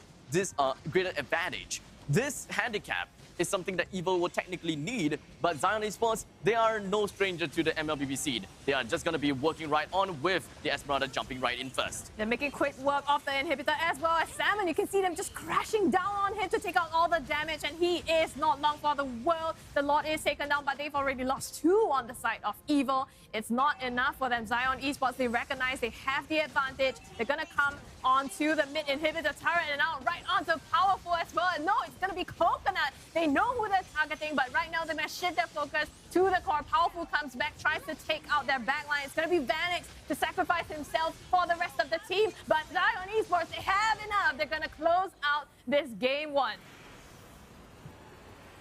Well. What can I say about Team Zion? Because it seems as though they have managed to very convincingly get themselves this game against Team Evil. In fact, I would say a pretty convincing to a certain point in time, you know, because when it comes down to Zion, we never really quite have a good understanding as to how they play and how they would want to play. They are a very objective-based team, and they don't differ to quite a lot of the professional teams, if I may say. They kind of have a very similar kind of play style. It is just based on how they play in the mid stages of the game and the late stages of the game, how they jump, how they start a fight, and how they gain the control in the maps. Yep. Going into the highlights now, you can see how this was Evil trying to make a play, right? They were trying to dive in for Zion Esports, but in the end, it was Zion who managed to turn the tables on them and take out 3 from Evil. I just want to see, I mean, you see, throughout the entire game, Evil as well as Zion, there really wasn't very big plays. There wasn't like an overwhelming kind of play. It wasn't that kind of like, oh, this is a complete stomp, or oh, look, it's 1 versus 4, 1 versus 5, and the 1 won. We don't have something like that. This pretty much means it shows that Evil, they do have a certain level of discipline to their side. Even when they lose one person, they know that, yo, we can't continue this fight. This may be for good or for bad, because if you back off a little bit too early, you may have lost that one opportunity whereby you can actually beat Zion in the fight fair and square. It's difficult, right? I mean, if you look at the stats here, it was Salmon, 0-3-2. Zion really recognized that they needed to shut him down, and that's exactly what they did. So it was tough for them to even make plays around either Salmon or Powerful. Now, when it comes down to the damage point of view, I would believe that the mages are understandably going to be the one that dealt the most amount of damage, or maybe not. Zion's Farsa only have done 37,000 damage, close to 38,000. However, it is Supergirl that have managed to clinch a total amount of 69,000 damage. Now, that is insane. That is great. However, on the side of Evil, though, the amount of damage that's being dealt by the Sicilian as well as Clint is just not comparable to that of Brody. So there is quite a lot that needs to be done from the side of Evil. I would say that the magical damage from the side of Evil is pretty high. And I believe that that is also one of the reasons why Zion is also getting a reason to win. Yeah, I think I like that Forza is the forgotten one, right? Because I think it's 0-0-12, right? Yeah, but he was very targeted with his hard guard. He enabled Girl to be able to put out that damage and the kill. So I think very accurate that he was the forgotten one. I think the reason why Girl was also able to make so many plays is that you know that Forza was around. Well, Forza, he did what he had to do as the Angela, and well, it is pretty darn scary. I would love to see some teams actually come up to play Rafaela or perhaps Estes in a lineup of tank meta. That is gonna be pretty darn scary, not gonna lie, but well, maybe MPL SG will be able to see that sometime soon. I don't know though. I think that that's kind of like a wild dream.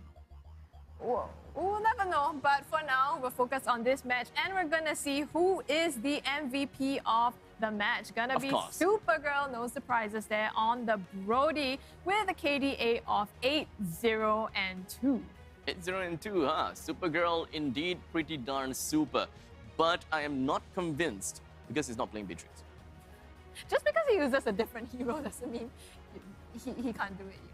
Yeah, I mean, I just want to see him play Beatrix, man. Flexing different heroes, widening the hero pool a little bit. No. Okay. Go for Beatrix.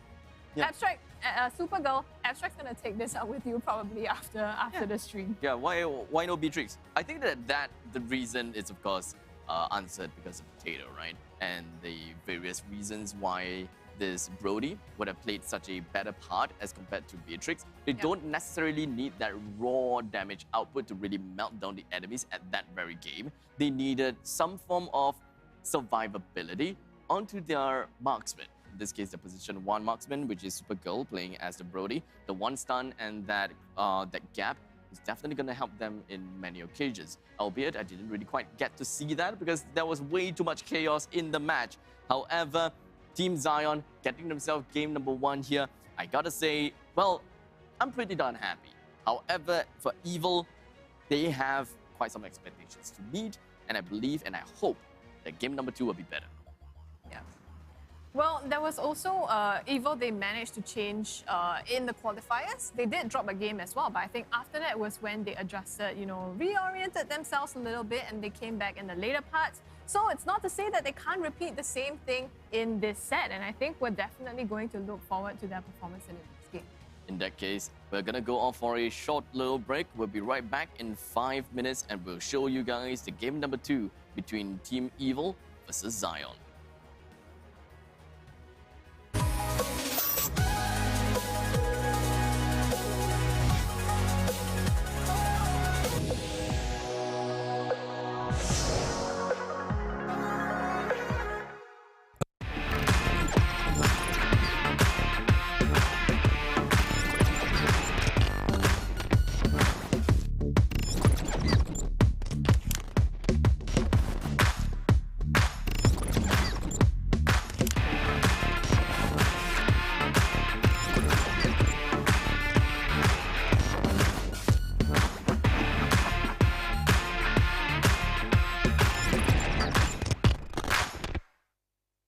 What's up, everyone? Welcome back to another episode of Hero Spotlight, featuring the second hero of the Forsaken Light series, Melissa.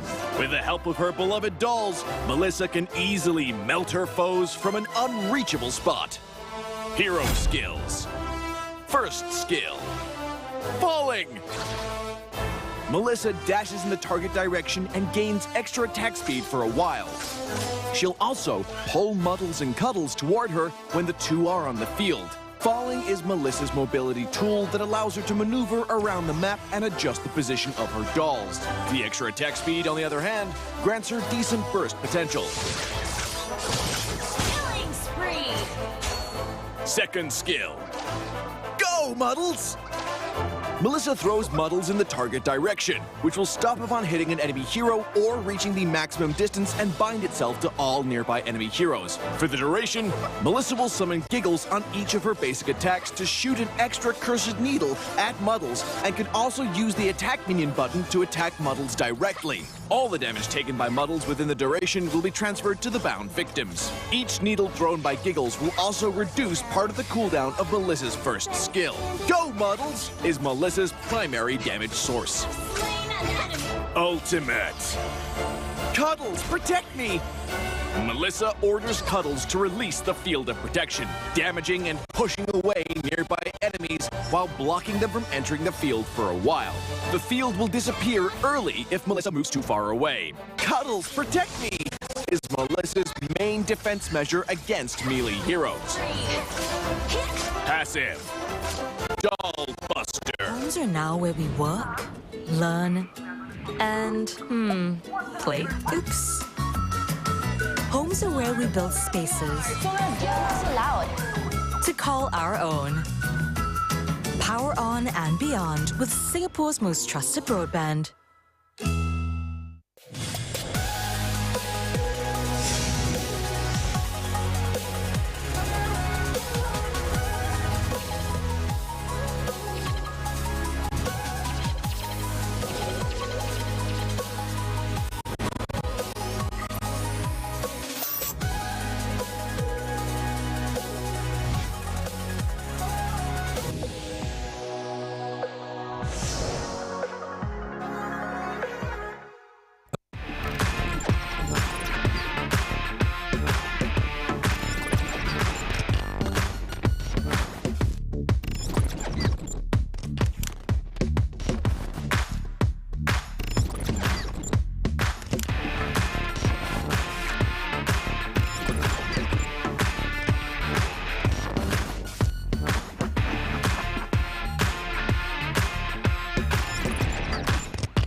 Welcome back once again. Unfortunately, I did not drag my all right this time, so that is unfortunate. I don't know why I didn't do that. But anyways, my name is Abstract, and with me here is Scrubby Cheeks. The both of us will be your caster for this game and see if whether Zion is able to win Evil once again. And in the event that they do, well, we know that there's a certain place that is going to give all of their patrons some free beer.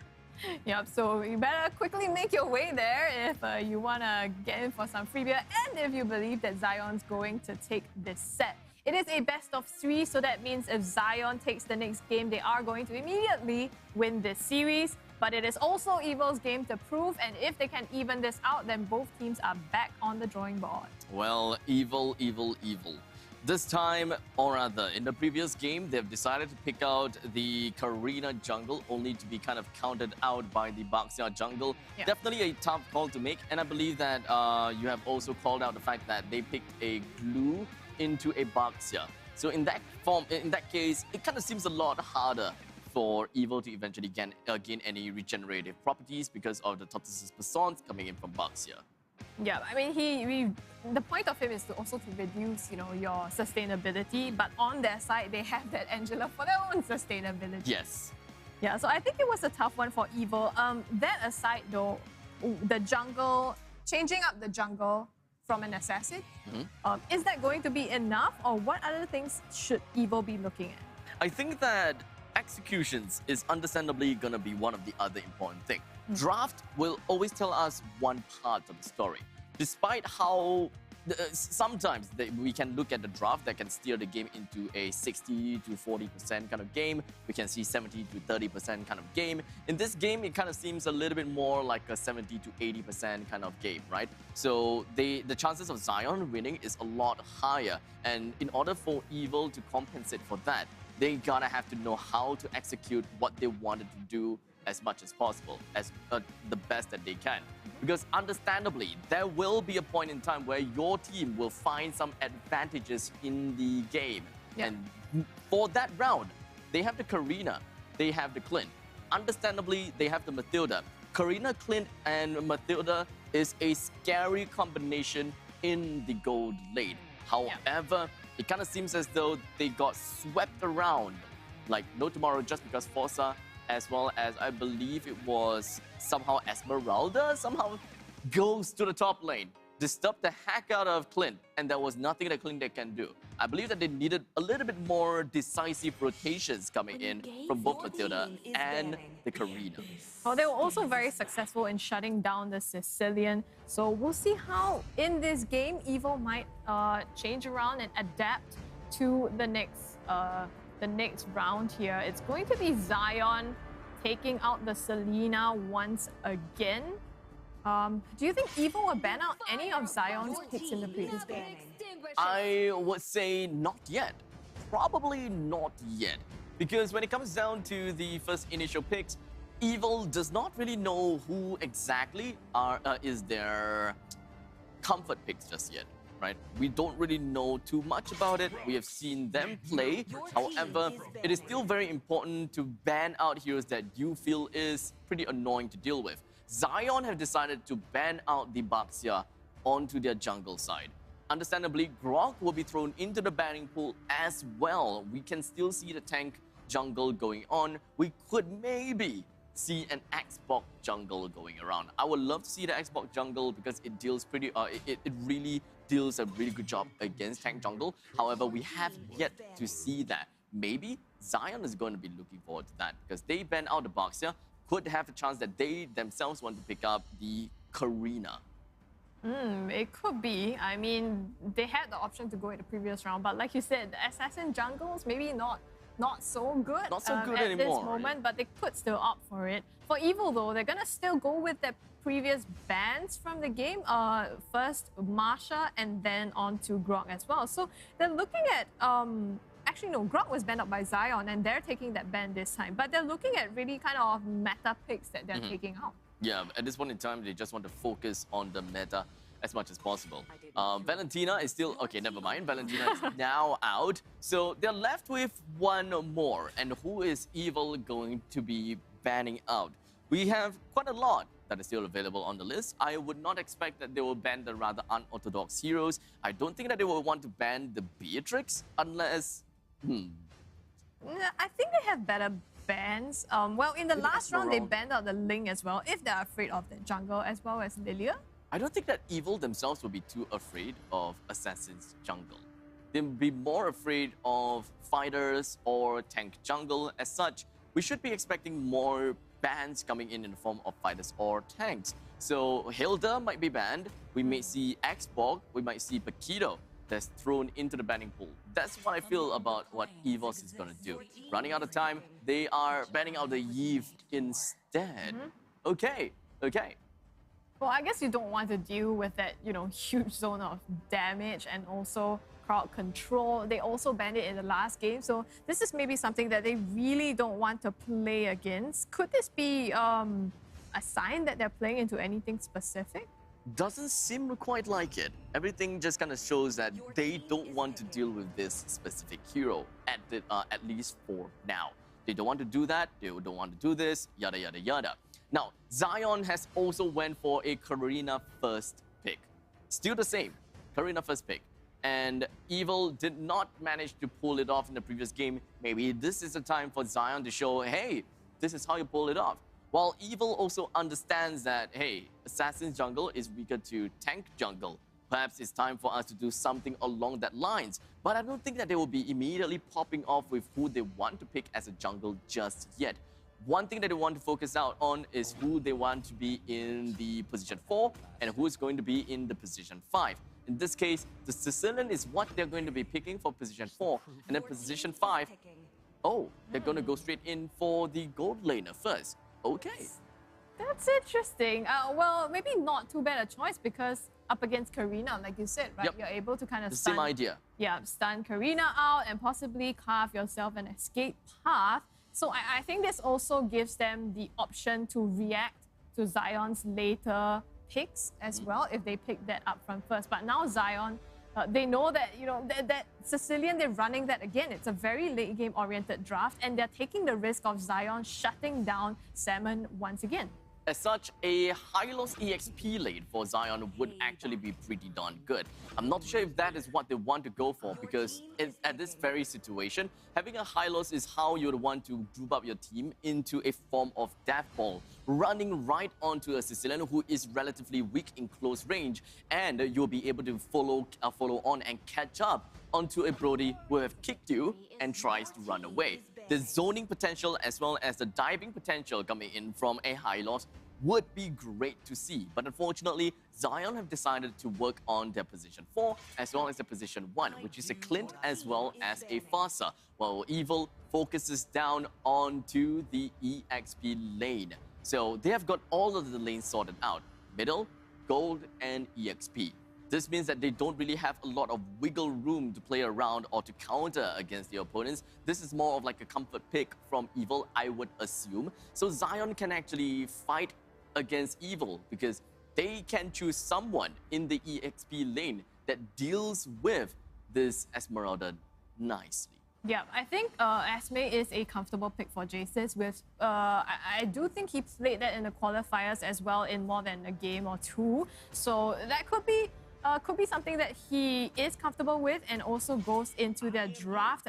Also snap banning out the D-Roth here to ensure that he doesn't get countered in the early game. Now Zion, on the other hand, they've opted to ban out the Yin, which is a little surprising. It feels like it points a little bit to some strategy that they're going for. And I love that they're not revealing too much, They, even though they know that Evil has picked out their mid and their core, and they've opted to do the same. So Evil has no idea what kind of strategy they're going to play out in the last 2 picks. Yeah, we don't really quite have their winning conditions just yet. Zion have a Karina that is, well, snappy and fast. Zion has a marksman that wins in wins in gold lane. And Zion also have a mage that is pretty darn scary when it comes down to rotation. So what else are they missing out? Do they need more control onto their side? Or do they need more damage? Because at this point in time, it kind of seems as though they have quite a good amount of damage. They need a little bit more sustainability. And I would say that having, once again, In fact, maybe a Yuzhong would not be such a bad idea after all. I would say that Yuzhong may actually be pretty good because he can actually put on a stalemate against the Esmeralda in the EXP lane. That way, they will be able to freeze the lanes in the top and the bottom lane, or not bottom lane, because for Supergirl, you should be able to win against Brody. And if the EXP lane is constantly on a stalemate, it's just putting a lot of emphasis onto Esmeralda, whereby he can't leave the lanes at all. Ooh, on Evil side though, it looks like they're gonna go with Paquito, and we have seen Powerful on the Paquito before. He played Roger, he also played Paquito, and I think recognizing that maybe Marksman isn't probably the best pick to go into right now, also opting for a slightly, well, beefier, muscular kind of character to go into. So I think this plays well into their strategy. Yeah.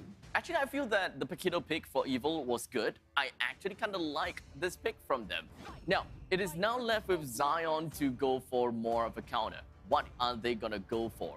It is going to be a Hilda on a Roam. Hilda, Roam, and Hylos EXP. Okay, so they have decided to go for the Hylos EXP just for the engaging scenario that I have previously stated onto the Sicilian as well as the Brody. So in this case, there are pros and cons between the Yuzhong or the Hylos. Understandably, Hylos will have a lot more sustainability as compared to the Yuzhong. Yuzhong is really more of the damage that they can deal onto the back lines. Hylos doesn't really quite have that, but he does have the damage over time that we have to be really careful of. Evil, this is their chance to shine if they would want to win in the early game. This is really about the EXP lane. Yeah, but I think actually looking at the drafts now, it's quite interesting that Zion has opted for two of the heroes that Evil played in the previous game, Karina and Clint as well. So I don't know if they're being coy and trying to show how to play this draft, but it's gonna be Evil opting for the Valier to close out their composition. Okay, so what's the good thing about Valier? Why are teams suddenly going in for a Valier? It is about close range. When all of this happens, you would want to have the Valier to actually push people out. And that is going to be the Searing Torrent. The opponent does not have a Sicilian, which is a really good thing for them. The Sicilian is the one that they have gotten for themselves. And picking up the Valier as the roam here, it just further pushes all of the team members away from the side of Zion. That way, the rush, the first skill coming in from the Karina is not as effective. The Glorious Pathway coming in from Hylos is not as effective as well. This is a very defensive setup from the side of Evil. And not gonna lie, I'm sort of digging it. Well, we'll see if they will be able to pull this off right now, ladies and gentlemen. It is Zion Esports with one game under their belt up against Evil. Evil's game to prove, and they have one game to show it. We'll see how this plays out. Though I do want to take some concern on the fact that we have a Fasa onto Zion, right? I feel that Fasa as well as these Sicilian, they both play very different roles. However, they do the same thing to a Valier.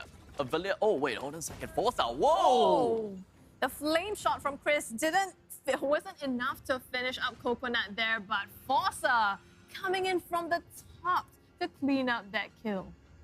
It was actually Supergirl that got the kill. I have no idea how. I have no idea why. I believe that Fossa's aggression that literally allowed him to run from the northern side down south has forced this Brody to be really scared, moved a little bit too much down south, and gave an easy shot over to Supergirl. As such, Supergirl understandably will win in his lane, in the gold lane. He will definitely beat the crap out of Brody. As such, Zion Esports, they can just continue with this snowball momentum. They can just continue to make sure that Supergirl can win the fight, and just a couple of whacks, that is a few members down. Coconut, even though he's right under the turret's nose, he will still be, well, harassed. Yeah, Carrot, I mean, as a roamer, is unfortunately squishy, and they've opted to go for him because he was a little bit, I guess, out of the range of the turret. So it was, I think, Chris that took the kill. It is Chris that took the kill. Okay. 1:0:1. The rest of the members coming from Evil kind of seems as though they would want to go for an attack down onto the turtle, but unfortunately we do have the faster just going to be popping off with the Feathered Airstrike as well as the Glorious Pathway. Not much has been made out of from the side of Zion Esports though. However, Evil is the one that have received a couple of damage, and that is going to be Carrot. Remember how I said before, Carrot, which is playing as Valir, they thrive in close range combat. Despite being a mage, you would want the opponents to come right in your face. And Chris, that is playing onto the faster, is not going to allow you to do that.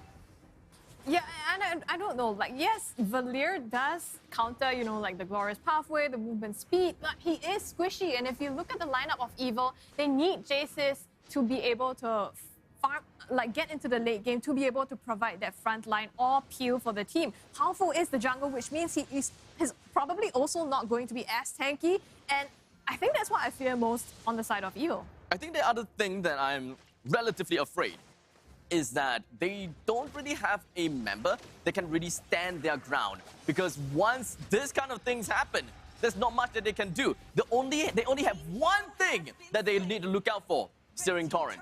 They only have one cast of this. If anything else happens, they're goners. They don't have someone that can stand their ground, be the tank of their team. No, the Esmeralda is not as tanky enough.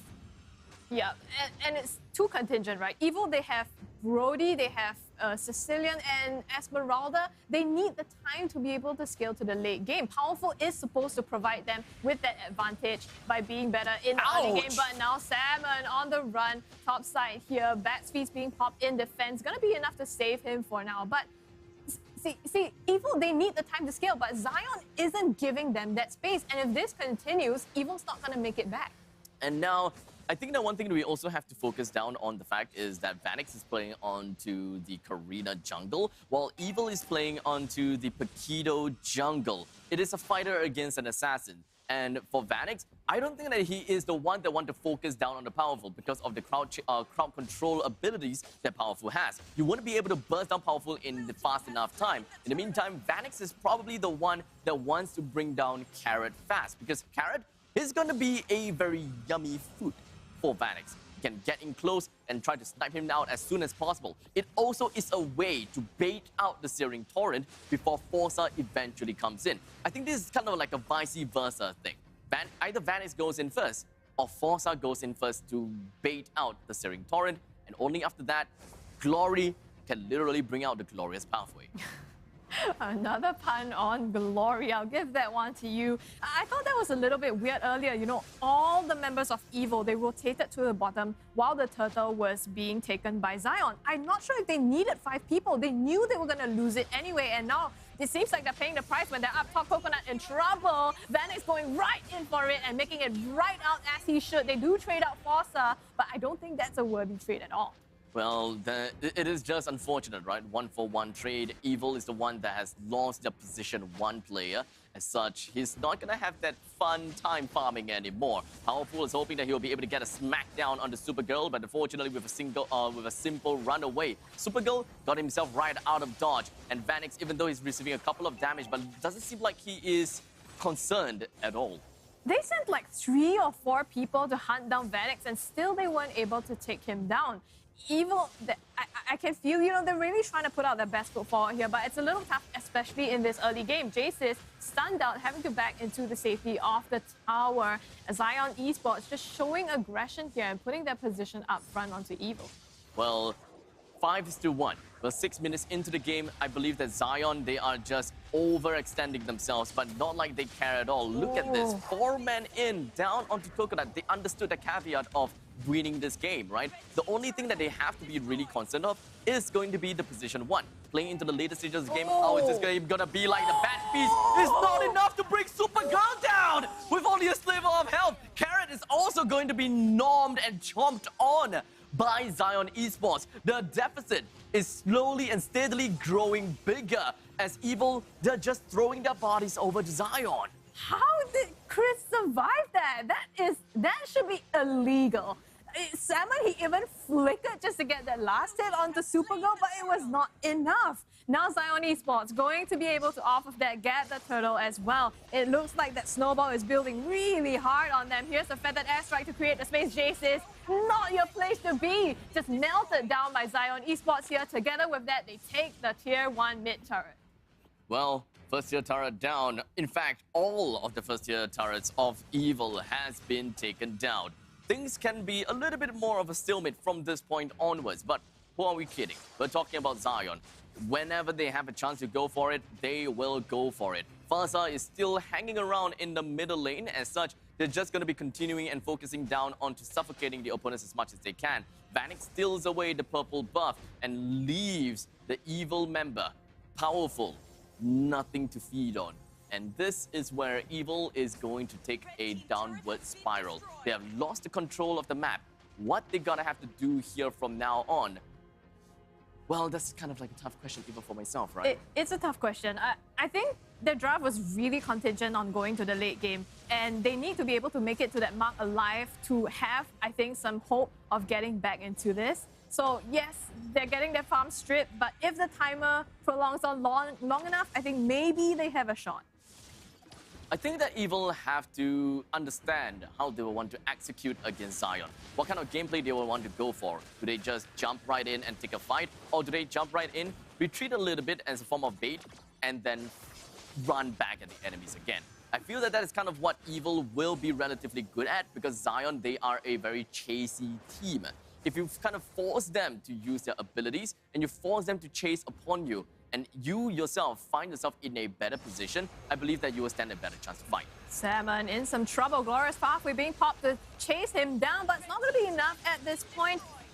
Going to be Glory turning his tails to run, still surviving though. Feathered airstrike to put out some damage. I think both teams, they didn't get any of it, but Evil is at the bottom, split pushing his way through. This is good. Powerful have understood what he gotta have to do as a member from the jungler side, but this also means that your position 2 player is essentially away and gone from the one of the few very important team fights. His damage is so pivotal. His CC is very important as well when it comes down to dealing with Vanek. This Paquito is one of the main reasons why Vanek is not going all ham and crazy. 3:0:5. If Powerful continues to go around and try to go for split pushes, they're essentially going to give Zion Esports the win for most of the team fights, leaving Powerful the last member standing.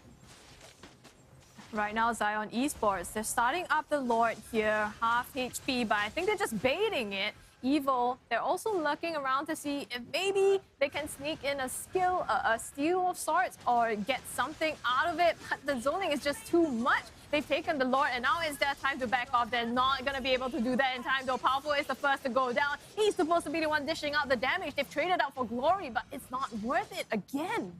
That is what I mean about the power of Evil's lineup to a certain extent, right? Having the Searing Torrent, having the good stuns whenever you get a mix on top of them, having a good amount of Sanguine Claws in here from Salmon is definitely going to stop Vanek, because Zion Esports, they have a very strong initiating team. They can initiate, they can kill. Unfortunately, most of the killing potential lies onto Vanek. He can go in, deal a good chunk of true damage based on the opponent's losing health. And that is where we want to see where Vanek appears. Unfortunately, because Evil, they have very good ways of running away. They have the Searing Torrent that makes sure that no one catches them out. That is one reason why Zion is having a tad bit of a problem. Glorious Pathway already being popped. Zion, they're sieging this turret really quickly. And Evil, they have nothing to defend this. Bat Speed's also used to try and preserve it, but it's to no avail. It's going to be the mid inhibitor almost going down as well. They have to deal with the bottom. Evil, they're standing on the last 2 legs of their defense here. And Zion, they're just having the time of their day, stripping out the farm of Evil. It's unfortunate. The damage is really lacking from the side of Evil. They are really lacking.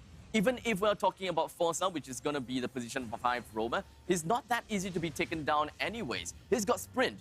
You can use as much as you want onto Forza. He will still be able to run away. And to add on to the power of the wilderness, kind of the passive, from Forza, he's still going to be able to run away even more. The movement speed is just absolutely crazy. We're talking about Glory with the Glorious Pathway. He can just run onto someone, gets a stun, as you can see right here, and Powerful is just going to be taken out.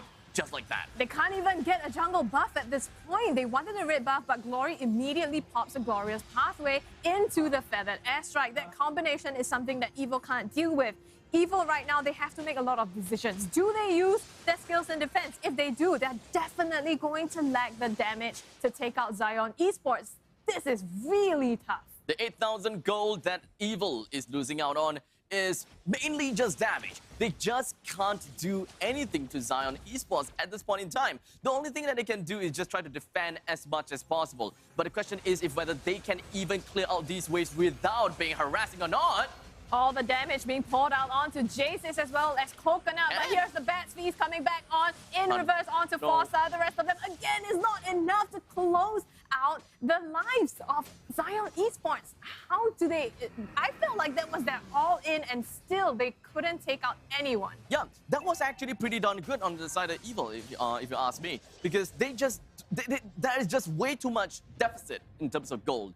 It's really tough for them to kill the entire team all by themselves. It's either they lock onto one person and kill that person once and for all, or you deal damage to every single one of these players. You will be able to put on that mob mentality that from Zion, and they just be like, everyone's low on HP. Let us all move back. And that is what Evil should be doing. They would want to discourage Zion from pushing on even more because time is of the essence. Evil would want to skill up into the game and skill out as long as possible. They have this. They have Salmon playing as Sicilian. That skilling is very important. They have Coconut, which I believe is supposed to be position 1, but he doesn't really quite have the items just yet. He probably still is 1 item away from completing his full build, and only from that point onwards, that is probably when we'll start to see Coconut popping off.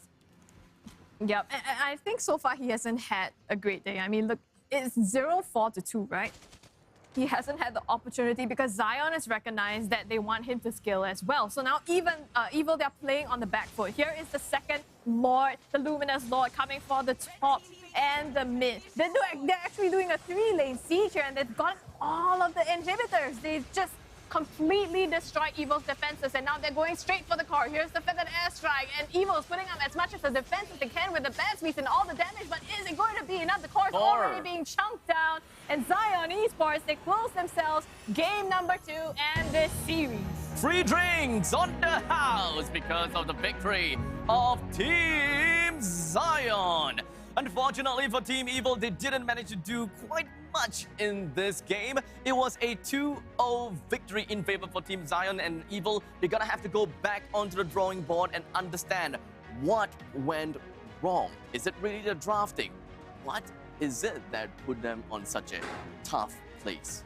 Yeah, but I mean, if we know Evil, they're really hard workers, right? They're humble and hard workers. I'm sure they'll go back and look at this and see how they can improve. And to be fair, Team Zion, like we said, is made up of a lot of veteran players, right? So they are playing at the back foot here. It doesn't take them out of the game. They still have a shot to come back into this MPL season. Once again, we are just looking at the early start of MPL SG. We don't have the power rankings of most of these teams and players. So how good is Evil? Well, we don't really know that. Is Zion taking a little bit too long to end Evil in these few games? We don't know that. This may very well be the best that any team is able to do.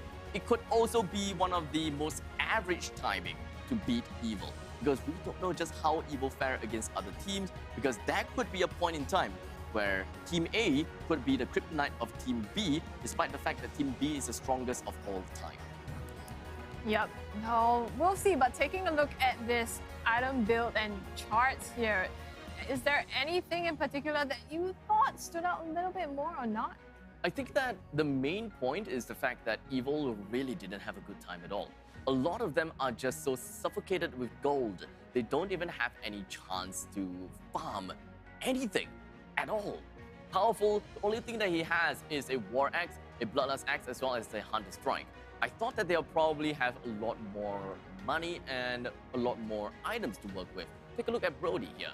He only has a Dreadnought armor. He has the Blade of Despair, and then he also has the I suddenly forgot what that weapon is. Malefic Raw? Yeah, Malefic Raw. Thank you so much.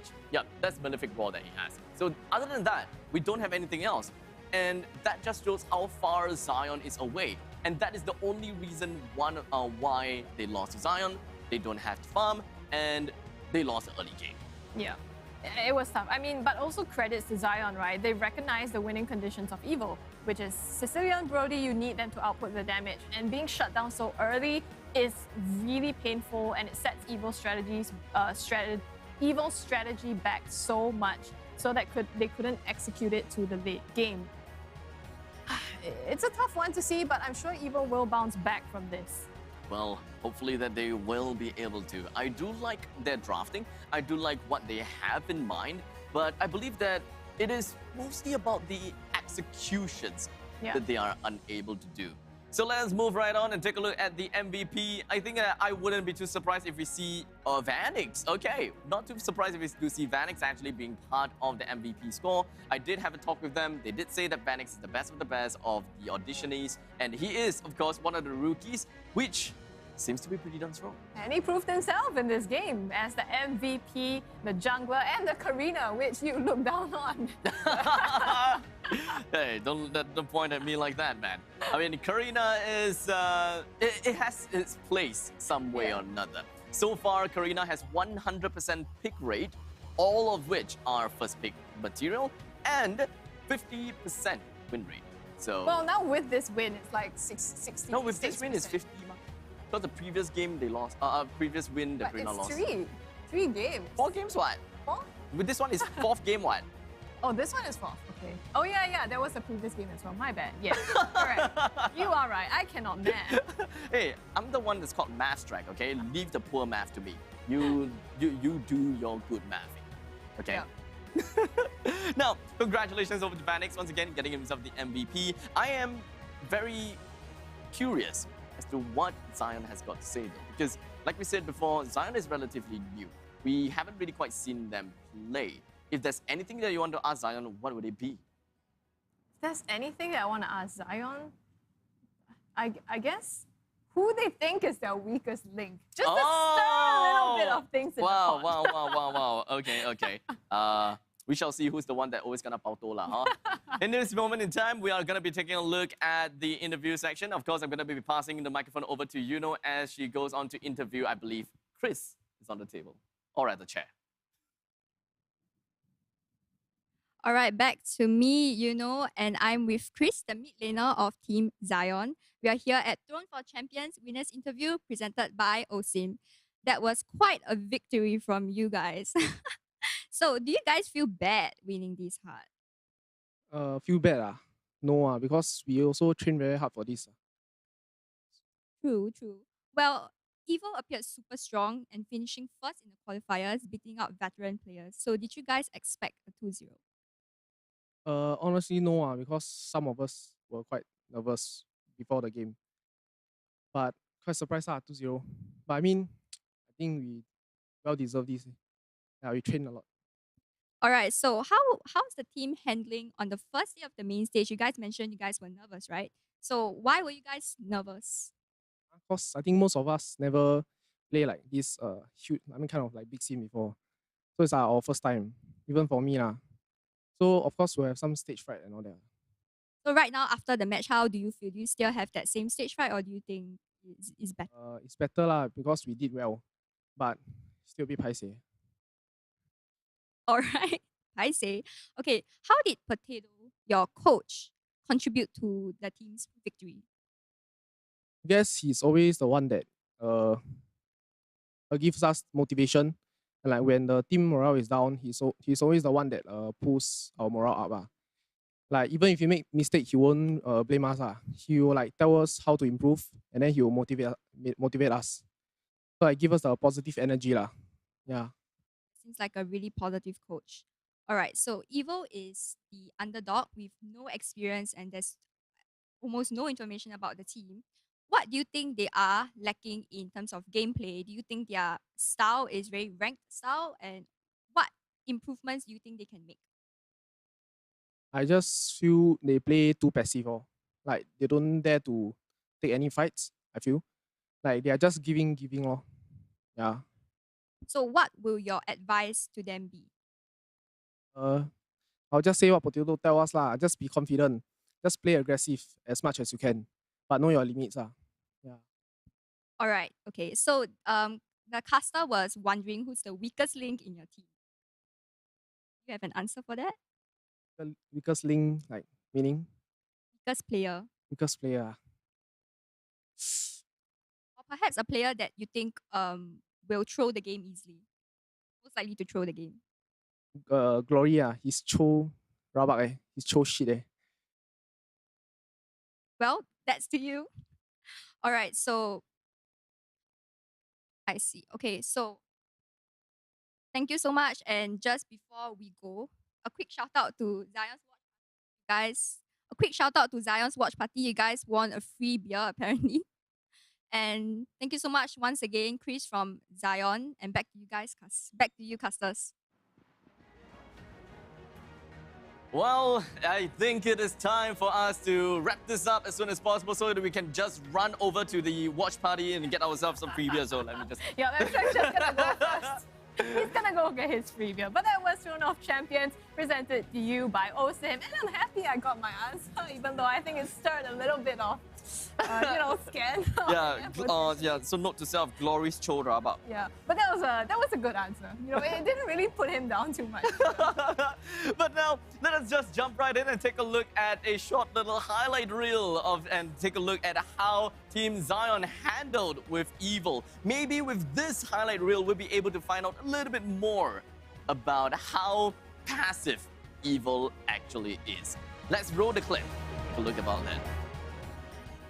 Now.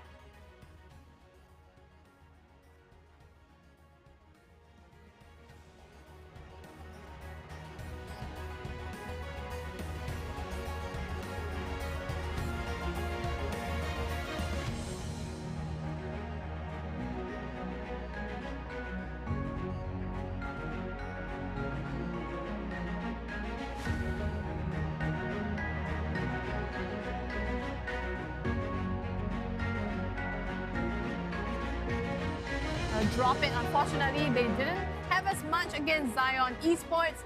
And right now, it is the second game. So, have you seen it? I think maybe a little bit, right? The passive part of Evil? Well, not quite. I mean, most of this is just kind of like technically highlights, right? So highlights pretty much shows that that's team fights. That's true, that's true. So that's technically team fights. So I believe that we're gonna have to review the VODs again, take a look at exactly what is going on, why is Evil technically passive in the first place, right? Yeah. Unfortunately, the underdog, they did not manage to come into a victory against Zion. And because of that, they have allowed an audience free beer. So I suppose that this is the point in time where everyone actually go and say, hey, thank you, Evil. Because let's be honest, this is just the regular seasons. We may not be able to, we maybe is not looking at the true blue Evil at this point in time. Maybe they're just hiding something. Evil? You think they're hiding something? Maybe. Well, maybe. I don't know. Would you want to hide to the extent that you lose a set, though? I mean, not exactly. Not exactly. But there could be a point in time whereby they played maybe game number 1. Yeah. And then they're like, you know what? I think that we need to try something new. Yeah. Let us not try something of comfort and try something new to beat this team. Yeah. Maybe game number 2 was something new. And then game number 1 was one of their comfort. Maybe they have various different play styles. Maybe they have various different ways to tackle against teams. Because regular season is kind of like the point in time where you can just explore a little bit more. Yeah. Well, true. So we'll see if they manage to pick it up in the next few series that they have. But right now, we're going to go into the standings and look at where the games have placed us. Now, at the end of this first half of the day, Evil and Zion has gotten themselves with 2 wins without yielding a single point away. As such, they have managed to get themselves a total of 3 points each, putting themselves at the top at first place and second place.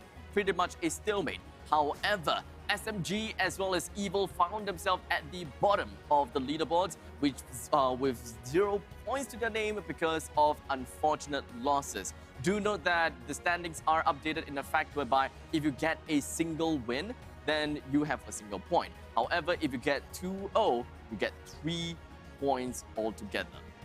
Yeah. So it's slightly a little bit different. If it's 2:1, then you get 2 points. Yeah. If you get if you get 1:2, no, that's the same thing. I think, to be fair, looking at the standings, SMG and Evo, they're both the challengers, the underdogs coming into this competition, right? So the fact that they're at the bottom of the standings, I think it's okay. It's the first day of MPL, you know, they're just getting their feet wet, warming up themselves, and maybe this will be really good insight for them to start thinking about how they might play or execute better or make up for their lack of experience on a competitive stage. With that all said and done, that is the end of our first half. And we will be moving on to the second half real soon. But before we go off, I believe that we're going to have to give a huge shout out over to our sponsors as well as our partners. I do want to give a huge shout out to Munten, Singtel 5G, PvP Esports, OSIM, as well as Frank by OCBC. As you can see at the front of our table, very small actually. Maybe we just kind of zoom it up a little bit. You'll be able to see some amazing cards, collectible cards right in front of us. We have an Angela basic default scene there. We have a Lancelot Royal Matador. This is the one that you guys will want to go for, and this is the one that you guys want to see, right? Because this is the... it's really sick. It's the one with the skin, really right? Sick. And there is, you know, the scratching coupon code. I think I want to scratch a bit of here. No, I'm just kidding. You're trying to take that for yourself. I don't think you're allowed to do that. These are collectibles, all right? So these are collectibles. If you do want to be part of this collectible card campaign and just collect all 10, which features Lancelot, Ruby, Angela, Lunox, Roger, so on and so forth, all you gotta do is just spend with your Frank debit or credit card. Simply go down to a Frank store by OCBC website, website, not store, okay? And then click on the MPL SG Season 3 banner to register and find out more about this entire campaign. Yeah, you stand to win yourself attractive prizes like time-limited epic skins, Apple iPhone 13, and an OSIM gaming massage chair. Oh, so these collectible cards are not just collectibles, they are also something that gives you... You can collect prizes for yourself. Okay, noted. No problem. I see there are some scratches behind. I will do what I can. Stand a chance to win the following prizes: Apple iPhone 13, 128 gigs, midnight worth $1,300. Okay, I'll take it. And oh, wait, hold on a second. Also, a chance to win an OSIM U-Throne S gaming massage chair. Woo! You know you're gonna have to return these cards at the end of the stream, right? Just saying, just letting you know. Yeah. Okay, but for real, right? Make sure you guys head over to the website at Frank by OCBC and find out more about these collectible cards and what you can win. I pretty much have said it in that short little skit, so make sure you guys find out more. And for now, we're going to be passing on the microphone over to Vertigo as well as Hungry Cars. But before we go, is there anything else you'd like to say? No, of course, a huge thank you to the viewers for staying with us. And don't go away because there is a really exciting revenge match between RSG and Almighty coming up in the next series. Now, remember, there's also a party going on, so you have 15 minutes to get to your venue hosted by Zion Esports. All right, with that all said, we'll see you guys, well, next time. Okay. Homes are now where we work, learn, and, play. Oops. Homes are where we build spaces So let's get what's allowed. to call our own. Power on and beyond with Singapore's most trusted broadband.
What's up, everyone? Welcome back to another episode of Hero Spotlight, featuring the second hero of the Forsaken Light series, Melissa.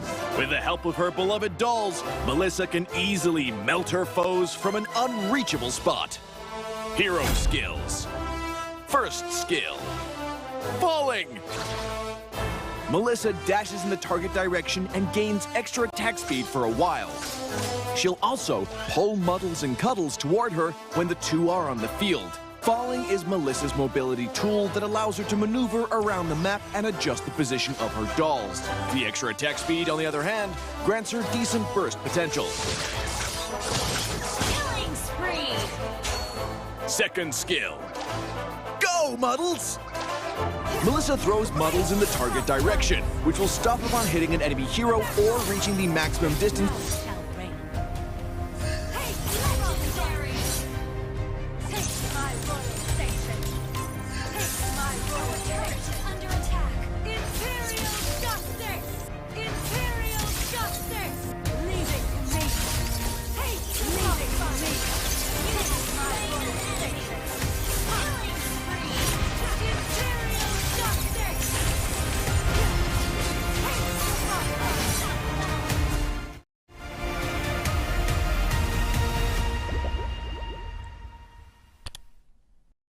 Homes are now where we work, learn, and, play? Oops. Homes are where we build spaces to call our own. Power on and beyond with Singapore's most trusted broadband.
What's up, everyone? Welcome back to another episode of Hero Spotlight, featuring the second hero of the Forsaken Light series, Melissa.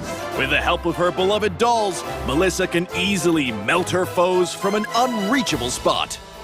Hero skills. First skill, falling. Melissa dashes in the target direction and gains extra attack speed for a while. She'll also pull Muddles and Cuddles toward her when the two are on the field. Falling is Melissa's mobility tool that allows her to maneuver around the map and adjust the position of her dolls. The extra attack speed, on the other hand, grants her decent burst potential. Killing spree. Second skill, go Muddles! Melissa throws Muddles in the target direction, which will stop upon hitting an enemy hero or reaching the maximum distance and bind itself to all nearby enemy heroes. For the duration, Melissa will summon Giggles on each of her basic attacks to shoot an extra cursed needle at Muddles, and can also use the attack minion button to attack Muddles directly. All the damage taken by Muddles within the duration will be transferred to the bound victims. Each needle thrown by Giggles will also reduce part of the cooldown of Melissa's first skill. Go Muddles is Melissa's primary damage source. Ultimate. Cuddles, protect me! Melissa orders Cuddles to release the field of protection, damaging and pushing away nearby enemies while blocking them from entering the field for a while. The field will disappear early if Melissa moves too far away. Cuddles, protect me! Is Melissa's main defense measure against melee heroes. Passive. Doll Buster. Melissa deals extra damage to summoned units, including Muddles and all units summoned by the enemy. Pro tips. Pro tip number 1. Move Muddles flexibly with falling to avoid losing the enemies bound by Go Muddles. Didn't your mother ever tell you an enemy never gets too close to Needle? Pro tip number 2. Cast Cuddles Protect Me to knock back approaching enemies and then falling to move the field and block or restrict the enemy's movement. Skill combos. Laning phase. During the laning phase, cast Falling to quickly approach the enemy. Bind them to Muddles using Go Muddles and then poke them with basic attacks. Cast Cuddles Protect Me when they're getting too close. Team fights. During team fights, look for the right opportunity to engage using Falling, cast Go Muddles to bind Muddles to multiple enemies, then spam basic attacks. Cast Cuddles Protect Me to block approaching enemies, and use Falling when it's up again to adjust your position and increase your attack speed for higher burst damage.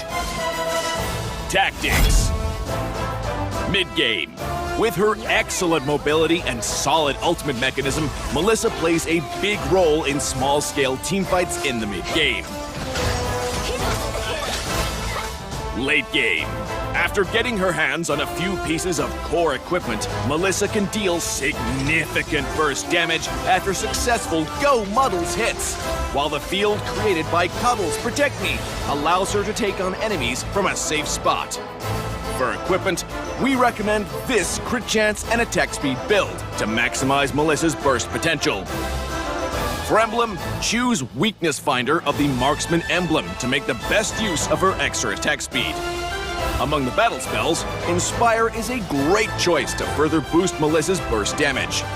Finally, one friendly reminder for all Saber, Hayabusa, and Layla players. Always keep an eye out for Melissa's position and do not try to barge into her field of protection. You just can't. Well, that's all for our new hero, Melissa, the Cursed Needle. And until next time, we'll be seeing you in the Land of Dawn.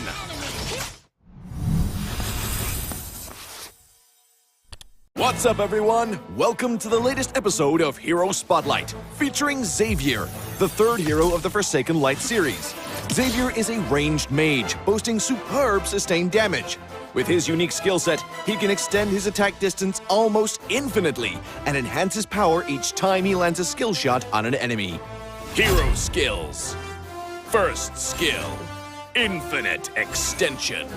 Infinite Extension is Xavier's foremost damage tool. Xavier fires a mystic bullet that damages enemies in a straight line. The bullet's flying distance increases each time it hits a target. Second skill, Mystic Field. Mystic Field is a functional skill that integrates pursuit, escape, and crowd control. Xavier conjures a mystic barrier that slows enemies and speeds up allies. When hit by Xavier's other skills, the barrier will expand into a forbidden field that immobilizes enemies within. Ultimate. Dawning Light. Dawning Light is the first ever global attack in Mobile Legends. Xavier unleashes a beam of mystic magic that damages all enemies in a line on the map and directly enters the Transcendent state. Passive. Transcendence. Transcendence allows Xavier to scale steadily in battle. Each skill hit on enemy heroes grants Xavier a passive stack that enhances his subsequent skills. At max stacks, his next skill cast allows him to enter the Transcendent state, during which all his skills are enhanced to the maximum. Pro tips. Pro tip number 1. Make use of minions and creeps to extend the attack range of Infinite Extension and launch a surprise attack on enemies in the distance. Crumble into dust. Pro tip number 2, cast Infinite Extension or Dawning Light, and then Mystic Field on the path of the skill to control enemies in the target area. Pathetic.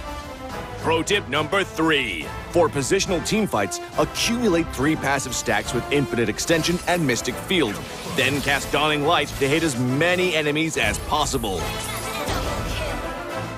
For sudden encounters, directly cast Dawning Light to enter the Transcendent state. Then spam the enhanced Infinite Extension and Mystic Field for damage. Skill combos. Laning phase. During the laning phase, use Infinite Extension for wave clear and poke. Look for opportunities to slow the enemy with Mystic Field, then cast Infinite Extension again to activate the field and immobilize them. Finally, cast Dawning Light to secure the kill. Team fights. In team fights, cast Mystic Field to restrict the enemy's movements, and then Infinite Extension to activate the field for crowd control.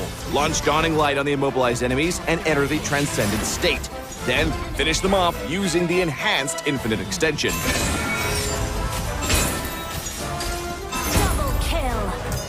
Not even close. Tactics. Early to mid-game. Xavier's performance in the early to mid-game is mediocre. Relying heavily on cooldown reduction, he needs to wait until he gets his hand on a few pieces of equipment to unleash effective attacks during the Transcendent state. Late game. Xavier's damage will skyrocket in the late game. Once with sufficient cooldown reduction, he can easily enter and extend the Transcendent state and chuck out the enemies with his enhanced skills. Enemy has been slain. Triple kill. For equipment, we suggest this build for maximized cooldown reduction and magic power. For emblem, choose the Mage emblem to further boost Xavier's cooldown reduction and damage capabilities. As for battle spells, Flicker is recommended to make up for Xavier's lack of mobility. Well, that's our new hero, Xavier, the Defier of Light, coming on March 22nd. And until next time, we'll be seeing you in the Land of Dawn. Defier of Light, Xavier, coming on March 22nd.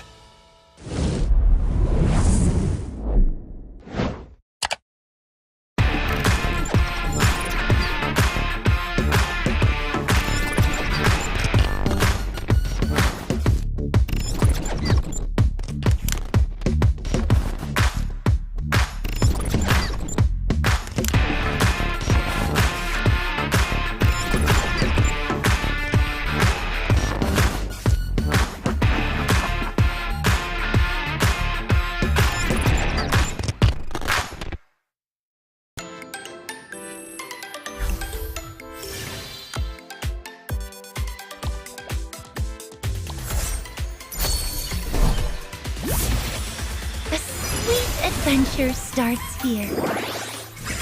Let's go out and play! Introducing my buddy. That's Maru. Friendship is a magic string that binds us together. Are you ready for a super cute adventure?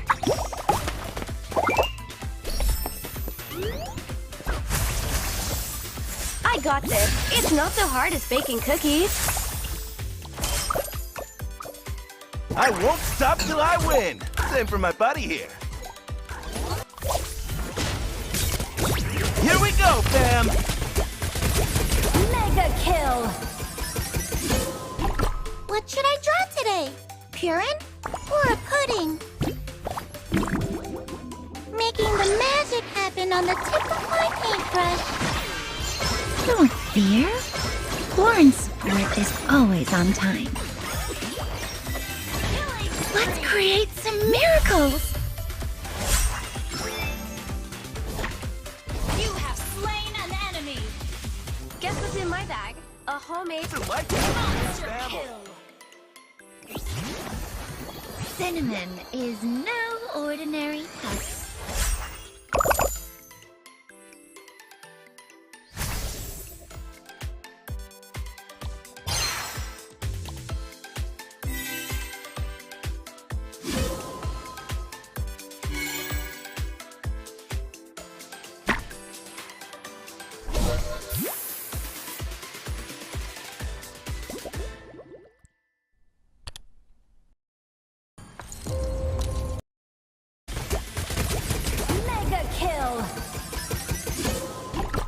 should I draw today? Purin or a pudding? Making the magic happen on the tip of my paintbrush. Don't fear. Lauren's support is always on time. Let's create some miracles. You have slain an enemy. Guess what's in my bag? A homemade monster kill. Cinnamon is no ordinary husk.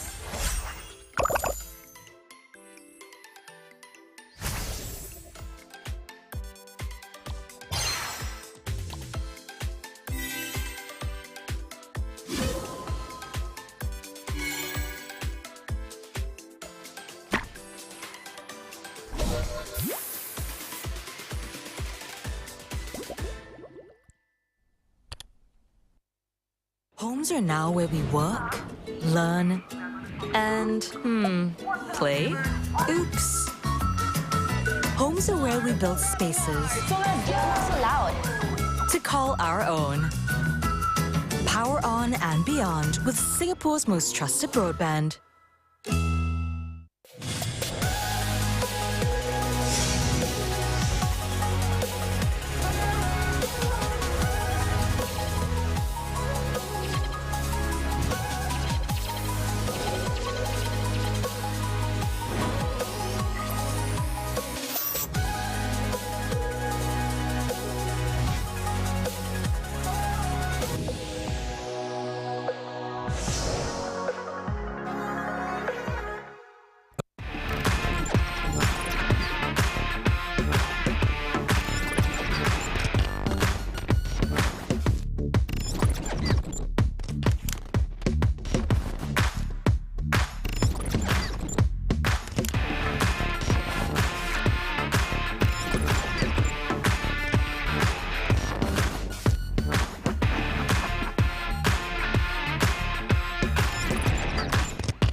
Like a blizzard, we march on. We will survive. Taste the frostbite. Back off. The snow shall rain. Hey, legendary. Take my royal station. Take my royal station under attack. Imperial justice. Imperial justice. Leave it to me. Hey, leave it to me. Take my royal station. Killing spree. Imperial justice.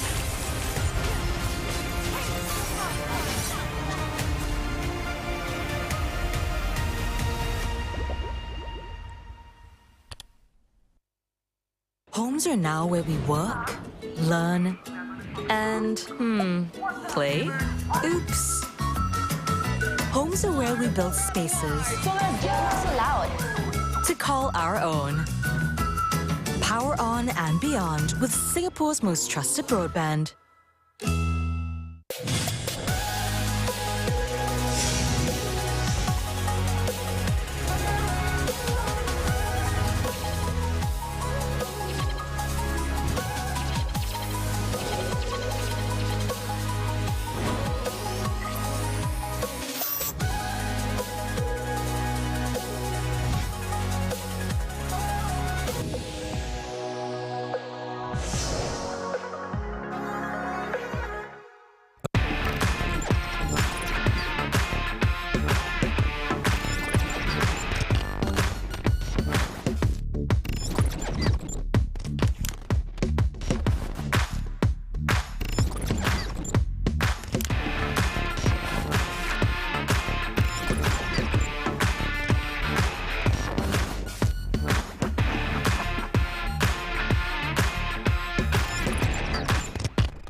What's up, everyone? Welcome back to another episode of Hero Spotlight, featuring the second hero of the Forsaken Light series, Melissa.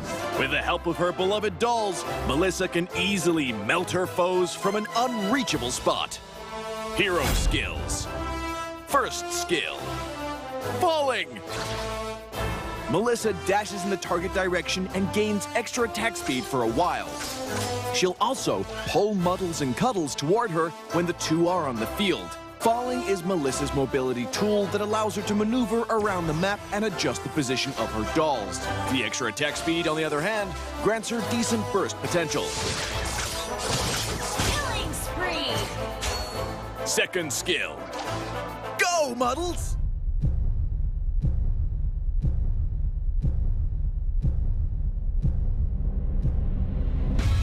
Here we go! The things calling your name, songs around can contain all the strength is coursing through your veins. Shigeki de hisatsu, uji no mesare, legends they rise from the earth. Kakenukeru, we break through to show our worth. Makete nai, tomirare nai, never back down, never fall, till we make it to the top. Come on, let's light the sky with our spirits burning bright. Together, you shall forever. Chikara dashite, we stand and fight our hearts out. Hono keshite tayasanai de. Calling our name, changing the game, setting the change. Okay.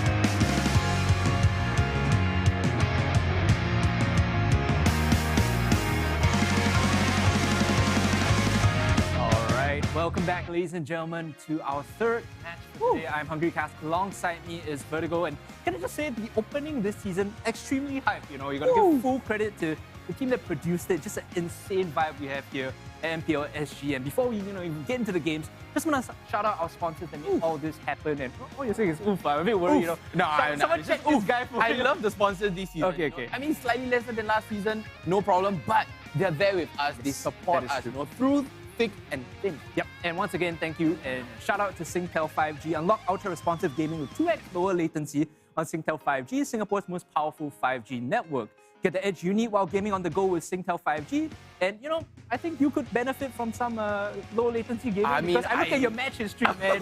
It's just like this guy, what is he doing? It's always the lag, man. It's always the lag. It's like, it's so frustrating to play with lag, but you know, ever since I myself subscribed to Singtel 5G, I was like, even in the tunnel, you know, I was like, it's not gonna affect me anymore. What you're saying is the horrible loss streak is nothing to do with Singtel. It's purely on you. It's my right? skill, man. Okay. It's my skill. Fair enough, fair enough. That's purely on you. And again, once again, to another one of our big sponsors, PvP Esports. PvP Esports is the ultimate regional platform where gaming lives. Guided by its core values of passion, sportsmanship, and healthy gaming, PvP Esports seeks to continually grow the regional esports ecosystem through its initiatives and tournaments like MPL SG. Yeah, I mean, without them, this wouldn't even be possible. Like, from the first season, second, and now the third season, they have been there. You know, they literally helped to organize everything. Very much big thanks to them. Thank you so much, Kogun Cup. Oh yeah, I forgot you. Yeah, man. Higher, right? Of course, man. Of course. So with all that said, right, our next match coming up is going to be RSG SG versus Almighty. One of the fan favorites, you know, RSG SG has been around for a while. They've seen some roster changes, but the familiar names are still there. They're still there. Whereas Almighty, they've had a bit of a shuffle, right? It's a bit of a challenge in that regard. So you can see on your screen now, the final match for today is going to be, like I said, RSG SG versus Almighty. How do you feel about this? I just want to pick your brain a little bit, Vertigo. I mean, LY4 and then you have QDX Love, right? Right on the picture there. I feel QDX Love is I would compare it to a Roger, aka the Hunter, right? Like, I'm gonna hunt you down, there's no way you're gonna run from me. QDX Love plays a mean jawhead, you know, we might see old meta, but this is a completely new meta. He might throw us off. Yeah, He's literally gonna throw us off. To elaborate a little bit more on what Vertigo is saying about the new meta, if you've been watching, you know, the other regions, you know that the jungle picks nowadays are a little more variable. You don't have to lock in a marksman anymore. There's no hyper, so to speak. No funnels. Yeah, no more funnels. You don't channel all your goal into the hypers anymore. And compositions are getting a little bit more varied. It's about the execution now, and you have to kind of play to your win conditions based on your composition.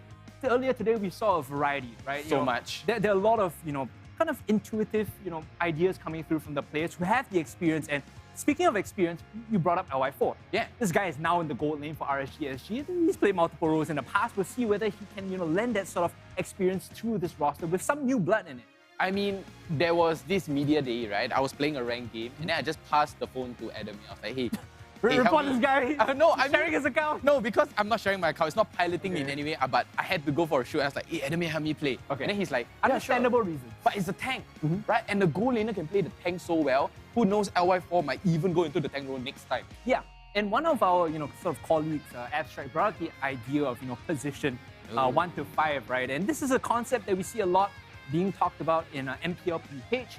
The idea behind it is position 1 gets, the most farm allocation, the most priority when it comes to picking up goal. Position 5 is, the set cry. Just be a roamer, support, try your best. Eat the chocolate at the end of the day, right? Yeah, just try your best to help your team. And with that idea comes, how are we going to look at compositions based on the gold and who's going to be more effective with the gold? Because nowadays, when you say jungle, it doesn't mean hyper anymore. No, it does not mean that. It requires a certain level of deeper analysis, let's put it that way. Yeah, I mean, I feel like, this is a whole new meta. We've seen tanks going into jungle. We've seen fighters going into jungle. It used to be marksmen. Only, and then, right. Yeah, only or assassins. Assassins. Or assassins, right? And then it progresses on. Who knows, in the future, it might be a support jungle. Yeah, we'll have to see how the game develops out. But right now, to kind of just elaborate a little bit more, the idea of assassins, tanks, even, to a certain extent, the bruisers, the fighters, like you say in the jungle, extremely strong.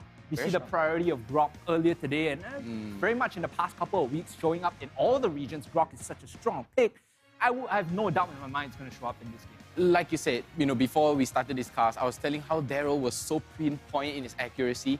There was this very smart, tactic that was told to me by Pebble. Grok is so broken. Like, even when he uses ulti, there's this explosion AoE, right? Let's take the mid bush, for example. If I am at the halfway point, I will still be affected by it. Yes, it's very frustratingly strong. Not to mention, he can also, kind of put up his own wall and, create that sort of primary engage for his team. So it makes it very tough to play around the Grok. And I think one of the reasons why it's so strong. Another, kind of top pick that we see a lot being pulled out now is the Esmeralda as well.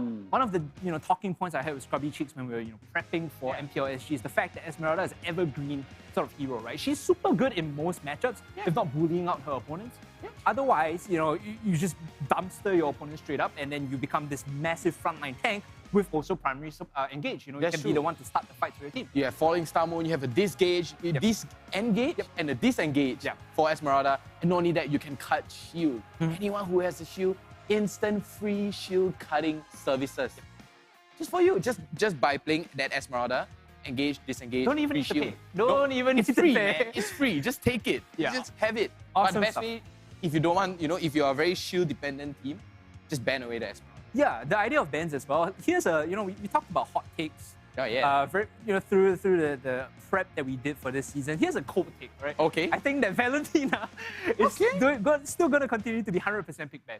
I mean, honestly, I have to agree with you with that because she can literally take anybody's ulti, even the tanks. Imagine you take a Lolita on the opponent team. I pick a Valentina, free Numenon Blast. I can just take it like that. And the other thing people tend to neglect is like, oh yeah, you steal the ult, really good. It's her passive, I think, that kind of breaks the game. Because the level diff, right? Yeah, even if you fall behind, you still gain EXP by just trading, right? Yeah. And if you're hit, well, more damage for you. So I think it's one of those things that kind of changes the way the game is played. When the Valentina is in the game, you have to consider what else do we have, what can she steal, and is she ever going to fall behind? Because she's never never going to fall behind. Never going to give you up, never going to let you down. Valentina is so strong, like you said, 100% pick and ban. Yeah. I feel that's my cold take, right? That's my cold take. It is a cold take. And it's not so spicy. It's just hidden in the back lines. I feel Valentina would be so strong to use, especially for Almighty and RSG, both sides. Uranus might even come back. Yeah, for sure. And drawing our eyes, kind of closer to this matchup between RSG, SG, and Almighty. Almighty, we kind of discussed this at length as well. Placed third in the previous MPL in Season 2. RSG, SG, the saying I like to kind of describe it as always the bridesmaid, never the bride. Because the first place finish has eluded them for so long. Yeah. This could be their split, frankly speaking. This could be their split where they actually, get that first place finish. I mean, who knows? first place might even go to Evil. Okay, maybe I'm just speculating here, man. You're a big Evil fan, I'm right? a big Evil boy. You know, I trust in them so much to the point where even if they lost, I will still stand by That's a hot take right there. That's a very hot take. I love Evil to the point where, you know, I'm not being one-sided here. It's just I love, you know, unknown teams. Yeah, but back to the point at hand we were kind of talking about. RSG SG, a lot of their core components are still there. The veterancy is there, LY4 is there, Diablo 505. These players have shown up in the previous season and even further back. Way back. I'm not surprised if they come out, you know, guns blazing, the chemistry to perform and find this strong week one start. Almighty, however, they still need some wiggle room, I think. There's a lot that needs to be determined as to how the efficiency of the team is going to be. Can they get on the same page? Because like I said earlier, this meta very much dependent on execution and playing to your win conditions. It's not like in the past where, okay, oh, you get Matilda, this is probably like 70% won, right?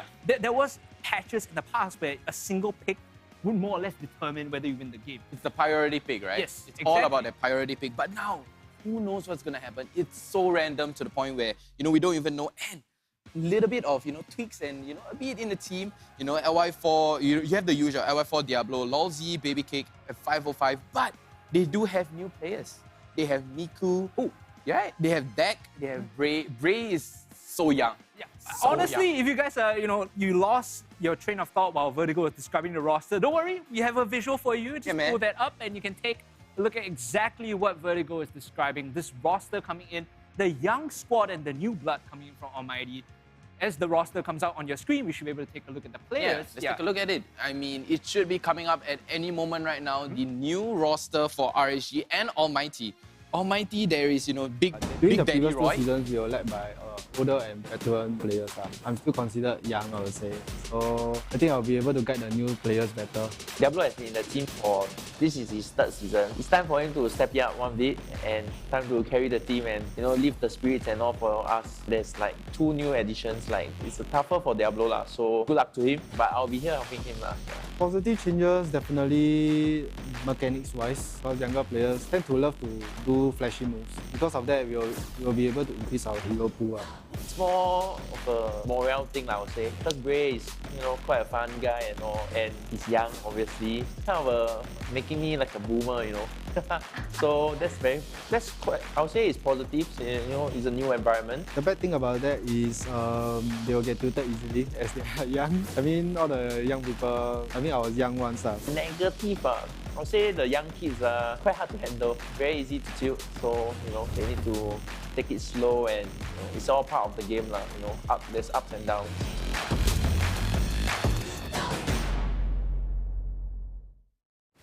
I think the team, we mostly train chemistry, the team bonding that I've mentioned. Like, we meet, but we don't really train as much as we have fun. Like, we go out to places, we eat food, and generally just have fun together. I feel it's more important than just playing the game, because the teamwork is definitely the most crucial key to win the whole MPL. Team bonding is quite important. Team bonding allows you like to get closer and to know more about your teammates, as well as like trust. There is chemistry, but like you don't know like if whether you can trust your teammate or not. Like, but through bonding, right, you can like trust your teammate to know that he'll be there for you and to catch you when you fall. I'll find them to be a potential wild card for the team. You know, it's like when the jungler got red buff and blue buff, but this is different. We got a girlfriend buff. Sometimes when the players are like not available to play, they will like take over. It means a lot because it will be my first win. I've never won before, so it definitely means so much to me. I think I might retire since this is my 5th season and I haven't won yet. But like if I still haven't win, I will continue playing. And it will mean a lot to me, like having to hold the trophy.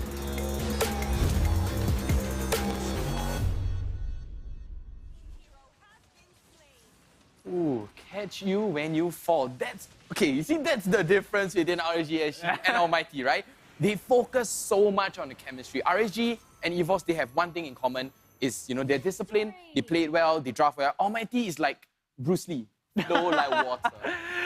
Yeah, truly. And let's take a look at the roster coming in, because as we talk about this, I think the important part to note is the fact that these young players coming for RSG SG, this is a bit tough to handle, you know? That's true. There's a bit of a chemistry issue, but then again, you have some of the most experienced players in this roster as well. I have no doubt in my mind that it's a matter of time before RSG SG gets them all together. Meanwhile, Almighty, they're focusing on the chemistry because they know this is a new team. We need to get everyone on the same page. Like you said, catch you when you fall, right? And I think what Azura X said about, me wanting to retire, kind of grabs me emotionally as well, because this is a player that's been he's been putting up insane numbers in the past, right? But he's never really found that level of success. Third place was his, previous season ending. This time he's probably gunning for even better. Yeah, I mean, it's his life dream goal. I mean, I'm almost the same age as Azura X, right? Okay. I'm almost the same age, not to flex that I'm young, but Lozzy did mention that, he was a boomer, and then everyone else is like so fast, so flashy, and then he's like, what are you talking about?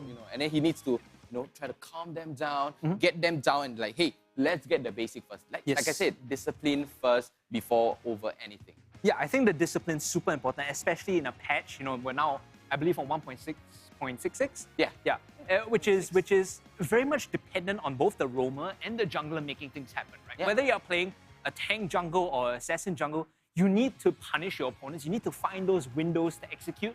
You can't just sit back and farm because you're not hyper anymore. No longer. And that synergy between the roamer and the jungle is even more important for you. Very important. Very important. It's like fighting for the Lethal Wanderer. For me, I feel Lethal Wanderer is so important. Even though it's just a tiny little creep in the river, that dictates everything. Because if you compare left side, right side, everyone has the same amount of stuff, except for that one key difference. Yeah, the idea is if you do a perfect clear on both sides, you should come out even, and then that little wanderer, kind of tilts the scales. It's the small little, just the feather on the scale. That small feather can be the difference, and I think as we go into game, we have to see how the players prioritize their jungles and how they prioritize things like the gold lane now, because the resurgence of marksman in the gold lane has been so huge to me. So huge. The idea of needing to kind of channel some gold into a gold lane in the past, which historically just AFK farms, right? No, it's just laning.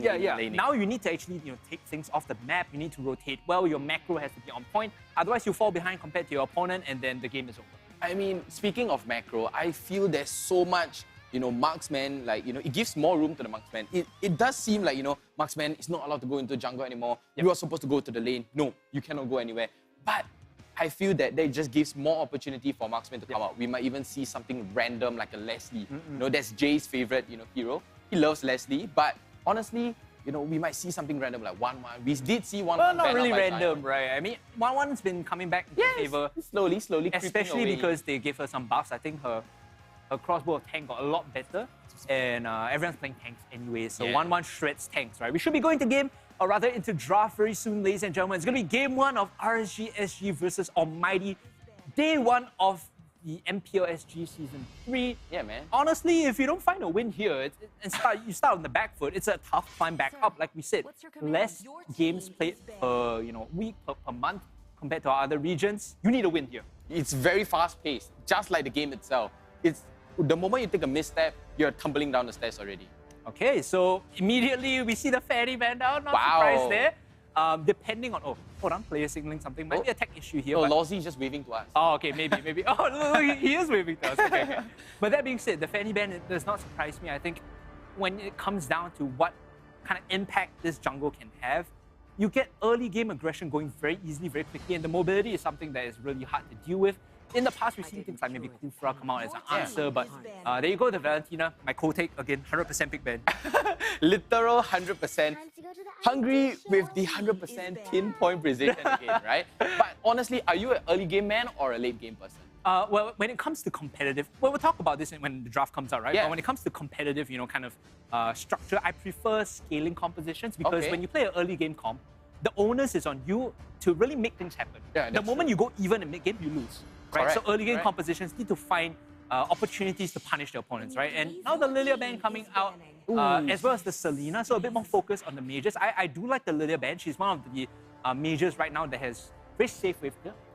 And her teamfight participation is really strong because 100%. Of the. I mean, with your black shoes, right? Honestly, all you need to do is just not get caught by CC and die. The moment there's a window for you to use your ult, you can just reset the fight. And then you have full charges, full health, not an issue, right? It's a free reset, man. It's a very purify, aka reset. But do you know why do they ban Selena? Well, for the most part, I just think it's a really annoying champ. I wouldn't say it's wrong, but you're half right. 1,000 year stun. Yes, I mean exactly that, right? The fact that you can get caught by a stun and randomly from across 2 screens away is one of the big issues. And now the final ban, the Angela here from RSG SG is really smart. Because now when you're looking in a meta where tanks, thrive, bruisers thrive, the hard guard into all the support that Angela lends is just so frustrating to deal with. And there you go. Oh, the Grok. Okay. Now, to talk about this Grok, one of the big benefits of picking a Grok this early in the draft is that he can be flexed in multiple positions. You can play him as roamer, jungle, or in a side lane, right? And because of that, your comp is like, we will answer whatever you have. If you see the Eve now, well, that Grok looks like a problem because he can just charge you. Charge you and then just cancel you out because it knocks you up, cancels the real world manipulation. But I've got to say, Eve, I feel like Eve is more of a relaxed Fasa. Previous season, Eve is like a cracked up Fasa, right? But now Fasa make it look even stronger than before. And Sky with his main champ on the jungle box. Again, another one of these strong kind of tanks in the meta that can go into multiple positions, right? Not so much roam, I think he loses a lot of value in roam, but jungle and side lane, very strong. His buffs to his second skill gives him immediate cooldown reduction, which is insane, right? Because you have such a low uptime on that skill, you're constantly throwing out nukes. And just no real answer to that, right?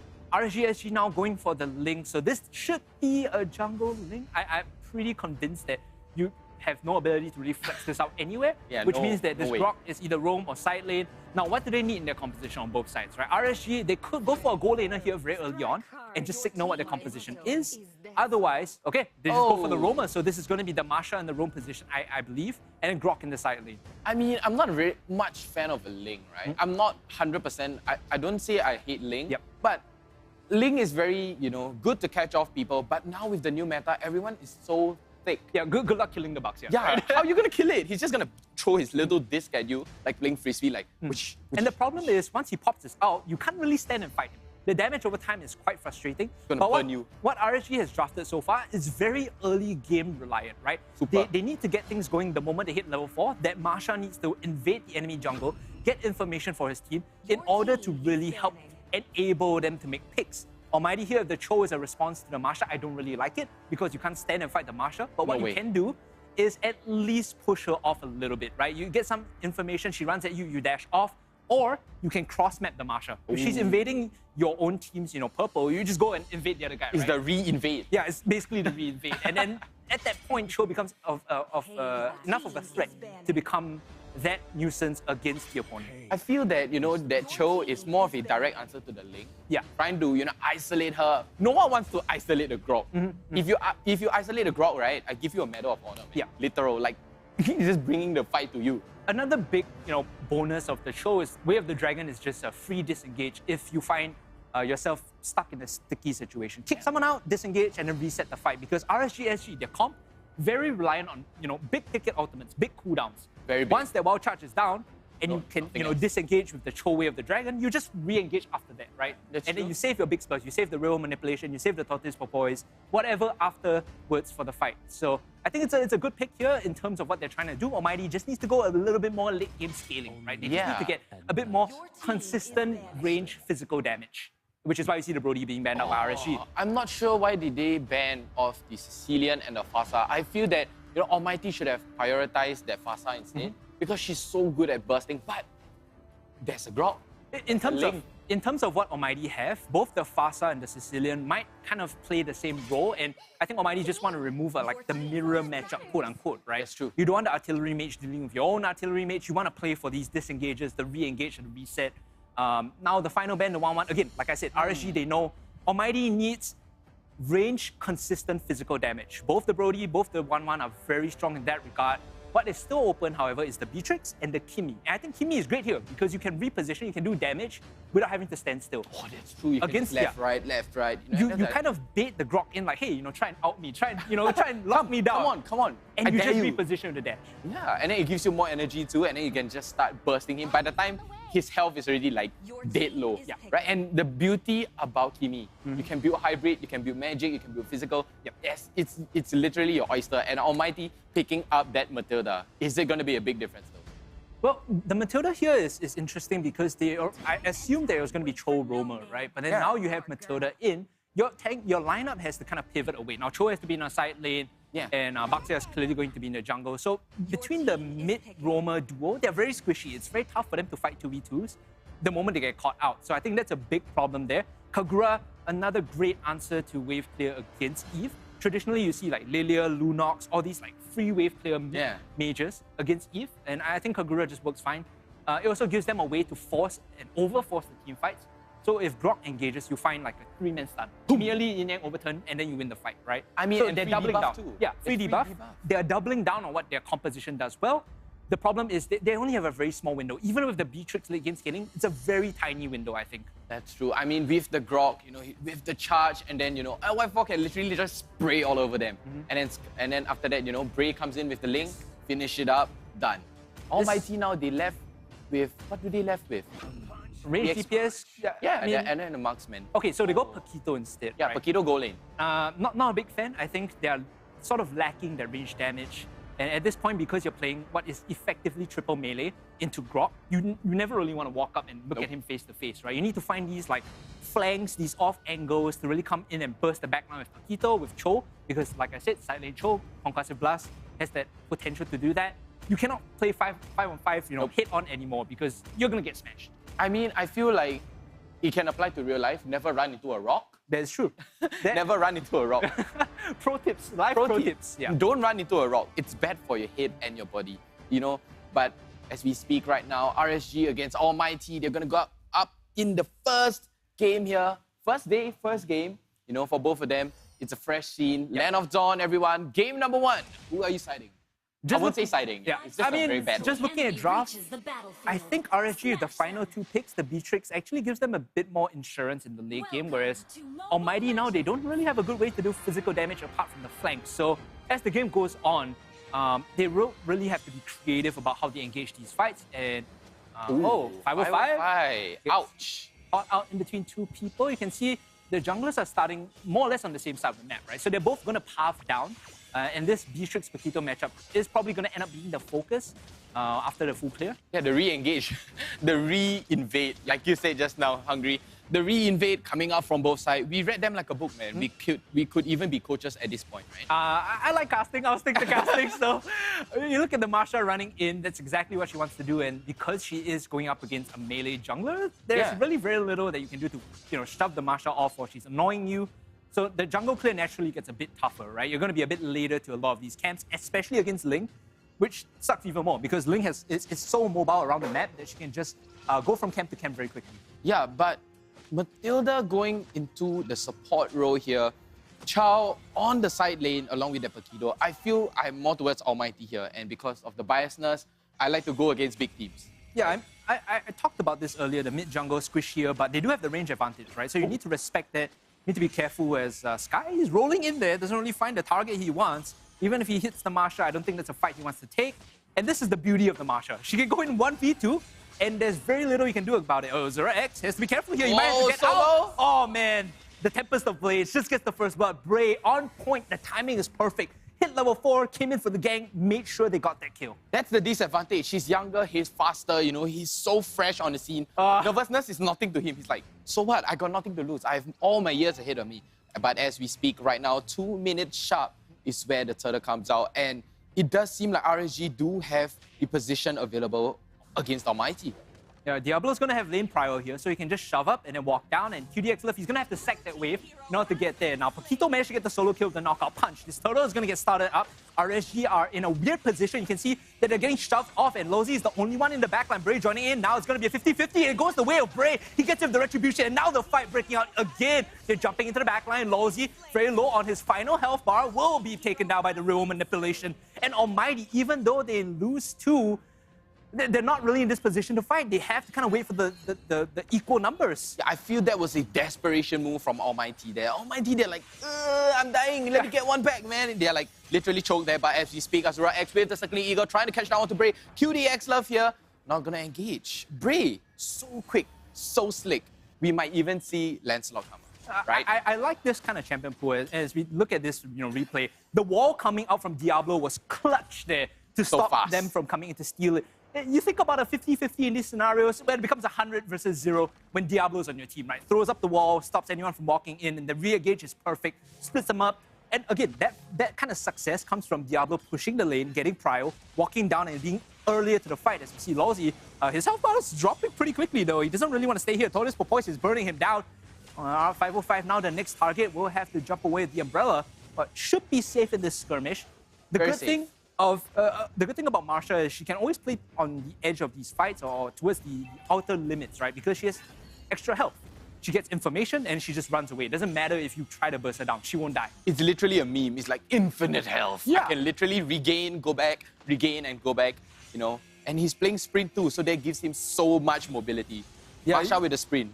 Who would have caught this? Very frustrating too if you're Almighty because you're trying to make things happen on the map. You see, you saw earlier on the mini-map, 3 members rotated down. Oh, the Diablo! flicker over the wall. QDX gets demolished and bursted down just like that. RSGSG, they're going to take the tier 1 turret for the top lane. You know what? Almighty has no answer. They're trying to respond to this, but that tier 1 is dead. And I was going to say, you know what that play looked like? That Michael Jordan meme? And I took that personally. Oh, Just that's true. Flickers over and charges into the wall to get that kill. Wham! Surprise, man. Literal surprise. In the jungle, Losi, again, like I said, this Marsha is so frustrating because she's always just matching your rotations. And the moment she sees you, she's calling to a team, hey, we're outnumbered, let's not fight. Oh, or you can fight this with a thunderclap and then just jump in. She's the primary sort of frontline for her team and is buying a lot of space for RSG, who are playing the map beautifully right now. 2.6k gold lead because they're able to just out-rotate Almighty and get to these objectives first. With the sprint, who knows that sprint might even be useful in this meta? Diablo, on the other hand, all the way from the other side, Azura X, is he caught though? Almighty could play this into the hand, literally bait them in, and then RSG like, hey, they have not enough people, and Almighty is like, surprise, right? You always have to be careful if you're Almighty in this situation. I'm not going to recast this because Lawsy's just going to run in, do damage, and run out, right? That's him. Yeah, but the idea of Diablo's grok here is that you always have to be careful about your positioning if you're Almighty. You overcommit into the choke, he throws down the wall, and now you're in no man's land, right? So that's a big problem, and Lawsy is going to be fine here. It's completely okay. It's the Marsha thing. That's what Lawsys do, right? Yeah. He's like cutting between tier 1 and tier 2.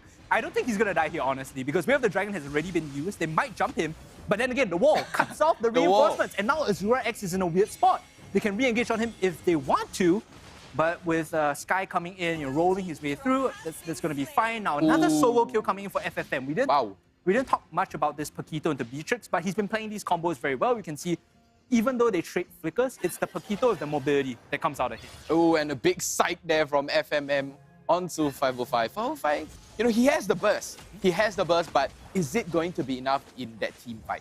Big team fight, Kagura is going to excel very, very well, but RSG, they're more of a pick-off early game, like I said, and you said too at the same time. I feel, Almighty is more of a team fight composition right now, but Azura X takes a little bit too much as the Matilda. Is it going to be enough though? The flame shot misses off just by a hair. We do not have any snipers here, but another kill there from Ryzen along with FMM to take down LY4. Is LY4 doing well in the goal lane? I don't think so. That's a big no from me, right? And again, we talked about this. LY4 swapping roles once more. Now into the goal lane, 0 and 3 in very isolated matchups, right? FFM's literally solo killed him twice. And looking at his emblem as well, this is not something that scales well with losses, right? He has a problem trying to get gold, and it's not really going to come through as this fight breaks out. Ryzen now the target, though. Look at the backline circling Eagle and really getting the turtle is going to be Bray, and now they're jumping back in. Marsha goes down, but it doesn't matter because they get the mid-mage, and now RSG can kind of regroup and go towards FFM. That is a big kill for RSG SG, and now they can open up the map a bit more. LY4 gets space, moves to the bot tier 1, wants to get that objective for his team to open up the goal gap even more. Like you said, we were just talking about how LY4 isn't doing so well, and then comes out and demolishes everyone with the machine gun. But, like you said, Diablo, with that wall, is going to separate and split the team like how I'm going to tear my pants when I'm happy. Okay, Lightning Charger finally completed for 505. That's a damage burst. Now he's actually going to hurt, right? You asked the question earlier. Gonna actually hurt. Yeah, does he have teamfight damage? Previously, no. Yeah. Now, At this point, you got to be careful about grouping up. And that's the beauty of the grok, right? It forces Almighty to kind of be stuck in these weird positions as Diablo. He's the one that's going to get focused down. Now Lawsy jumping to Azura X. Oh, this is bait, man. RSG are literally baiting, and Ryzen's going to get the yin-yang overturn and demolished instantly by the Kagura. 505. Bursting him, eating him just like a chip. Not even dinner, man. Just a chip. Now, the problem is they can't really get anything off this because no real big objectives on the map, and that tier 1 is going to be constantly defended, right, from the Baxia's insane wave clear on the second skill. Not a big issue. Just losing a single member there, but Almighty need to regroup. They need to find a way, and like I said, FFM getting picked off there. I believe it was the Tempest of Blades coming out from Bray to pick up that kill, and Almighty starting to fall behind. I think RSG have found the goal lead that they want with this composition. 8 minutes in, it's a solid close to 5K goal lead. This is how you want to play it out, right? Abuse this lead. Try your best to force, these unequal fights against Almighty, who doesn't want to be roped in. Yeah, I mean, this is the game of snowball. This is not Mobile Legends. This is a snowball fight. Yeah, who's going to get their lead? I'm going to capitalize on their lead and then just demolish you with a humongous snowball. Now look at the map. You can see that Bray is on the top side, right? But he's very mobile as a Link, so he should be able to kind of journey over to this Lord once they set up for it. Keep your eyes on Diablo because his wall is going to dictate whether RSG are able to control the fight or he boxes out his teammates, right? So Bray easily gets away with no issue, man. No issue. Okay, so look at this. They saw him on the top side. They committed too many members. This is a free Lord. Once you see 3 members on the top side and Link can just jump over, it's guaranteed free objective. Even better if they can force a fight here because they have the numbers. Cho and Paquito aren't here. You can't fight this if you're Almighty. You have to give this up. And RSG SG is going to get this for free because of Bray's smart positioning, smart read, RSG SG making the right calls. Lolzy looking so thick here on that Masha. That 3 bars of life just turned into 6, man. Literally ×2 of what you can't handle. Lolzy is just there soaking all the damage. We could see the data after that, Let's see how much damage he actually took. He's a sandbag for sure, right? I mean, I feel like it's a 300k at least, man. 300k damage taken. What he's doing is so tough for Almighty too because if you look at their comp, they don't really have any good crowd control in their kit, like without ultimates, right? Without ultimates, they have no good crowd control. Oh, big wall. Okay. Azura X might die here. I think he's gonna. Okay, he's gonna have to jump out. Yeah, Guiding Wind gets him right out, but Diablo all the way in the thick of it. Lolzy going in from the back. Sky here, they're trying to put pressure onto the tier 2 turret, and yes, they do. But FFF all the way in the back. Is he gonna be able to catch 505? No, he's gonna get knocked out by Diablo. Like you said, the grog is so important here, Hungry. The idea of what he was trying to do there, I give it a thumbs up. Find the angle, try to get the one shot onto 505, but RSG's coordination and teamwork is just there immediately. Once they see the Paquito, Diablo is just like, okay, I'm outing this. Even if it's for 1 man and you stay alive, we will get a lot off of this play. It's 1 man down for them, right? It's going to benefit RSG SG, literally playing into their hands right now. And this goal lead right now at 11 minutes, 7K is more than enough for RSG SG to just snowball this game. When you play compositions like this, it's very tricky because you kind of need to capitalize early on against the tanks. Otherwise, they just build so much armor and magic defense that you can't fight, right? But when you're this far ahead, the fights are going exactly like you would want for RSG SG. Yeah, it's literally playing into the hands. They capitalize on that early game. RSG SG, Almighty, they're like, hey, we should play this late game. Not much CC. We do have sustain, but, it's not enough. So with the Lord coming up in 60 seconds, the next, kind of 30 to 40 seconds is going to be spent by RSG cleaning out the map, setting up the waves, and then looking for picks. Depriving their resources. Essentially, just take whatever you can away from Almighty. Once the timer starts, ticking down though, when Lord is about to spawn, I fully anticipate Bray to play opposite, across the map and bait Almighty into chasing him. Same thing, exactly. The free commitment. Yeah, once they commit 2 or 3 members, he jumps across the map and then he just essentially picks up the Lord for free. Oh, so this it's is happening again. This is what he needs to do. He doesn't want to show too early because if he dies now, Lord is dead. So you only want to show with like 10 seconds left, 15 seconds left, and then make the rotation over. Meanwhile, secure the bottom half of the map. Push the waves out. You can see the bot wave is always crashing, permanently crashing. Almighty have to sit within their base to clear it. It's not a perma-ban, it's a perma-crash. Look at the rotation from Bray so fast. But you do have a Cho. You do have a Paquito. You do have a Baxia. That's, I would say, equivalent rotation power. Oh, they found Bray. Oh, they got Bray, but Bray is going to be able to disengage with the Tempest of Blade very, very easily. But Lolzy here trying to engage onto Sky. Diablo with the wall! It's so big and they catch him, he's dead. That's the jungler down. Sky's the tank. Retribution. Almighty have no retreat and they have no front line to come into this fight. And with the numbers of disadvantage, I don't think they can even contest this. The best thing to do with your Almighty now is just cross map. Go play towards the top side, push the waves out as much as you can because in the next 30 seconds after Lord is up, you're gonna get, demolished. Demolished, essentially. You're gonna get the Lord crashing down into your base. There's no way to answer. You do not have the retribution. There's no, like you said, no retreat, no way to contest the Lord. And all Almighty can do right now is just defend. But the top wave is pushing a little bit in. Bray just easily rotates over, jumping and hopping on the wall. Almighty made the right play, shoved the top wave in.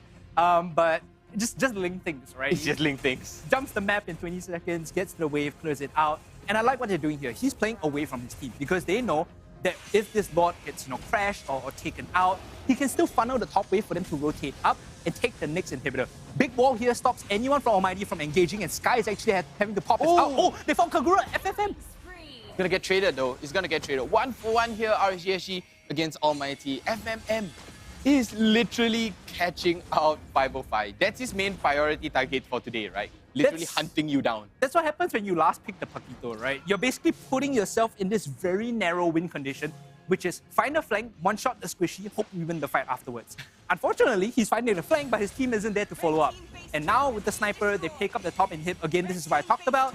Link crashes top, and then your team is able to rotate up and pick it. This fight, though, I think it should just be the GG push, because this inhib is going to go down. Oh my goodness! The two-man That's jump. absolutely nasty from Diablo. He gets the knockup, and now the rest of his team is collapsing. They get the last inhibitor, but nowhere on the map is going to be 505. So they just take that objective, they back out, they don't want to force it because Almighty, so close to base, they can just heal up and re-engage, no big issue. So RSGSG, they play it safe. 1 minute, 20 seconds on the next objective. Just rinse and repeat. Push the waves out, play cross-map with Bray and Diablo, and then hopefully bait Almighty into a game-losing fight. I mean, it was almost the GG push. If they went for the GG push, it's going to be playing into Almighty hands. But as we speak right now, FMM is just going to miss the combo. The question mark from Bray. Dude, he's still chasing them down. What? This guy's an absolute psychopath. Look at him. This is what I call confidence from young, fresh blood.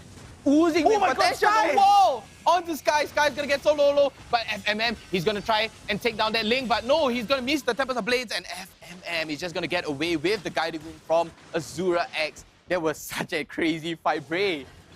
Also still, if there was any other jungle, he would be dead in that wall. That small choke, right? Dead. But because it is the Baxia who has the tortoise for poise, he's able to just hold them off and force them to not commit too far. RSGSG, they're playing with fire a little bit now, but they have the bandwidth to do it. It's completely fine because their goal lead 11k. This game is done and dusted as long as they don't lose like 3 5-on-5 back to back, right? As long as they don't lose 3 team fights back to back, they're fine. This Lord cannot be contested. All the ways from RSGSG are shoved into the base, so that information if Almighty walks up. I mean, if they drag this out, if RSGSG drag this out, Almighty might even benefit this, right? Yes. No, well, to be honest, all they have to do is not even fight this, right? They can just kite in and out of the Masha and then just go for the fight afterwards. Oh, but right now they're jumping in. in. Sky, he's very tanky, but not tanky enough, able to dash out with the Circling Eagle though, and now, or rather the guiding wind. But now Almighty, they've lost the Lord. This game is just falling completely apart from the early game, and now I think Almighty, this is the final nail in the coffin. It's literally a big snowball from the start to the mid to the late. It's all towards RSGSG favor right now. Yep, here comes the Lord, and Diablo, he's just looking for another setup to be able to find a wall to guarantee this game goes through. There's the wall. There's the wall. Azura X is stuck in no man's land now, and RSGSG is just putting the screws to Almighty, dotting the I's, crossing the T's. Diablo missing the out. It doesn't matter because they're on to the core, and all the health bars of Almighty are dropping, and that's going to be game one going to RSGSG. Ooh, what a push from RSG. I mean, it was a little too close for my liking. Dude, when you're 12k ahead, you just do that. It's fine, right? And I got money. You can see on the screen, they're like pointing and laughing at each other because that comp and the way they executed the composition went 100% according to 100%. The moment Ling was able to activate something on the map at level 4, that's when like the snowball starts rolling, right? It starts collecting more snow, and they're able to force these side lane plays, and the game was broken when they all chased the Bray in the top side. He was able to get that Lord for free, and from then, it hit critical mass. There's nothing in the world that would have stopped that snowball, barring like, no matter how big you are, even if you're the Empire State Building, that snowball is essentially 2 times bigger than that. It's going to demolish the Empire State Building. But Lawsy on that Azura, on the Masha though. Very good. Let's take a look at the replay here. That was so split apart, like you said, that Grok wall. The Grok wall started this all out, right? You can see how Diablo is very good mastery on this hero. He knows how to set it up for his team and consistently fights after that. These walls are just stopping them at chokes, preventing Almighty from really getting a good group up in fights. One of the power of the Grok is changing how enemies have to pass around you. So I think when you do have these sort of, contingencies in the back of your mind that, okay, worst case, we just isolate someone on the wall, it becomes a lot easier to play the game. It literally splits the people apart, splits the team apart. You know, it's like, hey, we're gonna position this way, this way, this way, and then the wall just comes and bam, and then you're like, hey, and then your positioning is just way off. Yeah, the problem too is that even though they are mobile, there's no like crowd control. Yeah, there's no crowd control coming from South Almighty though. But as we speak, let's take a look at the items here. Nothing much of a difference here, Guardian's helmet, but the Twilight armor coming up from Bucks here on Sky. I look at the items, there's nothing much of a difference here. Everything seems as per normal on how they should build. What's interesting here is compared to the sort of relative meta of what's going on globally, where the goal lane gets a good chunk of the team's resources, RSG here recognized that Bray was the one that got the first kill in the game and was able to kind of snowball him even more, right? So when you see all this go 16k, it's because RSG made a smart kind of decision. Hey, this guy got the first kill. Let's just push him ahead and snowball. Yeah, let's funnel him, like we say, no more funneling, and then like, surprise, funnel. But I got to say, based on the item itself, sorry, I'm a very much item man, Diablo on the Grog, BOD with Malefic Raw. Dude, this guy is just running in, dude. Running and gunning straight in. It's like a rock that has sharp edges. Yeah. In this case, I think Diablo played really well. As we take a look at our next graphic, it's going to be the data? Yeah, I believe it's the data coming out. And you talked about who was the most tanky. It was actually, okay, wow, turns out it is not the oh wait, yeah, it is the Bucks, yeah. Yeah, 114,000. Wow, 114,000, but the highest damage coming out from Ryzen himself on the Eve. Wow. Well, one big problem is, although that is like 55k in terms of numbers, how much of that actually translates to impact, right? Because how Eve does a lot of the damage is mostly collateral. She throws down the crystal. Oh, if you walk through, you take 300 damage. Yeah. She outs you. Even if she doesn't kill you, you're gonna take like 1k, right? Yeah. So it's this kind of awkward thing, right? You can get the damage in, but can you close it out? Can you get those kills? Can you secure them? Is the next big question. I doubt so. But like you said just now, Bray on that link, gold per minute 948 in 1 minute. That's actually really high numbers. It's a really, really good number. And like we said, young blood, young potential. Yes, insane amount of reflexes. To put it into perspective, last split, LY4 had the most gold per minute. He was our, league leader at 740. So 900 is insane. And Bray, the young hands here, RSG with this link, 307, 77% kill participation. It was a pretty solid goal per minute. Like we said, 948 is well above average because last season, the overall average was about 760, 740 if I'm not wrong. Granted, this is an exceptional game from Bray. Those numbers will kind of be refined as the season goes on, but a very good showing from the youngster in the first game. I mean, it's setting the benchmark for all the veterans, especially Bray coming in as the new blood and just demolishing all sorts of standards, right? Everyone's like, hey, no lah, young blood cannot do anything one. And then Bray's like, you're wrong. 948 gold per minute, man. Yeah. And as the new blood, you got to give it to Bray. You could see a lot of sort of what they were trying to do as a team was very much centered on Bray's initiative. Like, he might not be making the calls, but he was right there to make the right plays. I think he's that's there for the important. team. Yeah, he's there with the team to make the right plays. I think that's very important when you consider how new players are usually incorporated. The culture on teams tends to be, hey, you're new. Just listen to our, listen to our call. I mean, not say on the bench, but like listen to our call. We'll make the sort of decisions, right?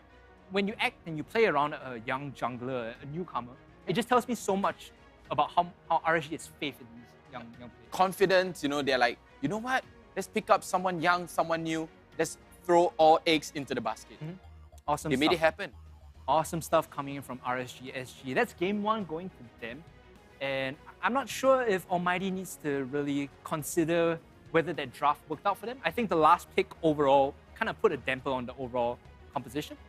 Throughout that was fine. I think picks 1 to 4 were great. The last pick, Paquito, definitely hurt them. So they'll probably have to reconsider. I mean, they could pick something else better, right? And maybe a Brody. Oh, it was banned out again. Yeah. Brody was banned out. I mean, there's so much other options, right? You have Clint. Yeah, Clint, Kimmy. I think there are definitely other options on the board that you could pick up if you wanted to. And it's not really an issue of I think whether a player can or cannot play. At this particular stage of the tournament, when you're playing professional, you should be able to play almost anything. Yeah, you're supposed to be flexible, flow like water, put water into the teapot, it becomes a teapot, right? You're supposed to be flexible, but speaking of flexibility, we are going to go on a very nice flex 5-minute breaks as of right now because, you know, it's feeling a little hot. Today was a... Yeah, it is a warm day, right? Very warm. I need a glass of water or something, man. I need to stand in front of the fan for a little bit because I am sweating and that game was... Sweaty? Was sweaty as Was well, a sweaty right? game. So, ladies and gentlemen, don't go anywhere. We'll be right back after this break. What's up, everyone? Welcome back to another episode of Hero Spotlight, featuring the second hero of the Forsaken Light series, Melissa. With the help of her beloved dolls, Melissa can easily melt her foes from an unreachable spot. Hero skills. First skill, falling. Melissa dashes in the target direction and gains extra attack speed for a while. She'll also pull Muddles and Cuddles toward her when the two are on the field. Falling is Melissa's mobility tool that allows her to maneuver around the map and adjust the position of her dolls. The extra attack speed, on the other hand, grants her decent burst potential. Killing spree! Second skill, go Muddles! Melissa throws Muddles in the target direction, which will stop upon hitting an enemy hero or reaching the maximum distance and bind itself to all nearby enemy heroes. For the duration, Melissa will summon Giggles on each of her basic attacks to shoot an extra cursed needle at Muddles and can also use the attack minion button to attack Muddles directly. All the damage taken by Muddles within the duration will be transferred to the bound victims. Each needle thrown by Giggles will also reduce part of the cooldown of Melissa's first skill. Go Muddles is Melissa's primary damage source. Ultimate. Cuddles, protect me! Melissa orders Cuddles to release the field of protection, damaging and pushing away nearby enemies while blocking them from entering the field for a while. The field will disappear early if Melissa moves too far away. Cuddles, protect me! Is Melissa's main defense measure against melee heroes. Passive. Doll Buster. Melissa deals extra damage to summoned units, including Muddles and all units summoned by the enemy. Pro tips. Pro tip number 1. Move Muddles flexibly with falling to avoid losing the enemies bound by Go Muddles. Didn't your mother ever tell you? Never get too close to Needle. Pro tip number 2. Cast Cuddles Protect Me to knock back approaching enemies and then falling to move the field and block or restrict the enemy's movement. Skill combos. Laning phase. During the laning phase, cast Falling to quickly approach the enemy. Bind them to Muddles using Go Muddles and then poke them with basic attacks. Cast Cuddles Protect Me when they're getting too close. Team fights. During team fights, look for the right opportunity to engage using Falling, cast Go Muddles to bind Muddles to multiple enemies, then spam basic attacks. Cast Cuddles Protect Me to block approaching enemies, and use Falling when it's up again to adjust your position and increase your attack speed for higher burst damage. Tactics. Mid-game. With her excellent mobility and solid ultimate mechanism, Melissa plays a big role in small-scale teamfights in the mid-game. Late game. After getting her hands on a few pieces of core equipment, Melissa can deal significant burst damage after successful Go Muddles hits, while the field created by Cuddles Protect Me allows her to take on enemies from a safe spot. For equipment, we recommend this crit chance and attack speed build to maximize Melissa's burst potential. For emblem, choose Weakness Finder of the Marksman emblem to make the best use of her extra attack speed. Among the battle spells, Inspire is a great choice to further boost Melissa's burst damage. Finally, one friendly reminder for all Saber, Hayabusa, and Layla players. Always keep an eye out for Melissa's position and do not try to barge into her field of protection. You just can't. Well, that's all for our new hero, Melissa, the Cursed Needle. And until next time, we'll be seeing you in the Land of Dawn.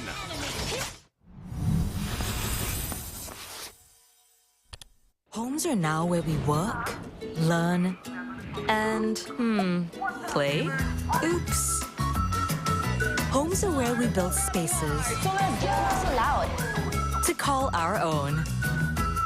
Power on and beyond with Singapore's most trusted broadband.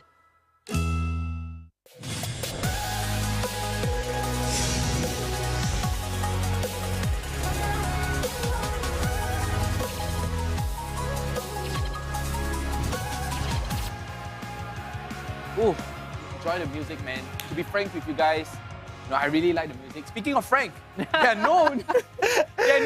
a good segue. Okay, that's pretty good. That was pretty good. Yeah, that's pretty good. They call me the segue, starter, the amateur segue, the beast is still, you guys, but, I'm trying to catch up to the tradition. But back to the topic, the new Frank OCBC, guys. If you register for it, there is a card campaign, but this time, last season there was only like 4. Yeah. This time there's 10, and they have skins too, Hungry is looking at it. I'm like, it looks so much better now, right? Honestly, the design production. Can I take one of these home? Just put it in my pocket. Right? Yeah, I mean it's time limited, right? You do have attractive loots too. You can register and then you can redeem. You get epic skins, or if you buy Apple iPhone 13 along with the OSIM gaming massage chair that we're sitting on right now, getting a very good solid massage.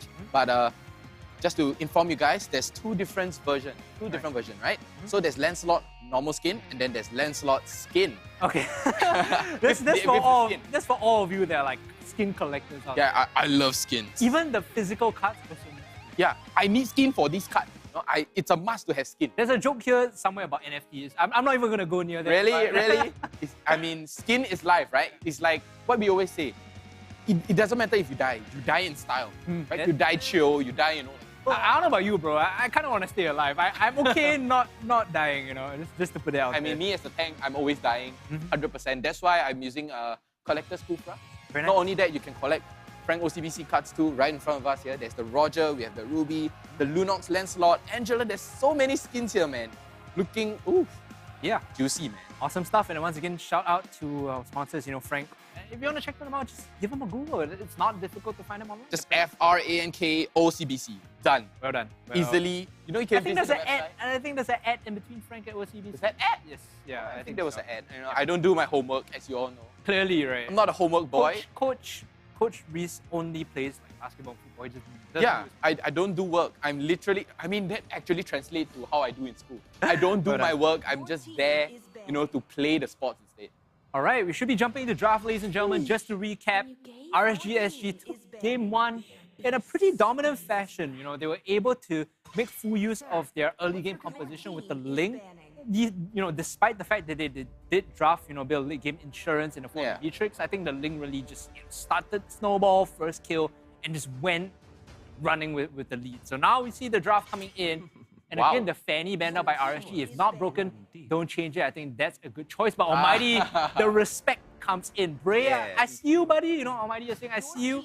You're not going to get to play Ling this time. So RSG SG will have to pull out something new from their bag of tricks, I think. And Grok could be a possible final ban here for Almighty. I'm not surprised if they gave Diablo that level of respect as well, because it was a big pain point for Almighty's composition. I'm not much of a fan of a Grok ban, but it's a very good first pick, right? Yeah. It's a solid first pick. So if I were to be Almighty on second pick, I would ban away the Grok, 100%. Yep, that's fair. RSG SG though, their second ban, the Valentina, no surprise there.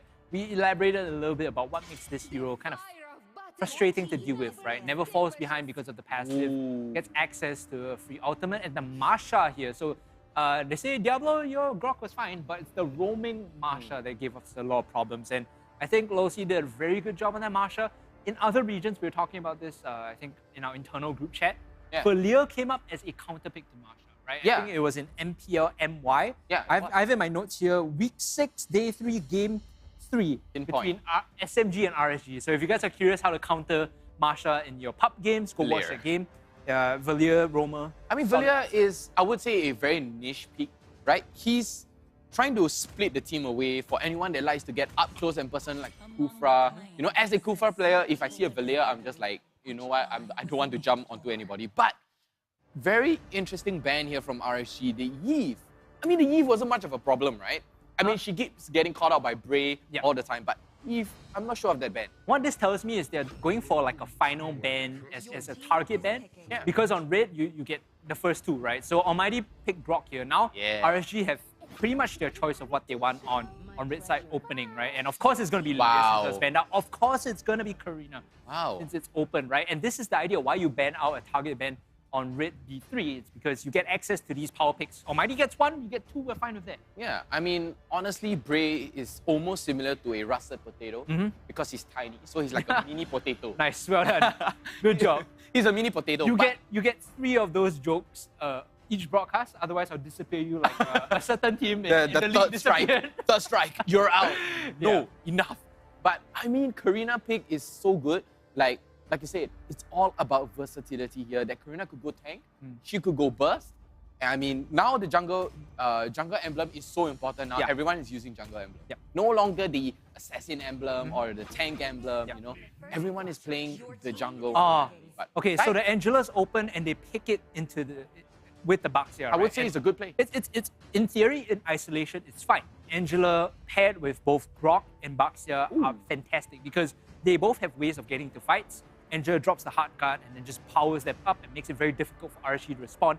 However, the problem here is she's super squishy and Karina can probably one-shot her if she's not careful. Once hard guard is over, then sitting duck. And the second problem is you now have 2 tanks into Karina, who does percentage health damage, right? Ouch. Granted, RSG's comp is a little too much leaning towards magic damage, so they will need to pick up some physical damage along the way. But, you know, this is a solid kind of framework for RSG to...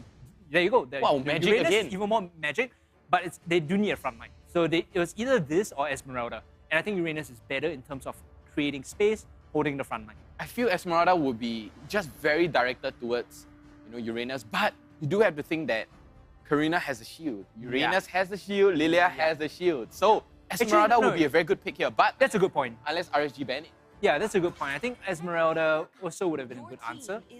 The other thing too is that against Baxia, the healing from Uranus is quite insane. I mean, it's mitigated, right? Because the Baxia cuts the healing, so it's a bit tricky. I'm not sure if this is a pick that demanded such high priority. I think they could have gone with an early roamer here and kind of found themselves a good mid-roam core at least for the early game to kind of make sure that the Karina can get online, right? Yeah, 100%. But Almighty here, I feel that they need to ban something physical, right? At least something physical. If you were them here, you ban out 1-1 and Brody again. Yeah. At least 1-1, I think, is the problem. 1-1 is the problem, 100%. 1-1 just shreds both the Grok and the Baxia. And in the... Carry, I was about to mention, Carry is the only person that can shred through Grok. Actually, Baxia. You know what? Scratch that. Carry and 1-1, I think, would have been... Carry and 1-1? Yeah, Carry and 1-1 should be the bans here. Cillian and Kagura ban for RSG, though. They're so afraid of these high burst, scaling heroes into the late game. What else do you think that could be scaled? Fasa? If you're thinking about like skating towards the late game, I think Fasa or Kimi, right? Clint in the goal lane is okay. I think it's not a big issue, especially because you're doing true damage to the tanks. Not completely impossible. But since the fact that 1-1 is still open, I think she's ideal in the goal lane over the Clint. Yeah. I mean, Almighty could easily just ban away the 1-1. Yeah. So now you pretty much kind of have to consider, okay, I need a marksman in my goal lane, someone that can shred through tanks. Beatrix? Beatrix is not, okay, Beatrix is okay, but only certain gun combinations are okay, right? Only certain gun Only certain gun combinations are okay. I think if you go Clint here, it's probably a little bit. Because then you have strong kind of front line with the Uranus to hold, and then you can just poke him down, right? The reason why I like Clint is because your range is quite frustrating to deal with, especially when you're running double tanks. Yeah, it's so thick, there's no way you're going to burst them down. They are just there to annoy the heck out of you. There's no way to counter that. Shredders. Okay, Brody can kind of shred. I would say he kind of shreds. Well, when you play Brody, you just do 2 damage items into two tanks. 2 tank items, right? And you're kind of fighting fire with fire here, except you bring more damage than the tanks, which is fine. Good scaling here on RSG side, good area control. Uranus and Lilia. Lilia's setup with her AoE is really obnoxious to play into, especially if you're melee, because you're forced to walk through everything. There's no good way to cut through all of that. Fasa, yes. Comes up. Okay. Honestly, a Moskov would finish off the match right now. Honestly. For Almighty? Oh, not Fasa. A Moskov. For Almighty, yes. A Moscow would be great because think of this. You have the frontliners to engage for you and you have a free wall to throw someone into. The question is whether he's comfortable playing that into Karina. I don't think it's a bad pick, but like, if you get caught by Karina, okay, there you go. That's the Clint. I mean, you could. Because either going to get taken on either side, right? Yeah. I think it would have been picked by either Almighty or RSG just as an answer because you're faced with tanks. Yeah. Either way, you kind of need to find a method to deal with that, to cut through the tanks. And in this case, it's going to be Brody with his range and Flynn with his range as well. Shredding machine here. RSG missing a roamer support now. Who could finish off a good roamer here? Hylos? Nah, I don't think he's going to go into a Kufra. Or maybe, who knows, even a Tigro. Yeah, actually, I wouldn't mind counter engage here against Almighty. You need something to sit in the front line and say, okay, if you're going to jump in with Baxia and Grok, we're going to counter engage you. So, like you said, Tigra's okay. Cho, as a response, you kick him out. So, the problem here is if you play Cho, you cannot get caught by the initial engage. Cannot. Yeah. You need to stay away from when they jump your team and then kick him out afterwards and then find the fight from then on out, right? He could kick away the Fasa though. You mean kick into the team? Yeah, that's kick fine. the If you find the angle, the Cho angle, and you get the kick off, it's fine. But in this sort of composition, the Cho's job is to kick the tanks away and then create space for his team. Yeah. It makes sense. It's literally breaking the team apart. I mean, Hungry, to be honest with you, this time it's about splitting the team. Yeah. Grok, 100%. 100%. Cho, literally just, surprise, open your legs and then your pants tear in half.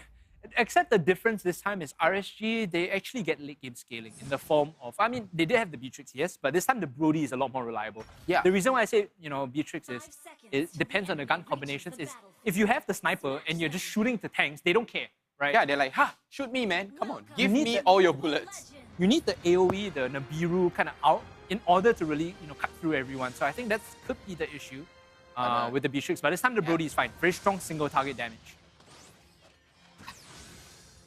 RSG SG right now do have the first game up against Almighty. They're going to go into the second game right now. Almighty, they need this second game. Honestly, I would say I'm siding more towards RSG this time because of draft-wise. Bray's a bit slow on his clear. He's only level 2. I think he's worried about getting invaded, and rightly so, because here comes Azura X and Risen. They might actually kill him. Can we pan the camera over? Because he's in a little bit of trouble in the jungle right now. Yeah. Okay. If they had any more crowd control, that would have been like really bad. But Azura X is only level 1, so he doesn't have any sort of way to keep. No heartstrings, man. Yeah. No heartstrings. Lolzy here putting some good aggression onto Ryzen here, but Azura X along with Sky, are they going to be able to catch? No, Sky's going to miss the wall and Lolzy flickers over the wall, and that is going to be first blood.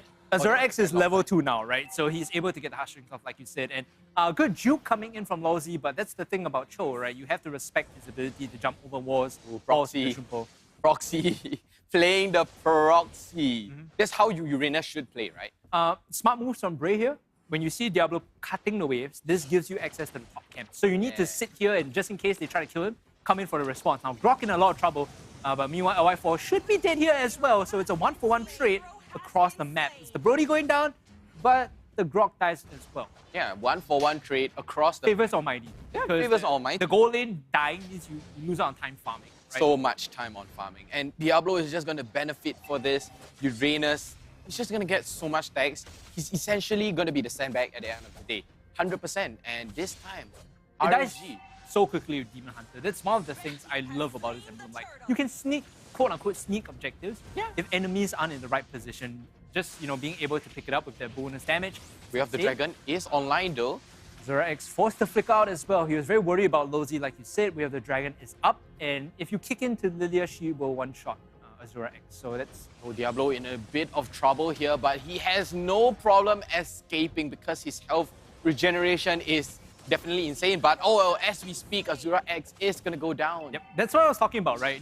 Picking Angela to Karina is kind of like, if you get caught alone, it's a big oof because you instantly die. And this time with Cho there to supplement the damage with the Way of the Dragon, it's even more of a done deal. Oh, it's going to be a red buff trade here for Bray and Sky. They're going to be trading away red buffs because he kind of read him like a book, but it's going to be a big engage here. Cho on the lows. Look at the flank. Diablo coming in. They actually get the way of the dragon onto QDX Love, and now they're focusing down onto Sky. The hard guard comes in, but is it enough? Knockup coming in from QDX Love. The re-engage. Look at the health bars. They're all going down. RCSG, they got to turn tail and run. There was a massive ult coming in from QDX Love. The wild charge, turning the fight in favor of Almighty, but they are still behind in gold, right? That's the problem. It's a 2-for-2, but that could have been so much worse. That could have been so much worse. I feel this is definitely going to go all the way into the late game. At least 15 minutes, right? At least. I mean, the wild charge from QDX Love, very well timed. And the spin, very well timed too. It's a 2-for-2 trade, not so greedy, but lousy. He has no flicker. He's going to get caught out by the way of the dragon. And again, a great catch onto the Angela. Azura X has been caught out of position twice now. And that's heavily affecting his ability to just pick up EXP across the map. Let's take a look at this replay again, right? So they find the pick onto QDX Love first. The hard guard comes in, buys space, and they all bunch up for this beautiful out. And with that massive damage, they turn the fight around. If they picked up Bray there, it would have been even better.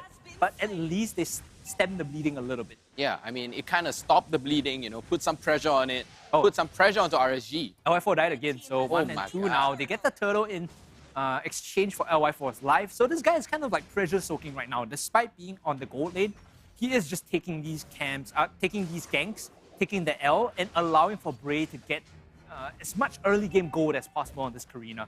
I like what SG is doing because this early goal from Bray will help them kind of bridge the mid-game power trough that they'll go through. Right now, Bray is sitting at 3.2k and LY4 is sitting at 3.1. So actually, he's not, you know, that far behind. It's a tank Karina. He's going to build Athena first and then Curse Helmet for some apparent reason. But FedEx Strike comes down. LY4 looks so low right now. We have the dragon on the back line. We have the dragon onto Azura X, but only LY4 is going to suffer from that. And Sky here trying to take down Lawsy. A desperation move with the hard guard from that Angela. Is Lawsy going to be able to survive? No, and a killing spree comes out for Sky.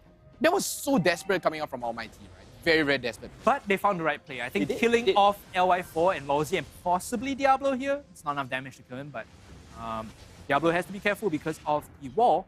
But like I said, I think Almighty made the right play there, forcing. You can't give LY4 this space to bridge into the late game, right? A lot of the goal is, you know, kind of, or at least the resources are thrown onto Bray right now. So he's going to try and tide this over for RSG until the Brody comes out online. PSG, they still need to just hold on, not allow this goal gap to grow even more. All right, well, they do have the goalie, but not lose this goalie, rather. I feel that Diablo right now, he's going to snowball so much into the late game. Not because, you know, I'm biased towards Uranus. I'm a Uranus boy, but he's going to be a big trouble here in the late game. If for Almighty, in fact. Another flicker coming out again from FFM, but bad play. It's Lawsy that goes in too deep this time. LY4 now being focused down. Here comes the Taurus per poise. He is very mobile, especially with that flicker out, and now Bray is going to be getting caught. But it's completely fine. RSG just disengaged from that. What's the cross-map answer here? Because you can see, even though all of Almighty's attentions have been focused with the bot side, the Uranus is cutting waves. He is getting farmed. They will lose this turtle in exchange for this time slot. Are they though?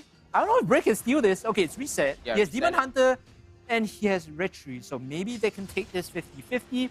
Sky is looking to jump on someone. It should be the mid lane that's focused down here. 505, he has to flicker out as well. Look at the jump into the back line. Another knockup coming in from QDX Love. 2 members this time getting caught out and instantly dead on the spot. Almighty get this turtle now. Very good sequence there from Almighty. Sky was a little bit flustered, right? He's like trying to catch down to 505, and then 505 uses the black shoe, gets away very, very easily, and this guy's like, wait, where are you going? You know? It baited his team in though with the black shoes because everyone's like, let's keep 505 alive. Oh, LY4 gets busted down by FMM, torn apart memory, trying to not like tickle FMM a little bit. Just give this guy a break. He's getting like smashed in these side lanes, 1-4-0. This guy is not having a good go at it. Meanwhile, FFM 2-1-6. He's collecting so much gold. He is 1.5k, almost 1.5k compared to LY4 and the items as well. One whole item ahead. Second item, Malefic Rod, really? Okay. He's trying to shred them. Yep. That's his main purpose here on the clean. It's a smart idea because you see tanky Karina, Brody's eventually going to get tanky, Uranus is already tanky. Like, yeah, the Malefic Roll is fine here. Yeah, it perfectly makes sense, but here comes the conceal play. Lawsy with the knockup and the way of the dragon trying to catch down onto Azura X, but FedEx Airstrike comes down. FMM not there to help, gets a little bit of damage onto Lawsy here. Sky? Sky face checking, comes in with a hard guard. Is it going to be enough though? Bray looking so tanky here on the Karina. Sky with the Porpoise is going to go all the way in. Lawsy is going to be able to recall right now, and Almighty forced to disengage, or maybe. They're looking for Diablo here. He has no mana, so they can just run him down if they can get the lock on. No, not in range to get any crowd control down. Unfortunate Diablo. There was a moment there you can exploit the greediness. He is still out of mana, so it's tough for RSGSG to sit here, but they're looking to engage Feather Airstrike coming out. LY4 forced away now. Meanwhile, the backline Losey very low. Is probably going to die here. He's sacrificing himself for his team. RSGSG, they are looking to regroup. They already lost the roamer. What else are they going to lose at this point? It's the tier 1, it's the Cho, and that's about it for now. Honestly, to break it down, that fight, there was this very small macro play. I didn't even see it, you didn't even see it, but let me tell you what happened. Cho used the Way of the Dragon, gets immobilized. There's no way to follow it up. At this point, it's so unfortunate too, because these fights, front to back, 5-on-5, favor Almighty so much, right? The setup is there with the double tanks. They just throw the wall down and run at you. And RSGSG, they're not hitting their late game point anywhere soon, because LY4, this guy's been shafted in the early game a lot, right? He should be coming online in the next 3 minutes. It looks somewhere around the range of like 6 minutes now, because he's not really finding the farm he needs. I mean, it's a little bit late to the party, no problem, but as we speak, Tara's going to go down on the top lane. Tier 1 is going to go down. Curse Helmet finally coming out for Bray. Okay. A little slow, I would say. Lord is up. Sky here, because he has that Demon Hunter emblem as well, could take this down. Look at the reset on that second skill. It's just so annoying to deal with, because every time he chunks it, nearly goes on. Yeah. He is holding strong right now. You can see, meanwhile, on the top side, the cross map comes through from RSG. Uranus is split pushing. So they're trying to get something here. They're trying to delay the Lord while Uranus gets some value. Maybe not full commit to this fight, maybe steal it away if they can. Try to snipe it out, but ultimately you can see the rotation coming through from RSG. They're like, nope, we don't have anything to do with this. We got what we wanted in the top side. Let's just back out. Alongside Almighty here, Sky, they do have the hard guard on, but no, it's going to be, just as we speak, it's just going to be done. Because they already proxied the, 1 wave, 2 waves worth of value. Oh, Losey, he's jumping in, but that's Sky. You don't want to fight the Bucks here. A bit of a wasted ultimate, if you ask me. We have the Dragon to kick him out. Maybe he was just worried about dying, but RSG are making the right macro plays to not fall behind anymore, right? They're actually playing cross-map very well to get value while Almighty is losing tempo by taking the Lord. Sure, you get the objective, or sure, you attempt to take the objective. Remember that Lord wasn't taken. Oh, Diablo. No problem. Look at the health, just instantly pops back up. Yep. This is why Uranus is superior to any EXP laner. In fact, it's weird because the Baxia not being a side laner means that there's nothing to really cut the healing. Not much. Yeah. And he has to kind of stay around the objectives because he's the retribution carrier, right? He needs to be there to make sure objectives don't get snuck away. So as long as RSG continue playing this right macro, Malefic Roar finally completed on the LY4, by the way. So that's a big item spike coming in. Oh, catches down onto Lawsy, but he's going to be able to disengage. Cho is free disengaged and engaged everywhere. But, they're running up. They're running up to go and answer this Uranus. The moment they show 2 members, Karina is just going to start. No, they're going to start the Lord. The moment they show here, they need to start the Lord right now. Diablo has to survive. He has to buy time. There's a flicker for FFM. He's trying to get the kill here. No. Unable to do it. And look at this. The Lord is actually being taken by RSG now. So the cross map, again, perfect coming in from RSG. They did this in game 1 with Bray. Now they're doing it in game 2. They get the Lord and they could chase for more, or they could just disengage. Wow, Sky getting kicked away by the Way of the Dragon there, granting RSGSG with the free Lord, like you said, cross maps. Whoever is shot calling for RSGSG now, give this guy a medal because the macro play is so on point. Even though they're behind, look, right now they are like 1k behind, but even though they're behind, they're using Uranus to soak this pressure, knowing he won't die, to multiple members coming to gank him, force Almighty to overcommit on the map, and then RSG just take the objective, right? And I give credit where credit is due, but you kind of have to fault Almighty too for reading into that play and saying, oh, they basically took the bait. It's kind of a newbie mistake, right? To commit so many members to Uranus. I've got to say, let me give you a breakdown. It was Lawsy making the call. Okay. It's usually the case because, usually shot callers are, in the middle where everyone can hear the shot caller, the IGL, literal IGL. Very well done. Yeah, and that play was so good.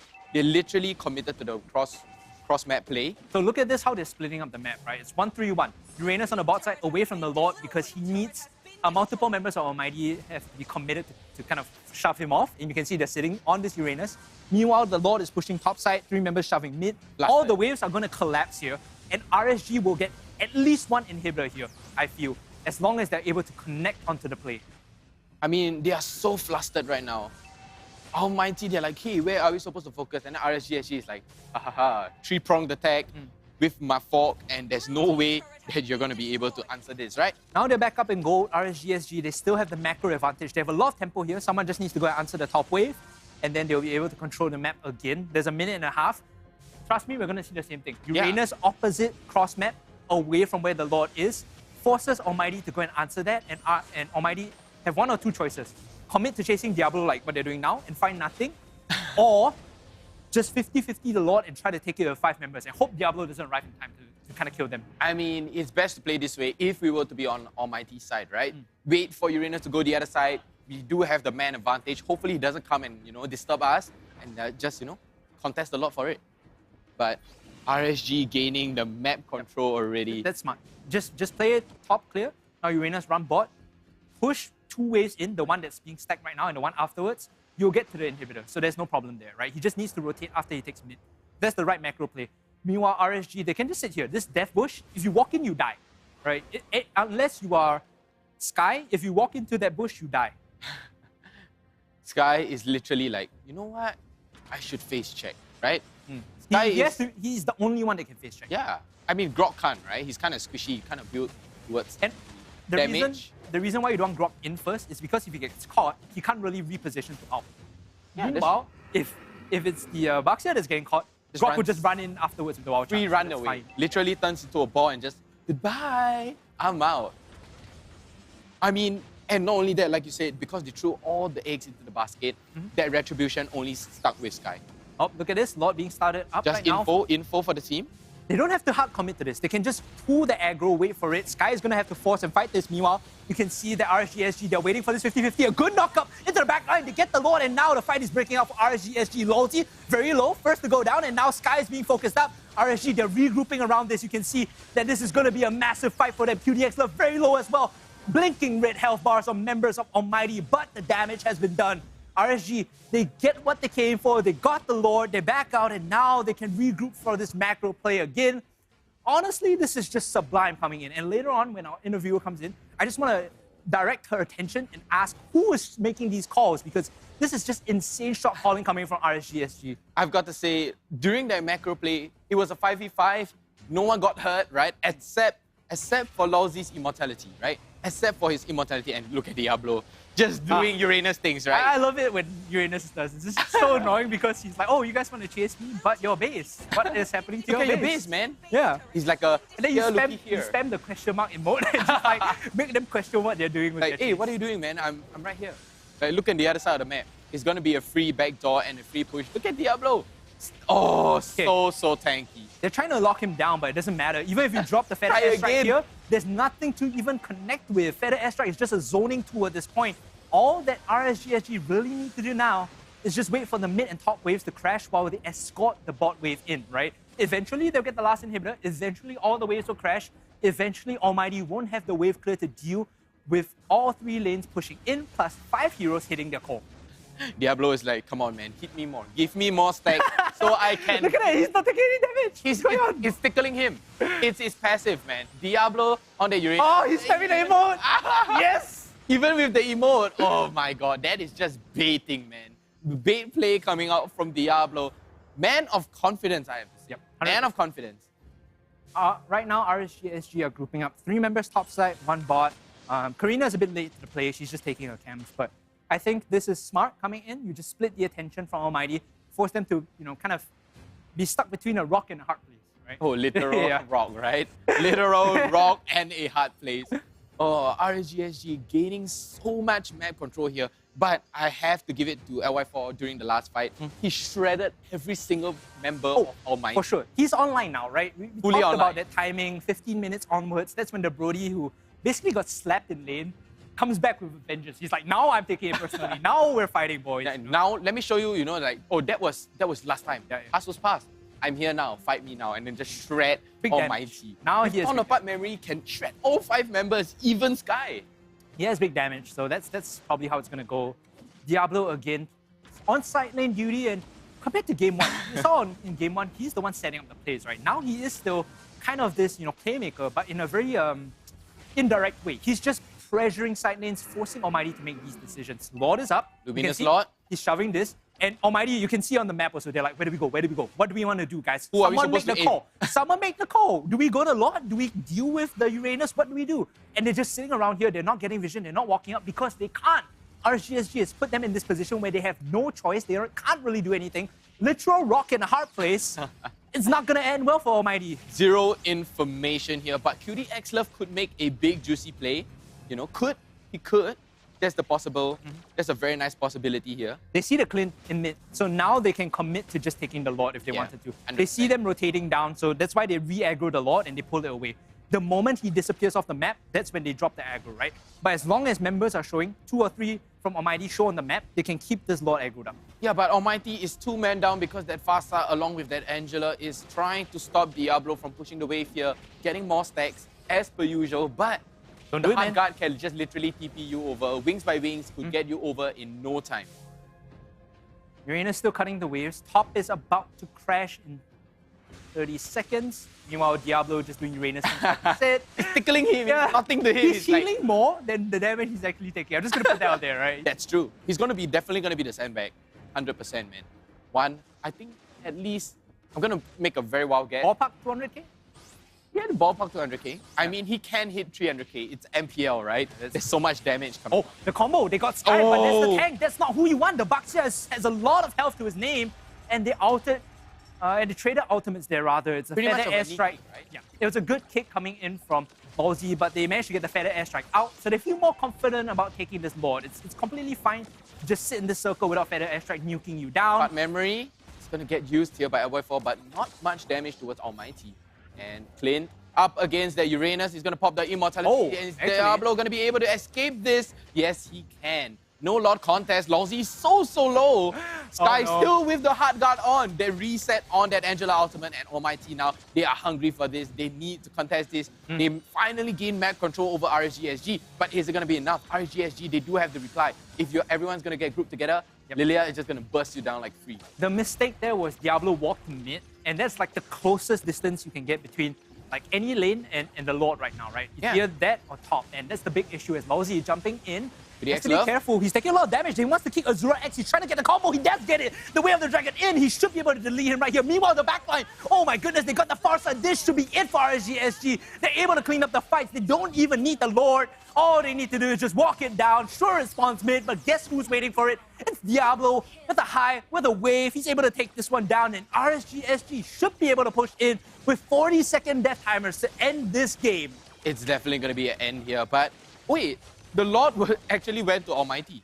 Yeah, doesn't matter though. Doesn't matter. I mean, at this point, Diablo's just taking Look the at call. Diablo! Oh, leave the man alone. He's already dead. FFM goes down, the final kill of the game, and that's going to be a clean 2-0 from RSGSG, taking down Almighty in week 1, day 1. Wow, disciplined play, like we said. Fluidity up against discipline. I feel discipline actually kind of won over in this game. RSG, you're like, let's play cross-map. Look at Lawsy, like, I tell you cross-map already. I told you, right? Yeah, and then Diablo is just like, yeah, sure, it works. You know, in his own, literally in his own lane, in his own mind, with LY4 by his side. What this shows me over the course of 2 games, though, is the fact that both Bray and Diablo are very capable of playing side lane pressure, right? They are capable of playing these heroes that draw attention away from the rest of their teammates because they need to. They're able to open up the map. And when you have this flexibility, it's insane. And let's take a look at the highlights of how that game went down. Ooh. It's going to be the first fight. Yep. Yeah, there it is. This is the one where, yeah, the juicy knockup, right? You love to see that. Good damage coming out, but it's a very fair 2-for-2 trade there. If they, you know, if Almighty had the advantage, they could have got that easily. And this is the mid-game point where Almighty is actually feeling themselves a little, right? Yeah, and it's because they're able to force these fights with the Farsa out. And again, that's the big threat. You always have to respect it. And that final fight, LY4 is able to isolate the Farsa. The final proc of the Feather Airstrike, I think, was able to just kind of snipe away, or at least force members of RSGSG away. It went towards QDX Love for some reason. It chunks it out, you know, whoever's in the area just kind of sneezes at it, and the Lord goes down. But very, you know, fair play, very well done by RSGSG. And Almighty, I think I'm seeing glimmers of very good conceptualization in terms of draft. They know how to draft, they know how to play to their win conditions, but the mid-game macro, they got outclassed there, right? 100%. RSGSG just kind of playing the map better, opening things up, and as a younger team with younger talent that doesn't have the cohesion, these are the moments where you struggle. They do have more bronze, more reflexes, they're fresh, they have nothing to their name. They're like, yeah, you know what? Come on, kill me, man. And Bray, so literally building the full tank item there. Cursed Helmet, Athena, Guardian, along with Antique Curious and Immortality, along with a tough boot, even to top it off. His job is just to stay alive and get procs off his passive off. That's literally it, because that alone does percentage health damage, max health damage, by the way. All he has to do is just repeatedly proc those and he's fine. Yeah, 100%. And LY4 here going for a almost full tank build. Almost full damage build, right? Going with a little bit of the tough boots, going along, just to top it off, have a little bit of Athena shield, no problem to that. Lawsy a bit behind, no problem, but he made so much play. Yeah. Literally split the team apart. After that, just dump. Yep, so I believe we have Lawsy ready for the interview soon, but before we take a look at that, let's take a look at the post-match stats coming in. 181k. 181, like I was closer, man. You said 300, so... I mean... Ballpark, I'm just... Yeah, you were closer. You were closer. You were closer. I gotta give it to you. But again, insane stuff coming in from Diablo this time. I love the fact that they understand each other's kind of position in the game, what they're supposed to do, and play to those expectations perfectly. 96,000 coming out from FMM on that clean. No problem, but the highest goal per minute, surprisingly, is going to be Diablo. Yeah, I mean, that's what happens when you're side laning 24/7, right? You don't even fight, you just farm on the sides. Just farm, playing the cross map, and making the plays. I mean, we do get the ask later. Bray is the MVP for game 2. Okay, interesting. I mean, if I had my way, I'd put like whoever shot calling is MVP. I don't know right now. It's not tangible, but Bray had a really good job as well. Participation at a whopping 90%. Bro, tank arena, just walking in, doing percentage of damage. Yeah. Come on, man. And it's all good. Blocking all basic attack. Ching, ching, ching. And then, just done. That's Karina. Not to forget, second MVP for this young player as well. Game 1 on that link. Wow. Absolutely smashed it. Game 2 on this Karina. Starting to appear like more and more of an assassin player threat. If you're, teams that were heavily favored at the start of MPL and you look at RSGSG, to be fair, one of them, you'd be worried. You'd be like, okay, do we need to ban out these assassins? Can we leave them open? I mean, honestly, I would ban it away. Yeah, trying to render him useless and force him to use a assassin which is going to be playing towards your game, right? Like it's like, oh, you're going to play Lancelot, I'm going to play Kufra, I'm going to play Kaja, I'm just going to catch you off, nobody's business, or even a Hylos to be in fact. I believe the interview is standing by, but just I want to throw in my question for our interviewer in case you can get Lawsy to answer who's shot calling and what's the macro game like around that final Lord fight. It'll be awesome. But for now, let's toss it to our interviewer and Lawsy for the interview. Hi, I'm here with Lawsy, the roamer for Team RSG, and we are seated at the Throne for Champions winners interview presented by Osim. So, Lawsy, last season, you guys were down 2 games to AMT, right? Yeah, that's right. And we came back. Okay, but this time, you guys swept them 2 games. So, how was last season's AMT roster compared to this season? And do you think they are still a threat to other teams? I think definitely they are still a threat. They are still a threat because they provide like very unpredictable gameplay. So you think that you're prepared for this, but end up they might throw you off because I believe that they can switch their roles, unlike like other teams maybe. So it's possible that they come out as a surprise in the later stages or etc. Like even tomorrow. Is that why maybe the second match, RSG seems to be struggling a little bit? So can you tell me how you guys managed to secure the victory, and who was the shot caller? What was happening? Basically the second game we picked the Uranus, so it's more of a different type of gameplay. While we try to avoid like 4v5s, but Grok is quite strong. So yeah, we had some fights and Angela, just did her thing. Yeah. So we just needed to out macro them, I will say. Like because we have a Uranus, it's quite hard for them to bring him down. So the shot calling, all of us did our own jobs. So I would say it's even. But for Lord and all, I'll be the one because I can lock the opponent's hyper. So which means that it's easier for us to secure the lot with the retry instead of theirs. Yep. Give me a name that should take the credit. Then that'll be the person you are talking to lah. I But guess it'll be Lousy then.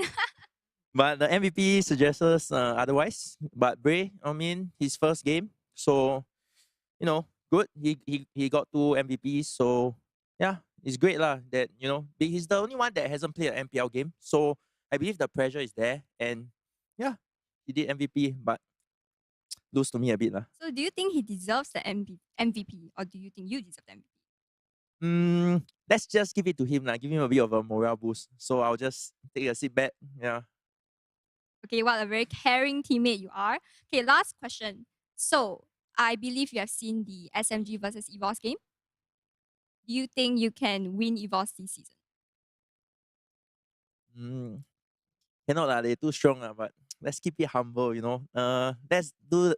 Don't give too much talk. So let our gameplay show everyone lah. Yeah. Anyway, RSG is always the underdog. So yeah. We're looking very forward to that. All right, thank you so much. Once again, I'm Yuno here with Lousy, and back to you, Custos.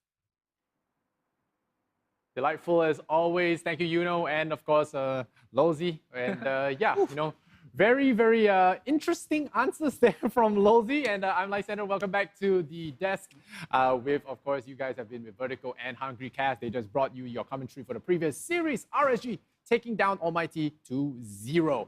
And Lousy there being uncharacteristically humble. Can I say that? Because I was like prompting, hey, ask him who the shot caller is. He's like, oh, it's actually me, right? And even though the MVP vote in the second game went to Bray, I think he actually, if we could judge it purely on shot calling, Lousy won that game for them. Because the game state was really poor in the mid to late game until they realized, hey, we can just out-macro them. Right? And I think that was what really allowed them to open up the map, get the Lord, close out the game. Yeah, that game I think was, I think you guys already covered it. Almighty, they were ahead with like, okay, are we looking at the first 1-1 today? And then, macro starts taking over. I think this is a trend we've seen a lot. Singapore teams, you may think, oh, wow, they're winning early game. There's some pickoffs, they dive turrets, and then they get some kills, and then they kind of close out the game. They're stuck high ground, and the problem with that is, or rather the reason for that is because mid-game execution right now in this patch, the tank meta, is so important. I think the need to understand how to allocate lane assignments, knowing when to group, when not to group, because if you overgroup, your goal laner falls behind, or your jungler falls behind, right? So understanding of the game's fundamentals, super important, which is why you're seeing the experienced teams start 2-0ing the newer teams who are a bit weaker at the macro. Yeah. Today is kind of I would say, it's pretty easy to call today's results. I would say the last series a little harder to call because Almighty actually put the screws on RSG last season. That's true. I was expecting this to go 2-1, but a 2-0 from RSG definitely shows like there's some oomph to this team. Really? Maybe a little bit on the 2-1. Honestly, I thought it was a 2-0 to Almighty. Oh man, look at this guy, always supporting the underdog. I mean, I'm the underdogs man. I'm so confident. Okay, we made it very clear to Almighty. You guys are no longer allowed to use underdog status because you were on the podium last season. All right, you no longer can play that card. All right. 100% wins. If you look at it right now, across 100% wins. Of course, it is only the first round. Play Flash themselves have not played. They got they don't have any games today. They will be playing tomorrow against SMG, and of course, Evo, Zion, and RSG now going to be on the board. 2-0s across, and so it's pretty even right now, pretty standard. But that will change once Sunday is done. I think we'll have a real proper 1-7 roster after that.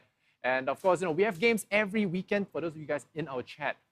Thank you so much for being with us all the way. I think we've got a couple of hundred people. I think almost hitting 1,000. Yeah, man. Across different platforms as well. So shout out to you guys. Remember to always keep spamming, participate in those giveaways. Of course. Let us know who you think is going to be the overall winner because we want to hear those takes. I think the previous few seasons you can make a pretty easy guess who's top 3. This season, it's a little crowded. I mean, I'm all towards. I'm throwing all my eggs into Evo. Okay, tomorrow they're gonna go up against. You might be out of eggs soon, I mean, if today's performance. Reese is the same guy who goes on like stock forums and talks about like how this undervalued stock is gonna be a unicorn, or he buys like GameStop at its highest, right? He's like, "Where's my money?" Oh yeah, turns out you should have done your due diligence. That's true. That's true. But tomorrow we've seen upsets. Tomorrow the big team EVOS up against the unknown team Evo. Who knows? Evo might even bring it to a third game. Honestly, I won't say it's 2-0. Evo might bring EVOS to a third game, but EVOS have the discipline. You know, Reese, when you're sitting somewhere and you want to get something, but you can't exactly get to it. Yeah. You know what that action is called? No, what is it called? Reaching. Yeah. That's exactly what you did right there. Give me my Frank OCBC card. You're reaching a little bit. I mean, we could be wrong. We love to be wrong here, but I think, as a caster or as a host, you tend to want to play it fair play and say like, oh yeah, it could go either way, but sometimes you guys got to own up to objective facts, right? And there, I'm willing to say, very certainly EVOS takes it tomorrow, and it will not go to game 3. But you know what? I'm willing to buy you a drink if I'm wrong. Same. Let's make it a drink and a meal, right? All right, we'll buy you dinner if we're wrong. Like Xander will probably pick up one half of the tab, I'll pick up the other half. Yeah, sure, man. Any day. Yeah, if Evo is able to. Come on, Evo, I believe in you guys. Do start training tonight. Do not sleep until tomorrow. Oh, that's not good for performance. That's not good for performance, I gotta say. Okay, so speaking of Evo, I think we talked about how they came in without that infrastructure. I think Daryl, you were talking a lot about infrastructure, how it's important for teams. And Evo, understandable, they are a pub stack. They made it through the qualifiers. They did well. There was a lot of hopes pinned on them, but then the organizations, the managers, the coaches, they help the teams train the scrims. I mean, how big of a factor is it? I think it's honestly close to 80% of what organized competitive play is about. You look at examples like earlier today, I think SMG, when they were playing against EVOS SG in our first series, they pulled out the Valier counter against Marsha, right? Most teams would be like, oh, either you watch another region and you scout it and you know it's a counter pick. In this case, I choose to believe it's because SMG had experience with this versus RSG and Y when they were playing in MPL Malaysia. So it's one of these things where like your sister team can feed you information and you can kind of get information over to your sister team as well. Yeah. You have ways to scrim each other, and then the infrastructure is there, because without proper infrastructure, it's very tough to get good scrims in. Yeah. A1, A2. Yeah, so tomorrow we are going to be looking at Flash versus SMG. So Flash's first appearance on the big stage, Zion, RSG, Evo's Evil, right? So that's going to be a little bit of a tongue twister for you guys. But I think Zion RSG, that's going to be the smoker right there. It is going to be a smoker. It is definitely a must-watch tomorrow. RSG, Zion, Forza used to be on RSG. He's going to be a bit of a grudge match. A bit of a grudge match. He's going to be able to sniff them out a little bit, see if he can poke any holes in your armor. The funny part too is if RSG don't manage to take this, or Zion win, right? It'll be another win from Potato, and this time he's not even playing. He's just coaching and he beats RSG. And it's like, that'll be hilarious. I completely forgot about the potato factor as well. Man. And another round of free drinks. At the bar. Free drinks. Shout out to you guys over at the watch party, claiming your free beers. They're probably too intoxicated right now that you don't watch our stream. Drink responsibly. Drink responsibly, guys, because there's more beer tomorrow if they win against RSG. More beer for us too. And celebrate on behalf of us, all right, guys. There is no booze here. That I can make 100% No booze? true. 100%? Yeah, there is. Maybe there's wrong. there's a lot of energy and hype from all the games. And it's great to be back in MPL season. But before I think we close things for today, I want to ask you guys: is there a team that exceeded expectations today? Is there a particular player that exceeded expectations, or perhaps someone that missed the mark for your expectations of them? I think when I was watching Zion play today, Girl, or now known as Supergirl, was actually performing really well, because in Season 1, I kind of pegged him as someone who was underperforming. I think he had a lot of performance issues, whether it's anxiety, stage fright, whatever you want to call it. His actual level was just not there, right? And today, after a year spent in the hyperbolic time chamber, he comes out guns blazing and just pops off. I think he has really exceeded my expectations. He's charging his anger towards Hungry, no? Lousy. And then Supergirl. I mean, he added a super in front of his name. Yeah. Maybe that's all we need. What about you, Reese? Anyone that exceeded expectations, or maybe even didn't meet expectations? I feel why is he so bad? Bray. Bray literally exceeded expectation. We thought like, hey, who's this guy? Nothing like this guy. And then suddenly Bray just comes out and MVP, boys. Just literal MVPs, smashing all sorts of mindset. And then RSG, they played it well to their hands. They used the young bloods, they used the fast reflexes to their advantage. That's why they managed 2-0 on my team. Like they put him on the one or two heroes that need the fastest fingers, almost, right? Apart from like Fanny. So I think it works out. RSG and Zion, they're making very good use of these young up-and-coming talents, giving them the proper infrastructure. Again, there's the word. The kind of management around to make sure that they rise above what their previous levels were and come into MPL SG and show what they're truly made of. Yeah, and then anchor them with a bunch of good tanks. You know, you're seeing a lot of those, and I honestly think the tank meta is pretty fun. You get a lot of fights because tanks usually come with team fight ultimates, team fight abilities, and you get a lot of clashes. You get a lot of very cool highlight moments around the Lord Pit. Juicy ultimates. Vertigo and I are just like screaming every time someone WoW charges more than 2 people. We're just like losing our minds, even though it's like. And then there's Uranus running around the field regenerating. He's the anti-engage, right? He's like, here, run, fight. Never gonna fight you. Never gonna give you up, man. Never gonna give you up. We're not gonna do that, Mr. Reese. We're not gonna let you rickroll someone on the week one of the regular season. But today's game has been really amazing. Thank you so much, guys, for tuning in with us. We're gonna get our drinks, are we? I'm just gonna get water, man, you know. Same. I think water is important. We will leave the decadence off stream. All right, we'll leave you guys to be leave it up to your imagination. For those of you guys that watch party, once again, shout out to you guys. For those of you watching from home, thank you for tuning in to day 1 of the MPL SG Season 3 regular season. We'll see you guys tomorrow for these following games: Flash versus SMG, RG versus Zion. Must watch, according to the panel. It's a 3-star approval for that. And of course, Evo's Evil will be wrapping up the day as well. So at the end of Sunday, like we said, we'll have a proper 1-7 and have a little bit more to talk about in terms of power rankings. But for now, everyone, take a break. We'll be taking a break, and we'll see you guys for tomorrow on day 2 of the regular season of MPL SG Season 3. Good evening. Good night. Bye.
learn, and, play? Oops. Homes are where we build spaces to call our own. Power on and beyond with Singapore's most trusted broadband.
What?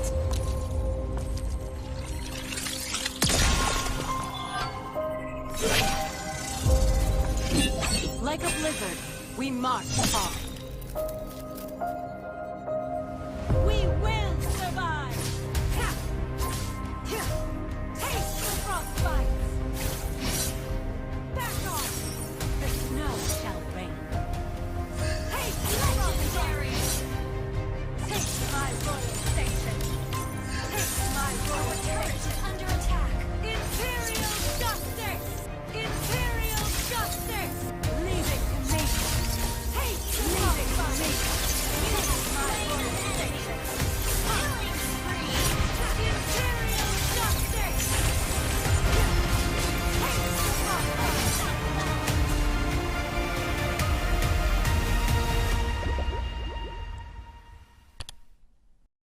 Homes are now where we work, learn, and, play?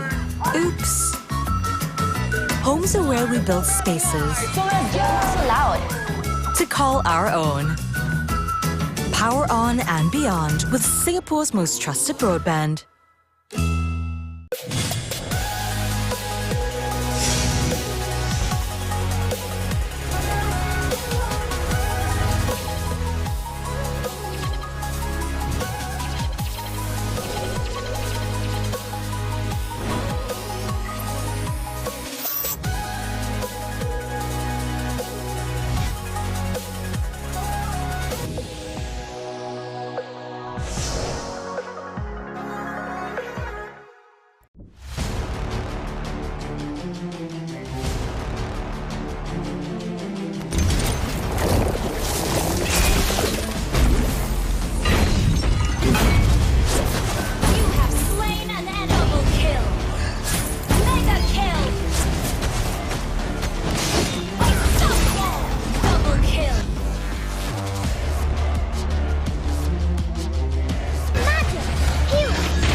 What's up, everyone? Welcome back to another episode of Hero Spotlight, featuring the second hero of the Forsaken Light series, Melissa.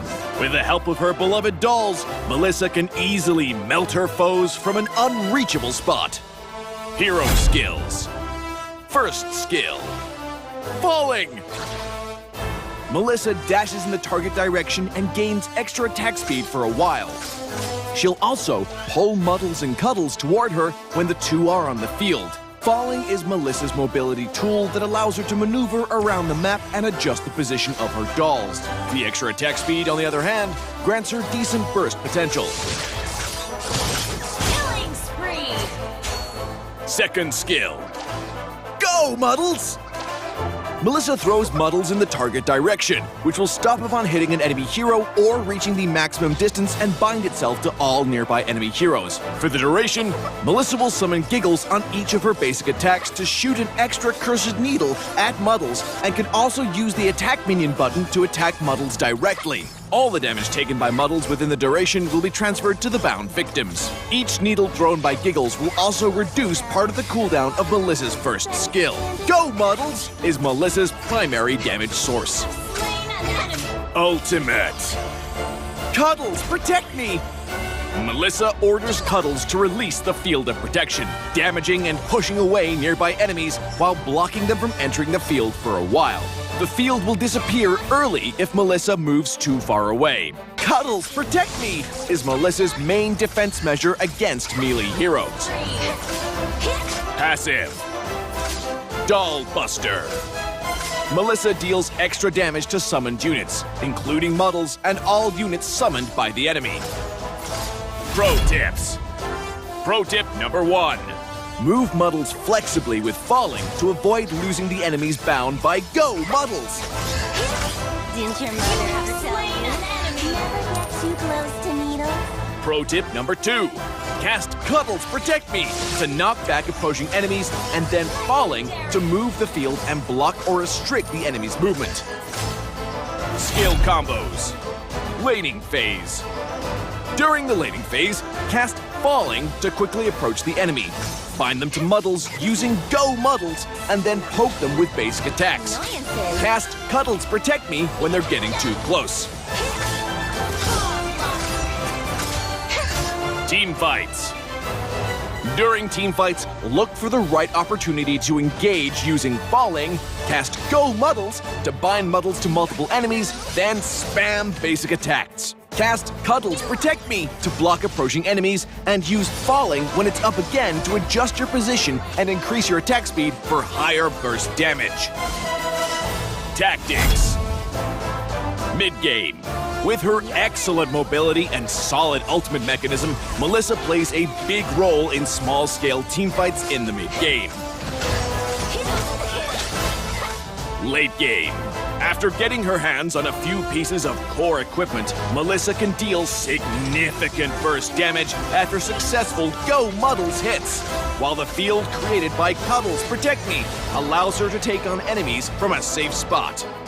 For equipment, we recommend this crit chance and attack speed build to maximize Melissa's burst potential.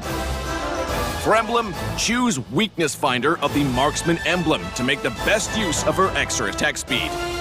Among the battle spells, Inspire is a great choice to further boost Melissa's burst damage. Finally, one friendly reminder for all Saber, Hayabusa, and Layla players. Always keep an eye out for Melissa's position and do not try to barge into her field of protection. You just can't. Well, that's all for our new hero, Melissa, the Cursed Needle.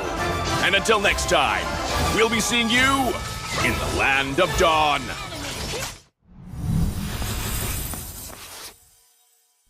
What's up, everyone? Welcome to the latest episode of Hero Spotlight, featuring Xavier, the third hero of the Forsaken Light series. Xavier is a ranged mage, boasting superb sustained damage. With his unique skill set, he can extend his attack distance almost infinitely and enhance his power each time he lands a skill shot on an enemy. Hero skills. First skill, Infinite Extension. Infinite Extension is Xavier's foremost damage tool. Xavier fires a mystic bullet that damages enemies in a straight line. The bullet's flying distance increases each time it hits a target. Second skill, Mystic Field. Mystic Field is a functional skill that integrates pursuit, escape, and crowd control. Xavier conjures a mystic barrier that slows enemies and speeds up allies. When hit by Xavier's other skills, the barrier will expand into a forbidden field that immobilizes enemies within. Ultimate. Dawning Light. Dawning Light is the first ever global attack in Mobile Legends. Xavier unleashes a beam of mystic magic that damages all enemies in a line on the map and directly enters the Transcendent state. Passive. Transcendence. Transcendence allows Xavier to scale steadily in battle. Each skill hit on enemy heroes grants Xavier a passive stack that enhances his subsequent skills. At max stacks, his next skill cast allows him to enter the Transcendent state, during which all his skills are enhanced to the maximum. Pro tips. Pro tip number 1. Make use of minions and creeps to extend the attack range of Infinite Extension and launch a surprise attack on enemies in the distance. Crumble into dust. Pro tip number 2. Cast Infinite Extension